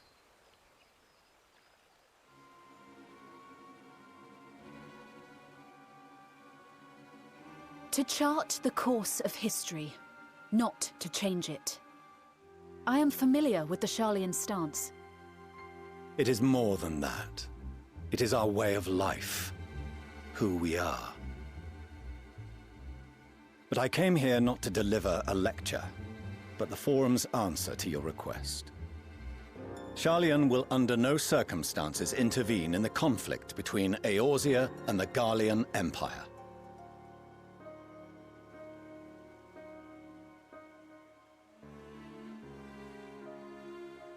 May I ask for what reason the Forum has come to this decision? The final days spell the end not only for Eorzea, but the entire world. The final days? Pray spare me your hyperbole. This conflict is no more than the latest in a series of petty squabbles between yourselves and Garlemald. One in which Sharlayan will take no part. If the final days were truly upon us, we would know. Father, you must ask the Forum to reconsider.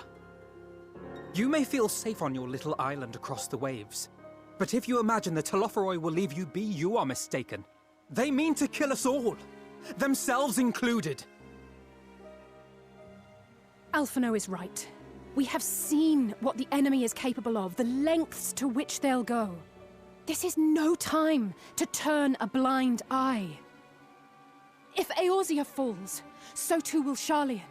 So if you truly love our homeland, you will join us. Now, before it's too late.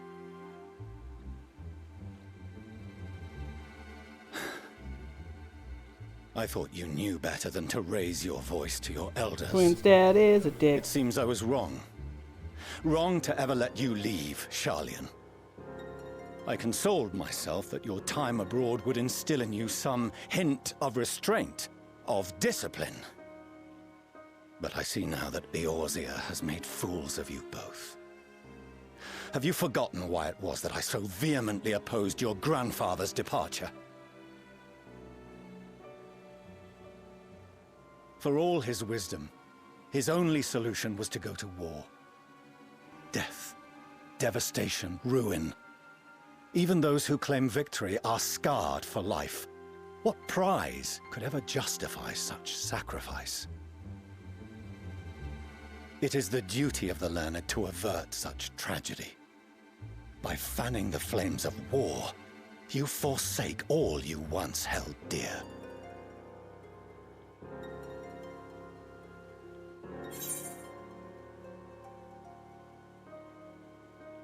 To ignore the plight of those one might conceivably save is not wisdom, it is indolence.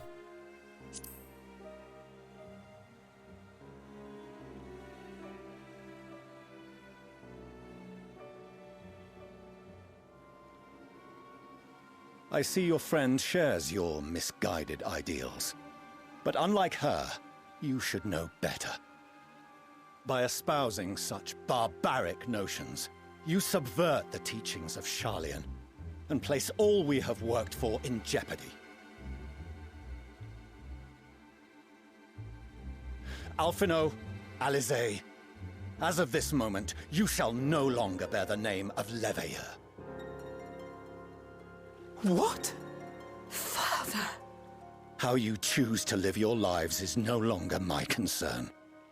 If you wish to walk the path of ruin, I will not stand in your way. Master Fourcheneau, while Sharlayan may have no intention of intervening in this conflict, we can still part as friends.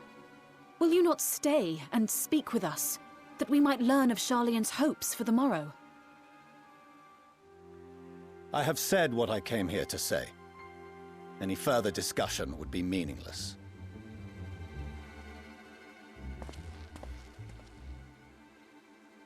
Father!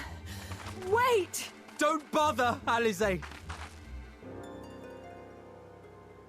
How can you stand there and watch him walk away? How can you let this happen?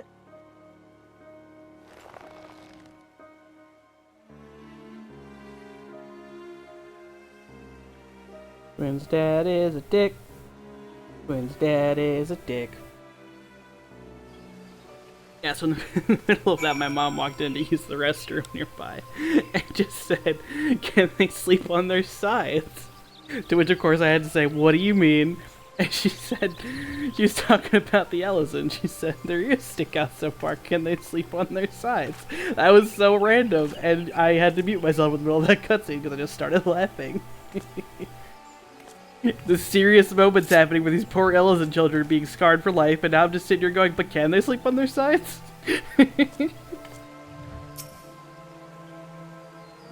So yeah, twins have been disowned. So that's what he came here to say? That we're all fools for having the temerity to defend ourselves against the Telophoroi? And as for the rest, like it or not, that was the Forum's decision, to watch from afar while Eorzea burns. Father was but the messenger, and as he handed down their judgment, I could think of nothing to say that could possibly sway him. I still can't. To have prolonged the discussion would have changed little, for it is not only Master Fourcheneau who must be persuaded, but the Forum as a whole. The decision was made ere your father crossed the sea. Nor is it like to be changed, and so we shall face the Telophoroi without their aid. Forgive me, but if they had no intention of helping us, then why would they go through the trouble of sending an envoy in the first place? Why did they not simply keep their counsel, as they are wont to do?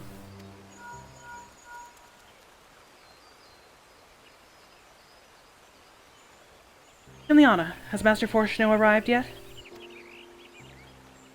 Then it's as I feared. My efforts were in vain. I pleaded our case to as many Forum members as I could, but they flatly refused to discuss the matter. No, that's not exactly true. I should rather say that they ignored every word I said on the subject, without exception. It was almost unnerving. Could it be that they are hiding something from us? That might go some way to explain Master Fourcheneau's performance. When he said that they would know if the final days were truly upon us, I dismissed it as pride. But what if they genuinely believe that they know how the world will end, and simply disagree with us about the circumstances? That I don't know, but something tells me they are not as unconcerned about the Telophoroi as they claim. If the threat weren't real, why else would they be so standoffish and secretive? I would very much like to delve deeper into this, but I'm afraid I've exhausted every avenue of inquiry. Nor have I fared any better with my other mission, researching Hydaelyn and the Ethereal Sea. I tried enlisting the help of experts in the field, but it appears the Forum has forbidden anyone from cooperating with us. Obstructed at every turn. So it would seem, but don't lose heart just yet. With all the knowledge and acquaintances we have between us, we will still find a way forward. To that end, I would like you all to join me here. When the time is right, of course. I'm aware that matters in Eorzea stand on a knife edge, but with your permission, I can at least start making the necessary arrangements. Well, there are one or two things to take care of here first. After which, assisting me will seem a sweet relief, I'm sure. While you attend to matters heroical, I shall see about securing entry for you all, and will let you know when everything is in order. Take care in the meantime, won't you? Your speculations give me cause to hope. Yet if the seeds will bear fruit, I cannot say. While it is possible the Sharlians hide some secret truth from us, there can be no certainty that its exposure will prompt in them a change of heart. And so for the present, we must needs confront the plight in which we find ourselves. The Forum has refused our request for aid, and it falls on us alone to contend with the Telophoroi. Even with all of Eorzea standing united, there's no guarantee that we'll prevail. What does Sharlian intend to do if we fail?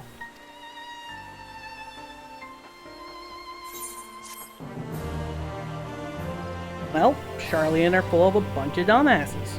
The smartest dumbasses to ever live.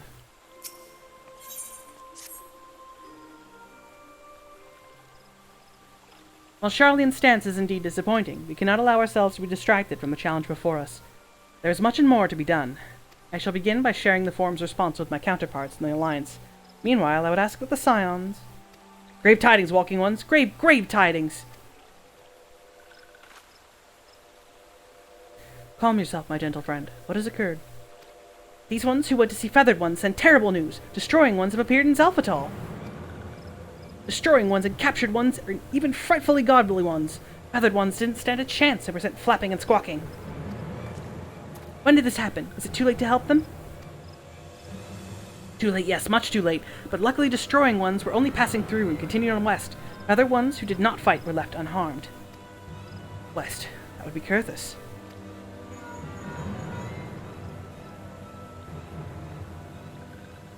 My lady, the Ashgardians report that the Telophoroi have emerged from the eastern highlands of Kurthus and are marching at speed.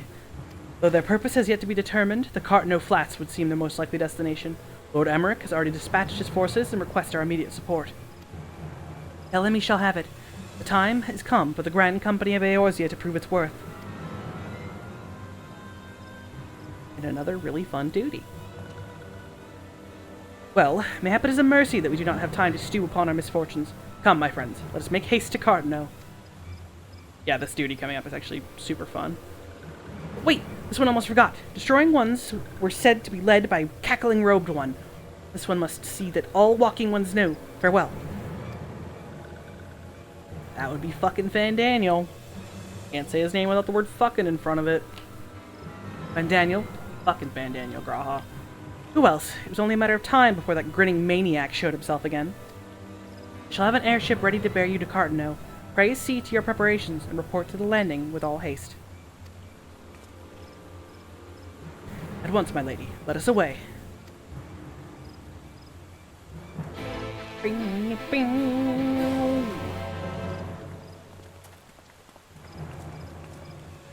Yeah, this duty coming up is ver fun.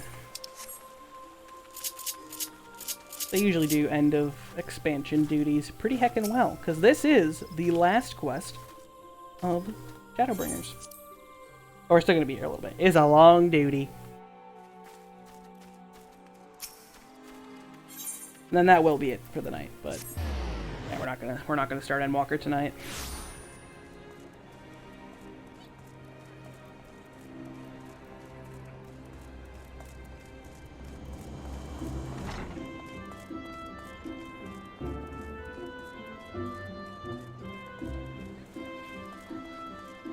Hey, Fordola. Iliana, it would seem Fordola here has come all the way to Gridania to find us. I've explained the situation, but she insists her business is urgent. Aye, and it'll be over sooner if you shut up and come with me.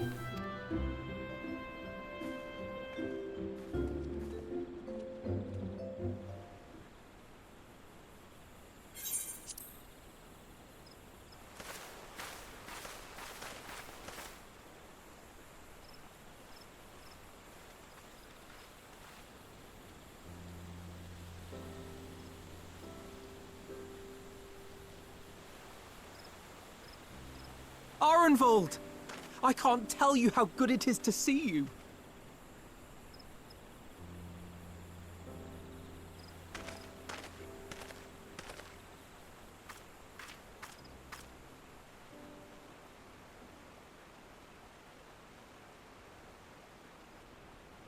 It arrived a lot sooner than expected, eh? The day I craned my neck up at you. Only because you're sitting down. Unless...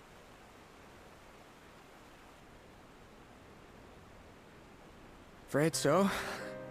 The chirurgeons say I may never walk again.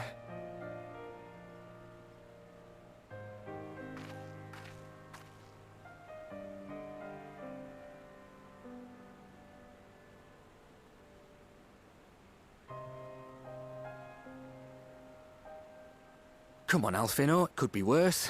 Besides, I didn't come here to dampen the mood. Quite the opposite.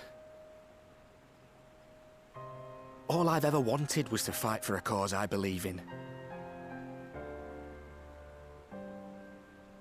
But my fighting days are over.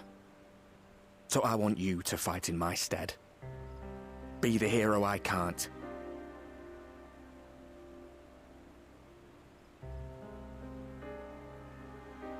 I am no hero. That's what they all say, though. No one ever calls themselves a hero. Even the ones who eat primals for breakfast. It's for others to decide.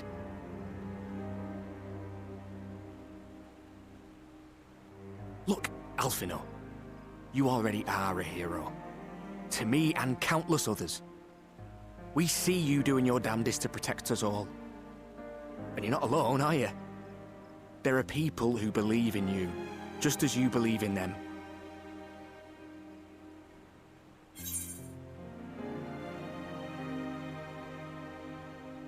You carry the dreams of many. You carry yours too.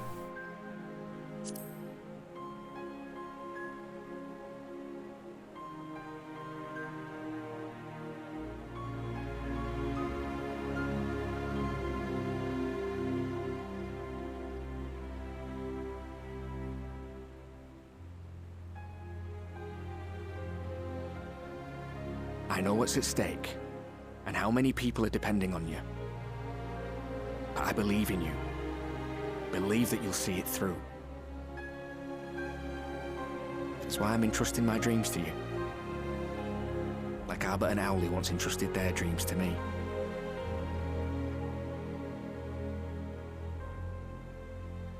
There was a time when I would have borne the weight of such expectations without a second thought. But now, I know just how heavy that burden can be. To tell the truth, I'm beginning to wonder if I chose the right path. Sacrifices will inevitably be made for the sake of the ideals I uphold. Maybe I am not the person I thought I was. The person you think I am. I wouldn't presume to tell you. But I will say this. In spite of everything, you've come this far. The road ahead might not always be clear, but you've never been one to give up or take the easy way out. And everything you do for others. For a brighter future. I'm proud to call you my friend. Well, I've said my piece, so I'll let you go. I know you've got more important things to be doing. Just give what I've said some thought, all right?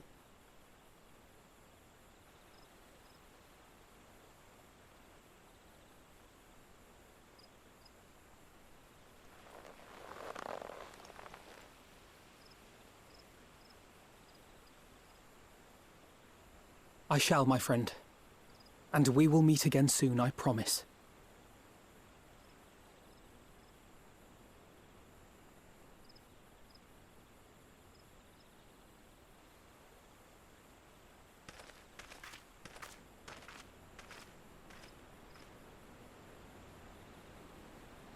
Nothing left for me to do but wave and smile.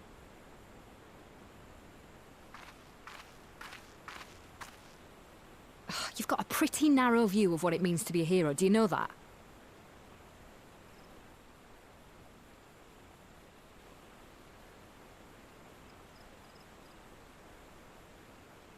You think they're all forged in the fires of battle? That it's all about being brave and killing villains?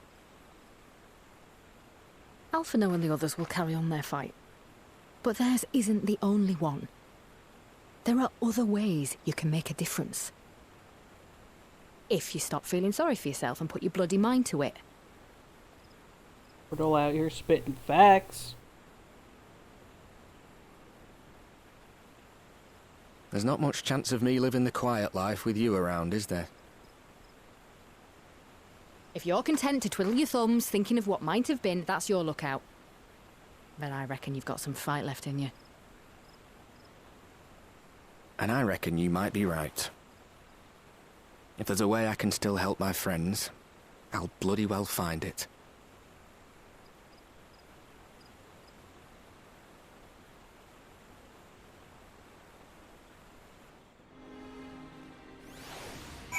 Cordola speaking the truth out here.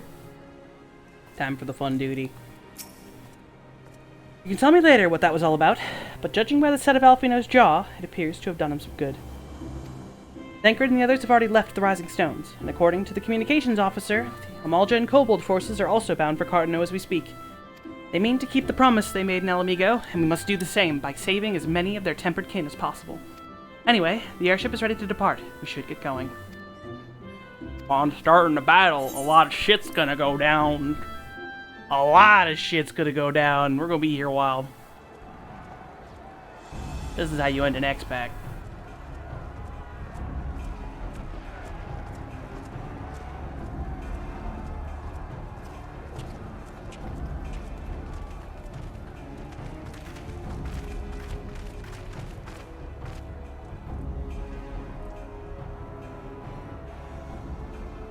My fellow Scions, as I am sure you will have heard, we can expect no help from Charlian, nor are we any closer to discerning the Telophoroi's grand design.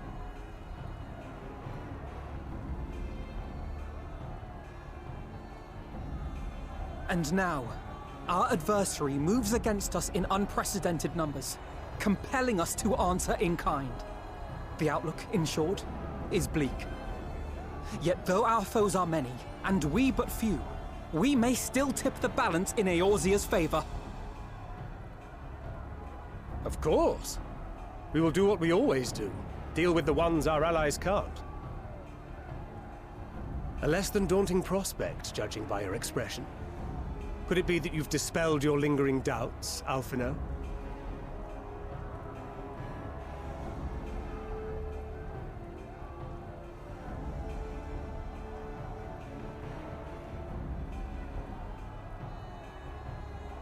Oh, I doubt I ever will. But as my friends have kindly reminded me, I have come this far, and that must count for something.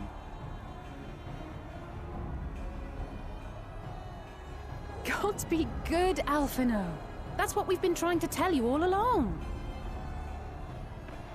For one so bright, you can be remarkably dim at times. There is such a thing as overthinking, you know.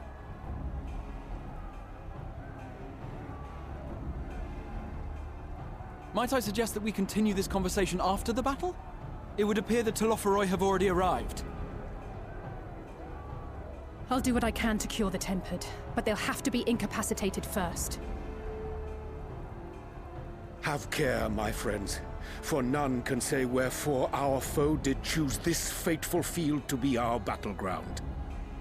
Whatever may transpire, pray grant him not the pleasure of deterring you.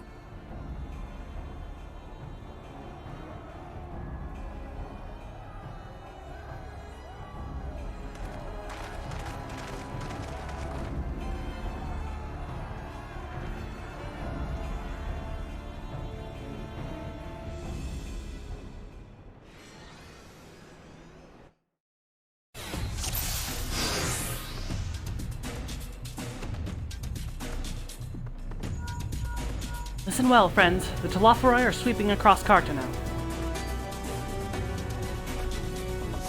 As for the Ascian, he was briefly sighted above the battlefield, but has since vanished. He likely intends to watch events unfold from afar. Thus far, the movements of the lunar primals have proven difficult to predict. Even when poised to ambush our troops, they instead withdraw for some unknown targets. Reason: whatever the Telophoroi's plan may be, the primals are our primary targets. Understood. They will not elude the Scions for long.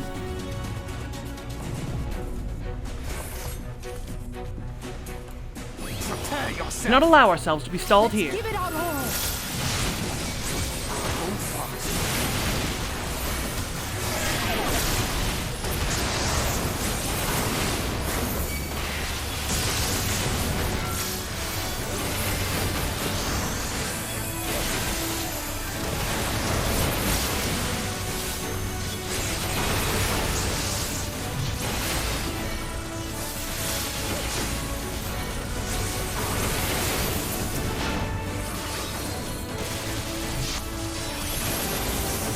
They would overwhelm us with sheer numbers.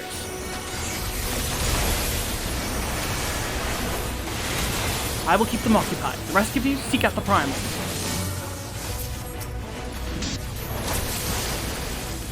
Let's divide our forces that we may locate the primals more swiftly. Dankford, Stoll, and I shall head east. I'll concentrate my efforts on the Tempered. With luck, I should have a chance to cure some of them. And I'll go west. Liana, Alfino, come with me.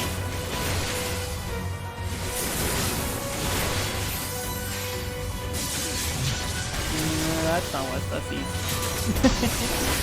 I thought you said east.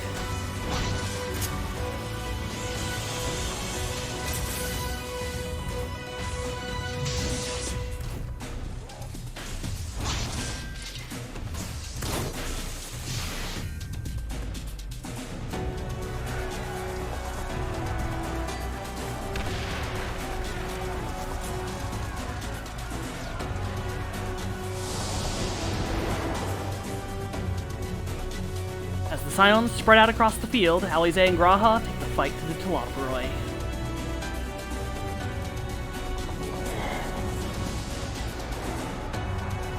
I like this duty a lot. I get to play as all my friends.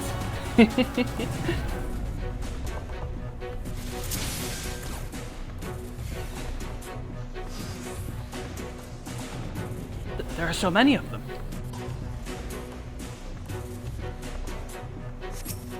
I won't be curing anyone at this rate. We'll have to incapacitate them first.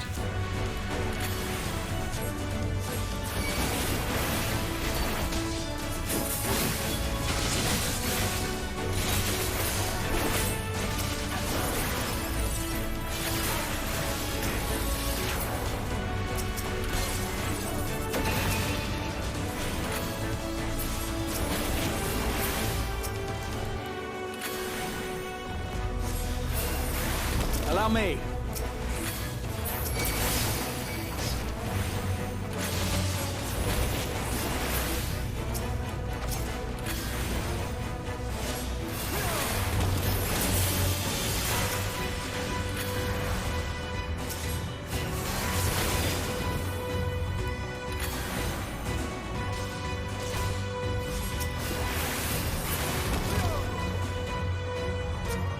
The tempering has gone too far to treat them here on the battlefield.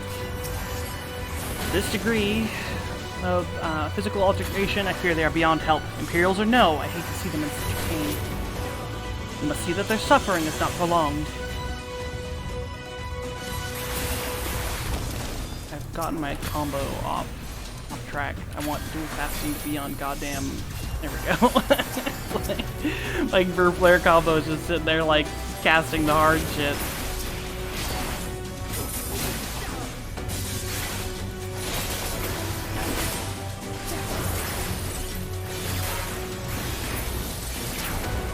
Just the beginning. Right behind you.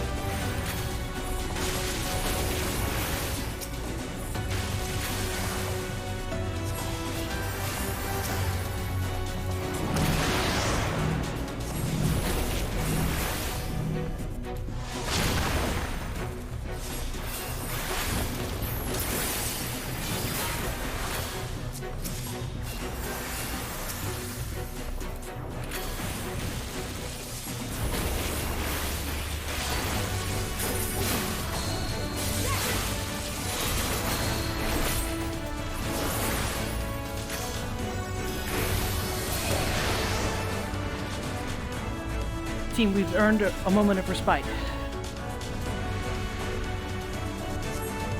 Let us take this opportunity to cure the Tempered.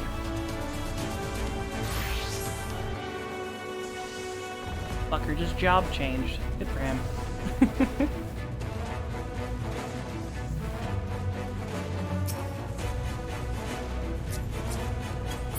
Oh, Angelo. What am I supposed to put on here? Come on, guys.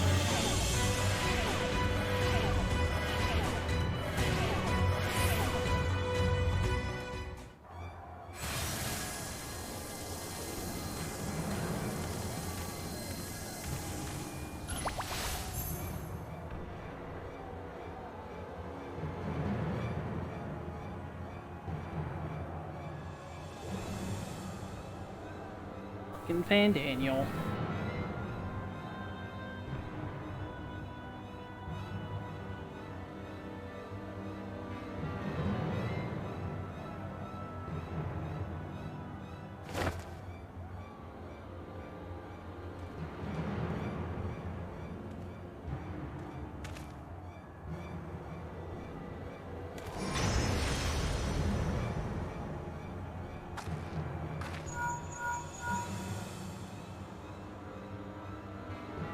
Do you see that?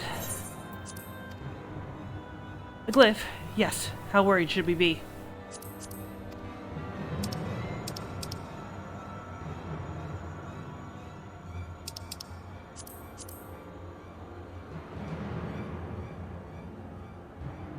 Listen well and judge for yourself. Though I can see ethereal currents, I had not thoroughly examined those that flow through the heart of Cartano. But now that I am here, things have become clear.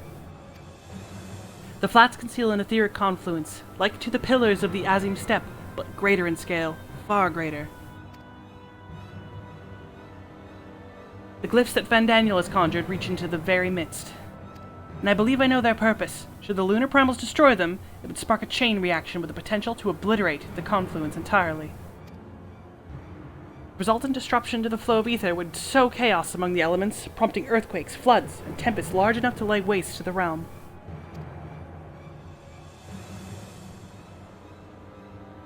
That he would go so far cometh as little surprise. We must needs protect the confluence at all costs.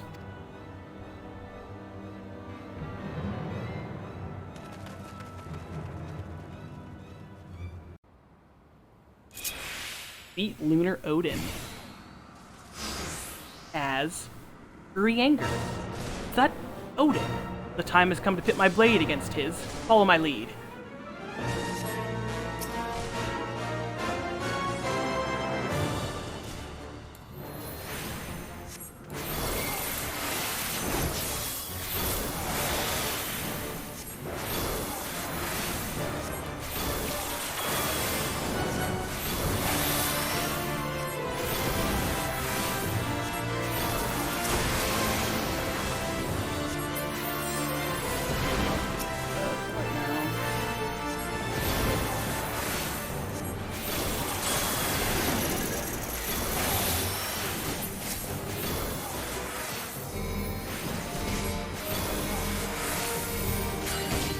Will protect thee.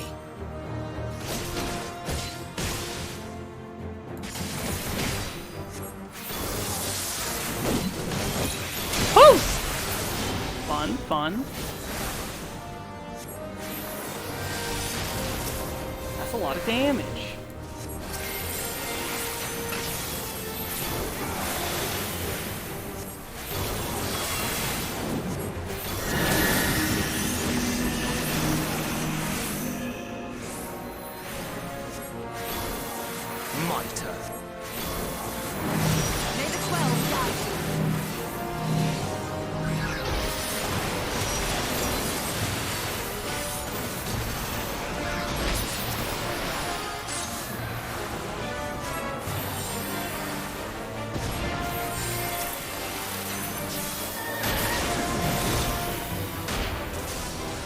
Not bode well. Best brace ourselves.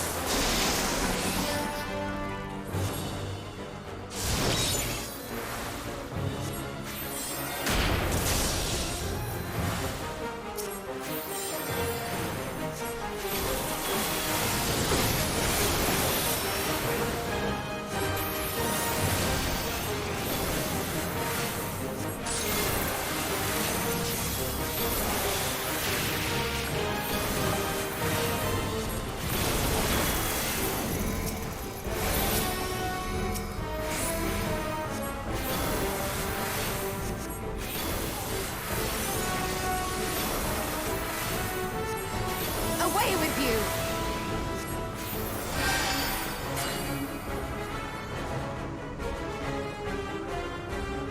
The best defense is a good defense. Double bubble. Triple bubble. Let's go. I did nothing.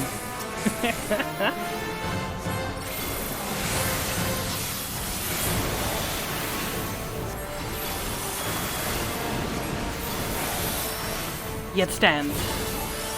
A glutton for punishment, it would seem. In which case, I'd be glad to oblige him.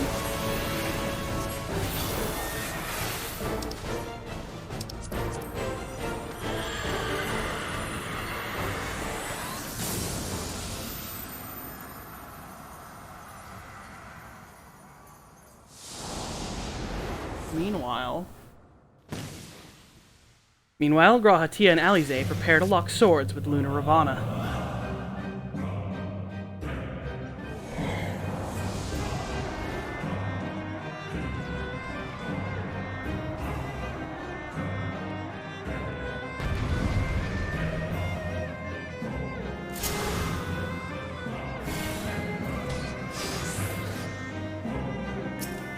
That must be Ravana, a formidable opponent by all accounts, but so are we. Alright, how the fuck do you play fake black mage? Blizzard does. Blizzard just, oh yeah, that just restores him.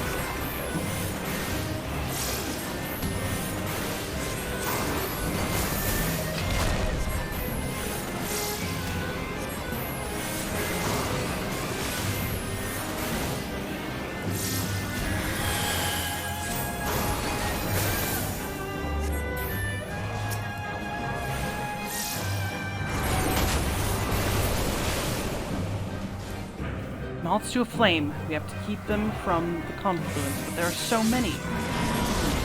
Allow me. Quick casting a break should buy us some time. I have you now.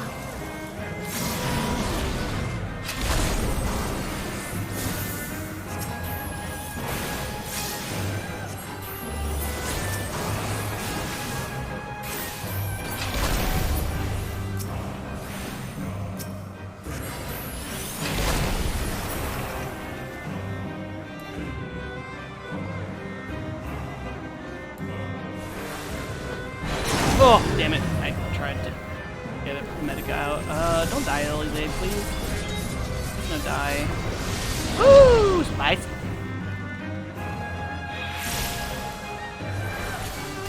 A little close for comfort, but now's our chance. Showing me.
Gathering ether. Raha, try stopping him with Break. I have a way of breaking his defenses, but I'll need time. Keep him occupied. Understood. Let's hope that Break works as intended.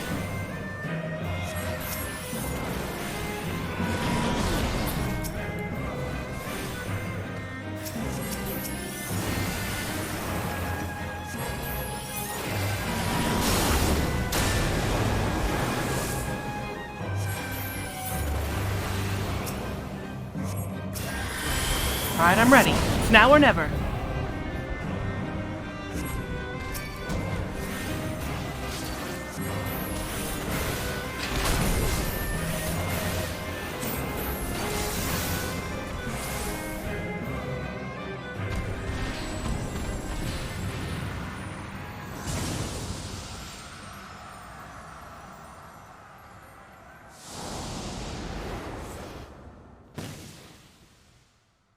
the self-same moment, you stand shoulder to shoulder with Alphino and Estinian, resolved to lay Lunar Ifrit low.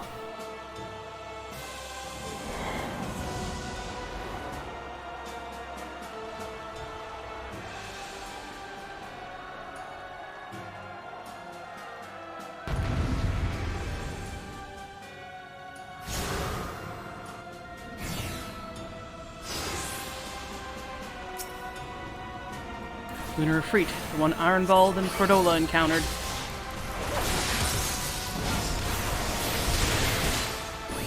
This one's not to be taken lightly. Be on your guard.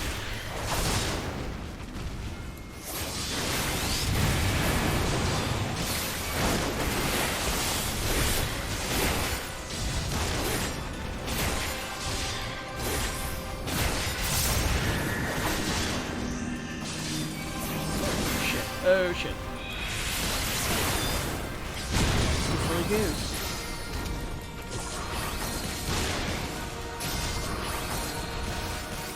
Oh, rude.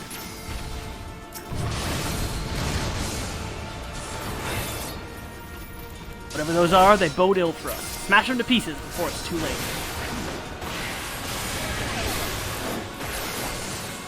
You're finished!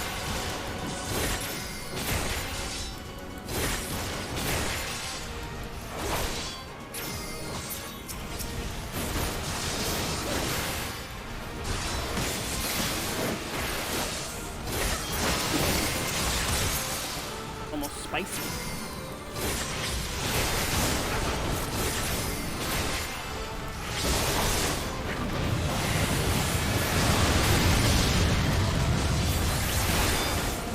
We must fight on!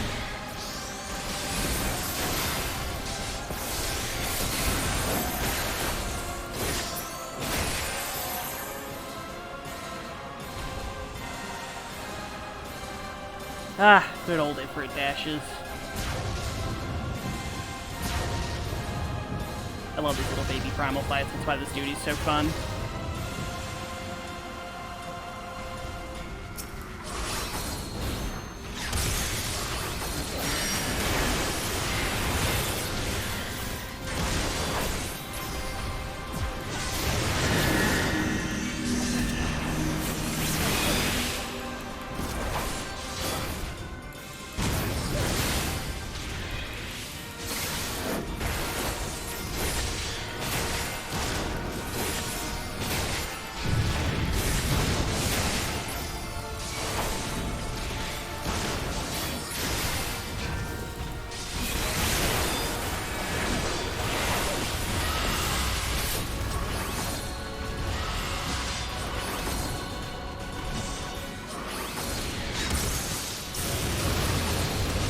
No, my configure. I'm so sad.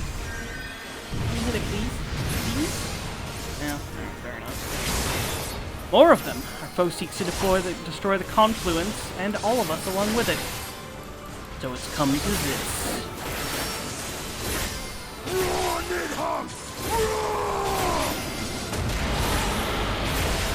I have you now!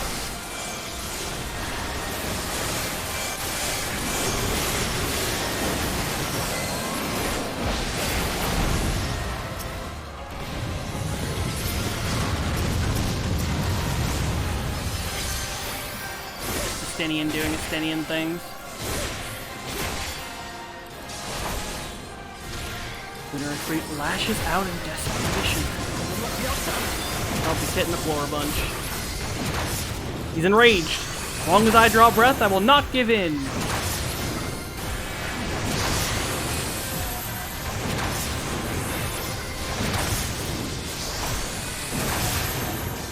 It's time we end it.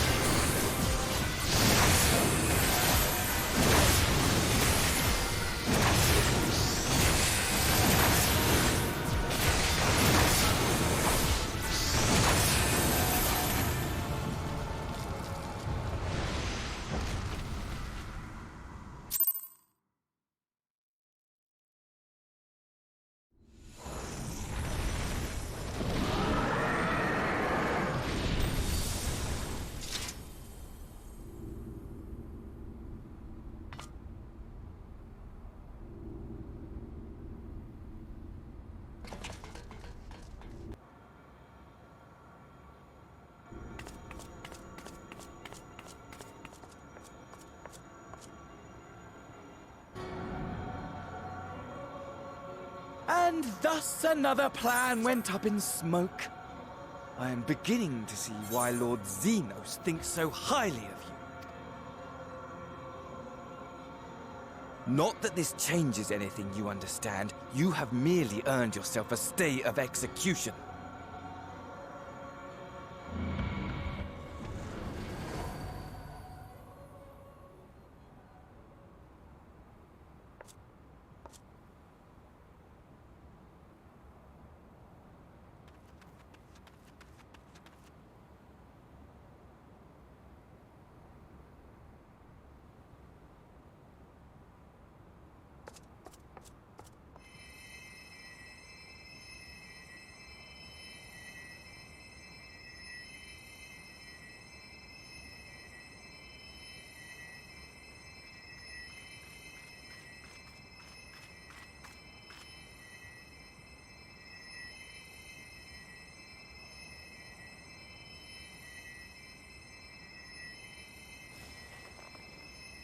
Glory be to Garlemald.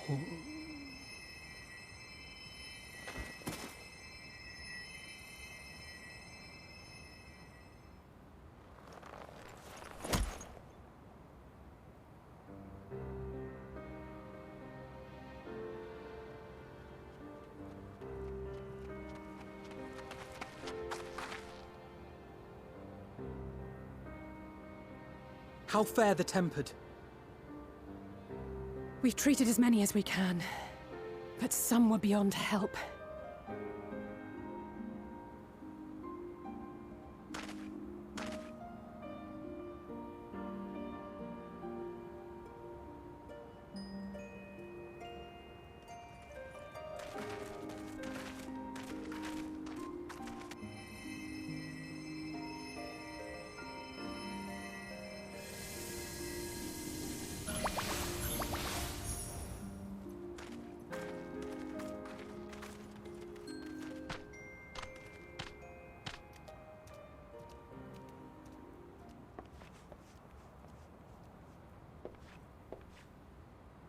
Do not hang your heads so, brave scions.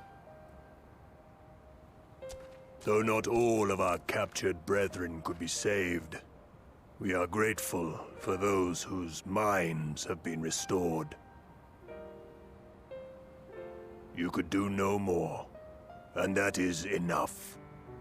So please hold your heads high.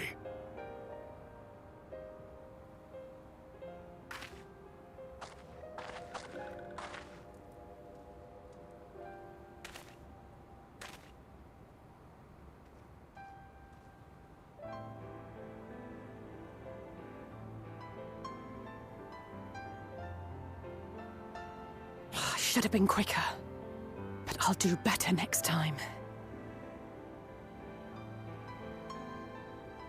Thank you for your kind words. They mean a lot.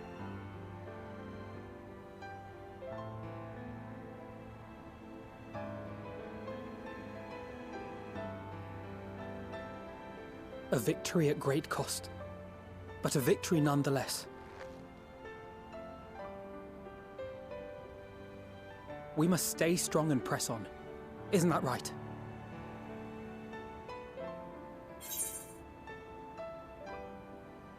To the very end.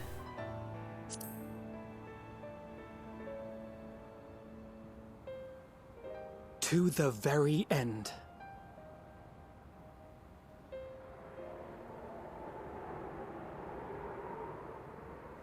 The moon. That's not important. Love this scene though, with the mix of the music.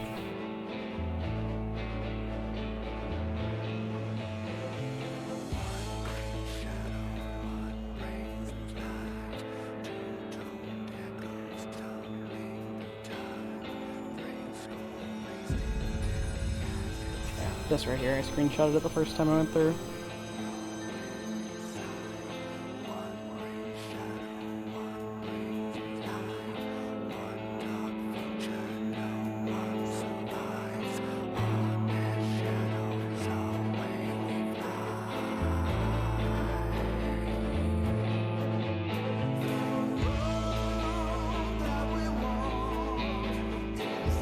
the end of an expansion I didn't think they could top.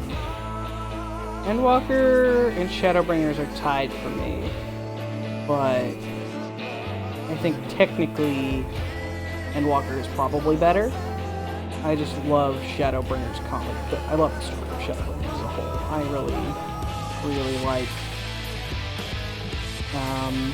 the whole aspect of you turning into a Light Warden as you save the people from the Light Wardens. Emmett Selk was a champion of a villain. Elidibus, all of them were. Look at those twins. Look at that angsty man. I love Green. Yeah, they're tied for me, but Shadowbringers, I think, wins out for me when it shouldn't. Like, that's how good Endwalker is, but I like Shadowbringers just a bit more. I think thematically, character-wise. It's a little more fantasy. Yeah, that's not even right. It's like, Endwalker's pretty... Endwalker's a little more sci-fi. But yeah, I just love Shadowbringers. It's good stuff. And I'm excited to get it back into Endwalker, though, because I love the story. We're almost caught up on content with this New Game Plus playthrough. And I do still plan to go through and play, like, replay some of the side stuff. This artwork, though. Like, I want to replay the role quests, class quests, probably some of the raid quests. Like, I want to redo Crystal Tower. That's going to be pretty important. For getting... I mean, this is all so I could have stuff for writing, which who knows if I'll ever write anything, but Crystal Tower is pretty damn important. I'm gonna skip the cutscenes, or the credits once these artworks play out, because golly, these artworks, these character portraits are nice.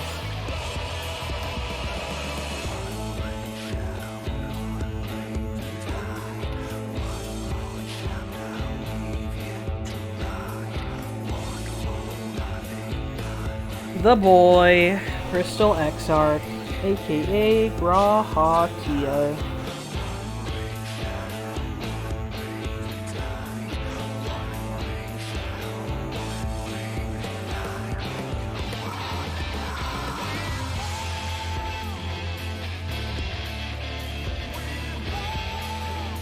Ardbert!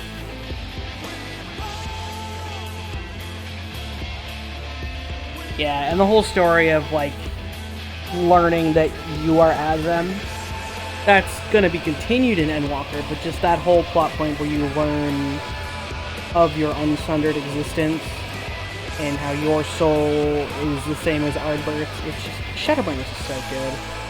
Alright, that's all the artwork. Yeah, that's just cutscenes. Too good.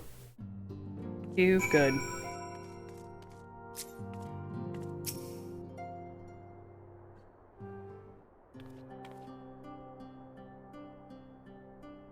I trust you all enjoyed a comfortable flight aboard the Pride of the Ishgardian fleet. Lest you worry, the Bonanza has been towed to a nearby location to be retrieved at your convenience. You have thought of everything, Lord Emmerich, and may I say how much I appreciate the hospitality you afforded us on the way home. Think nothing of it. Our destination lay in the same direction, and it afforded me the perfect opportunity to learn how my errant friend has been since he last took his leave. It would seem you have finally found a place to settle down. I merely grew weary of wandering the Far East. Returning to more serious matters, while the Telophoroi have been driven from Cartano, 'tis like the bulk of their force yet remains. On the evidence of the Grand Company of Eorzea's first joint military operation, however, I am confident that we have the potential to meet such threats head-on, even without the aid of you and yours. As such, while our forces keep the Telophoroi at bay, I would ask that you apply your talents to the task of neutralizing the towers. A sensible division of labor. If the towers remain, so too will the threat of the lunar primals.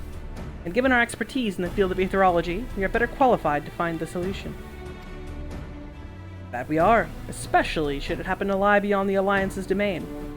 There is a time and place for the formal investigations, of course, but certain secrets are wont to hide where only enterprising individuals may venture. I could not agree more. There are none better suited to this task, nor any upon whom I would rather rely.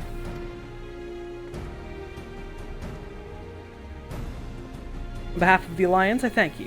We look forward to receiving any information you are able to uncover. And with that, I must take my leave. Should you have need of assistance, pray do not hesitate to ask. Fare you well, my friends. Yeah, I want your sword. Give me your sword, it's so cool. Not even a cash item. I want it. I confessed, I had hoped to be able to study the towers more closely, vital as they plainly are to the Telophoroi's plans. We can discern their ultimate function, and will be one step closer to understanding our enemy's grand scheme. Should we succeed in neutralizing them, of course, it is all but certain that the Telophoroi will mount an all-out invasion. And then it will begin. The one who awaits at the heart of the chaos will come for us. For you. And in the end, our true nemesis may be the calamity to end all calamities, the final days themselves. Yes, all right, Alfino. We need a plan, not portents. As Thancred so eloquently pointed out, we are in a position to seek information from all manners of places, not least... Charlian. No! Oh my god, I just accidentally fucking... Get the cutscene. How did my finger slip onto square and then X in that order? I could not tell you. Shut up, Averick. Take your leave.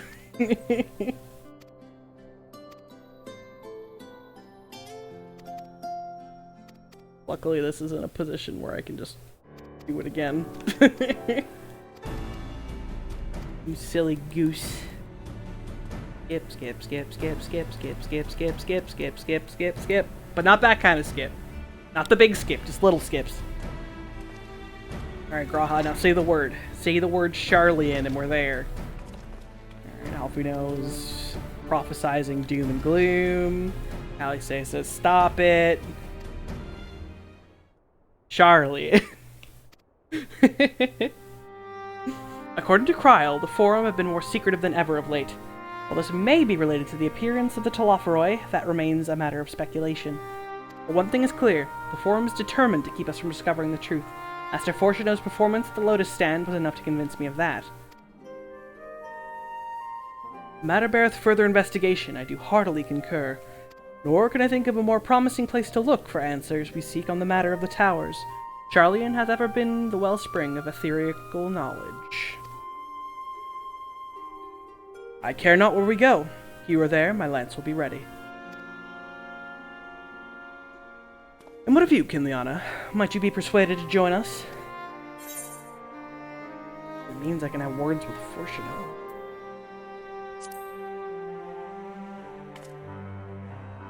Only after I do. If he and his friends in the Forum think we'll leave them alone if they ignore us, they're in for a shock. It appears we are in agreement. We have but to wait for Kryl to secure the necessary permissions. In the meantime, there's a matter I would investigate. Does it involve tall structures? By strange coincidence, it does. At present, I only have one creeping suspicion, but with your help, I will soon find out if my fears are warranted.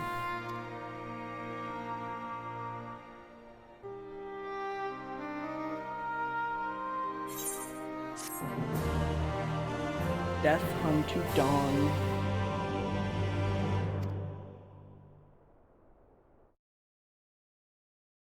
Meanwhile, in the Garlean capital.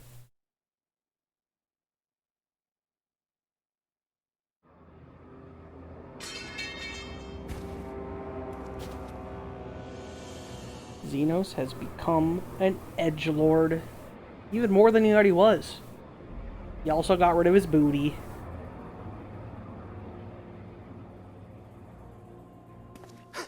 Those Eorzeans certainly are a stubborn bunch. Though I suppose you knew that already. My plan to redirect the ether from Cartano came to a rather less than satisfactory conclusion. It was, in many respects, an abject failure. Which does, of course, raise the question of where we are going to procure the requisite amount. The obvious solution would be to draw on resources a little closer to home, though that would require our dreamer to dream a trifle more deeply. So be it. The dreamer will not complain. Then let us begin the preparations at once. With the gateway of the gods complete, all that remains is to gather the necessary ether, and our prize shall be within reach.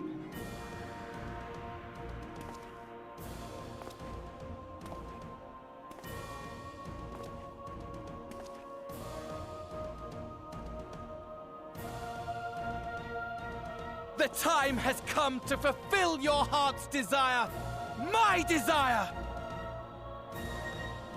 To relieve those wretched creatures of their meaningless existence!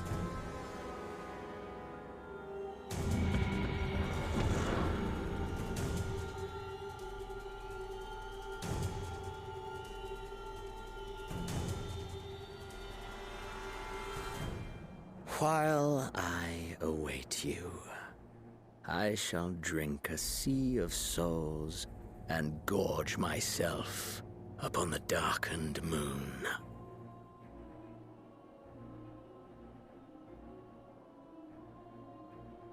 Then you shall come to me, all roiling rage and rancor.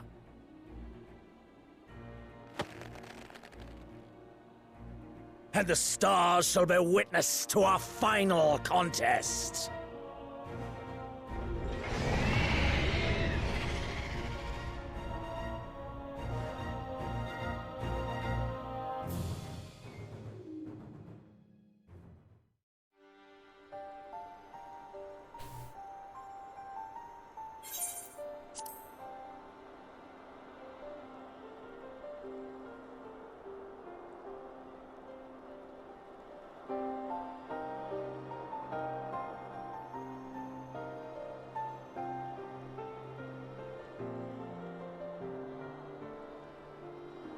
As I thought, the ethereal currents have been disturbed here too.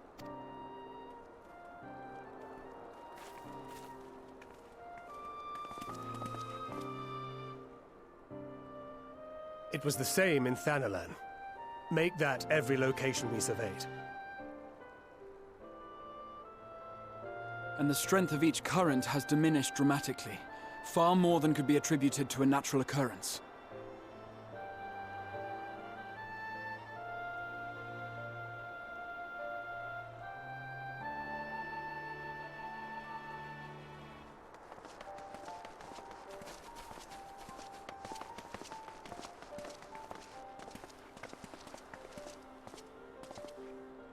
What tidings bringest thou from Dravania? We took a number of readings, and noticed that the closer we were to the tower, the lower the etheric density became. In short, the towers are drawing upon the land's ether, which would explain how they were able to carry out the summonings.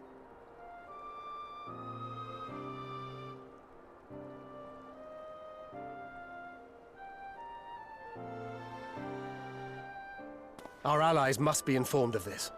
We should return to the Rising Stones and have Tataru relay our findings to them.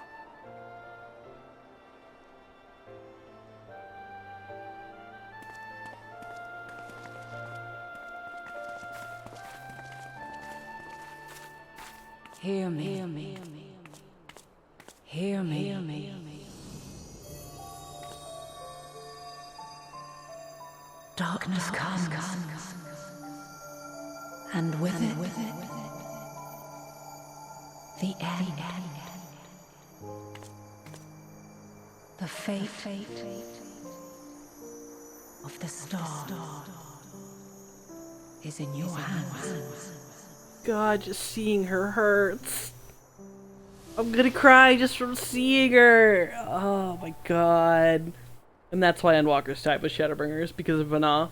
Just Vana. Everything all right back there?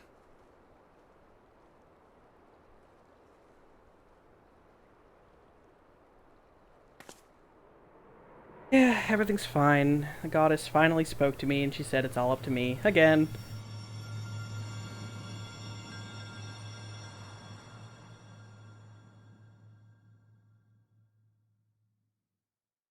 Solemn dawn, grim purpose shines, and gaze is cast towards moonlit sky. Thus does our final curtain rise, your steps to guide what end betide. Part 4 done. Oh, and next time we do New Game Plus, we'll resume with the start of Endwalker, where I'll probably end up crying like a little girl during all parts involving certain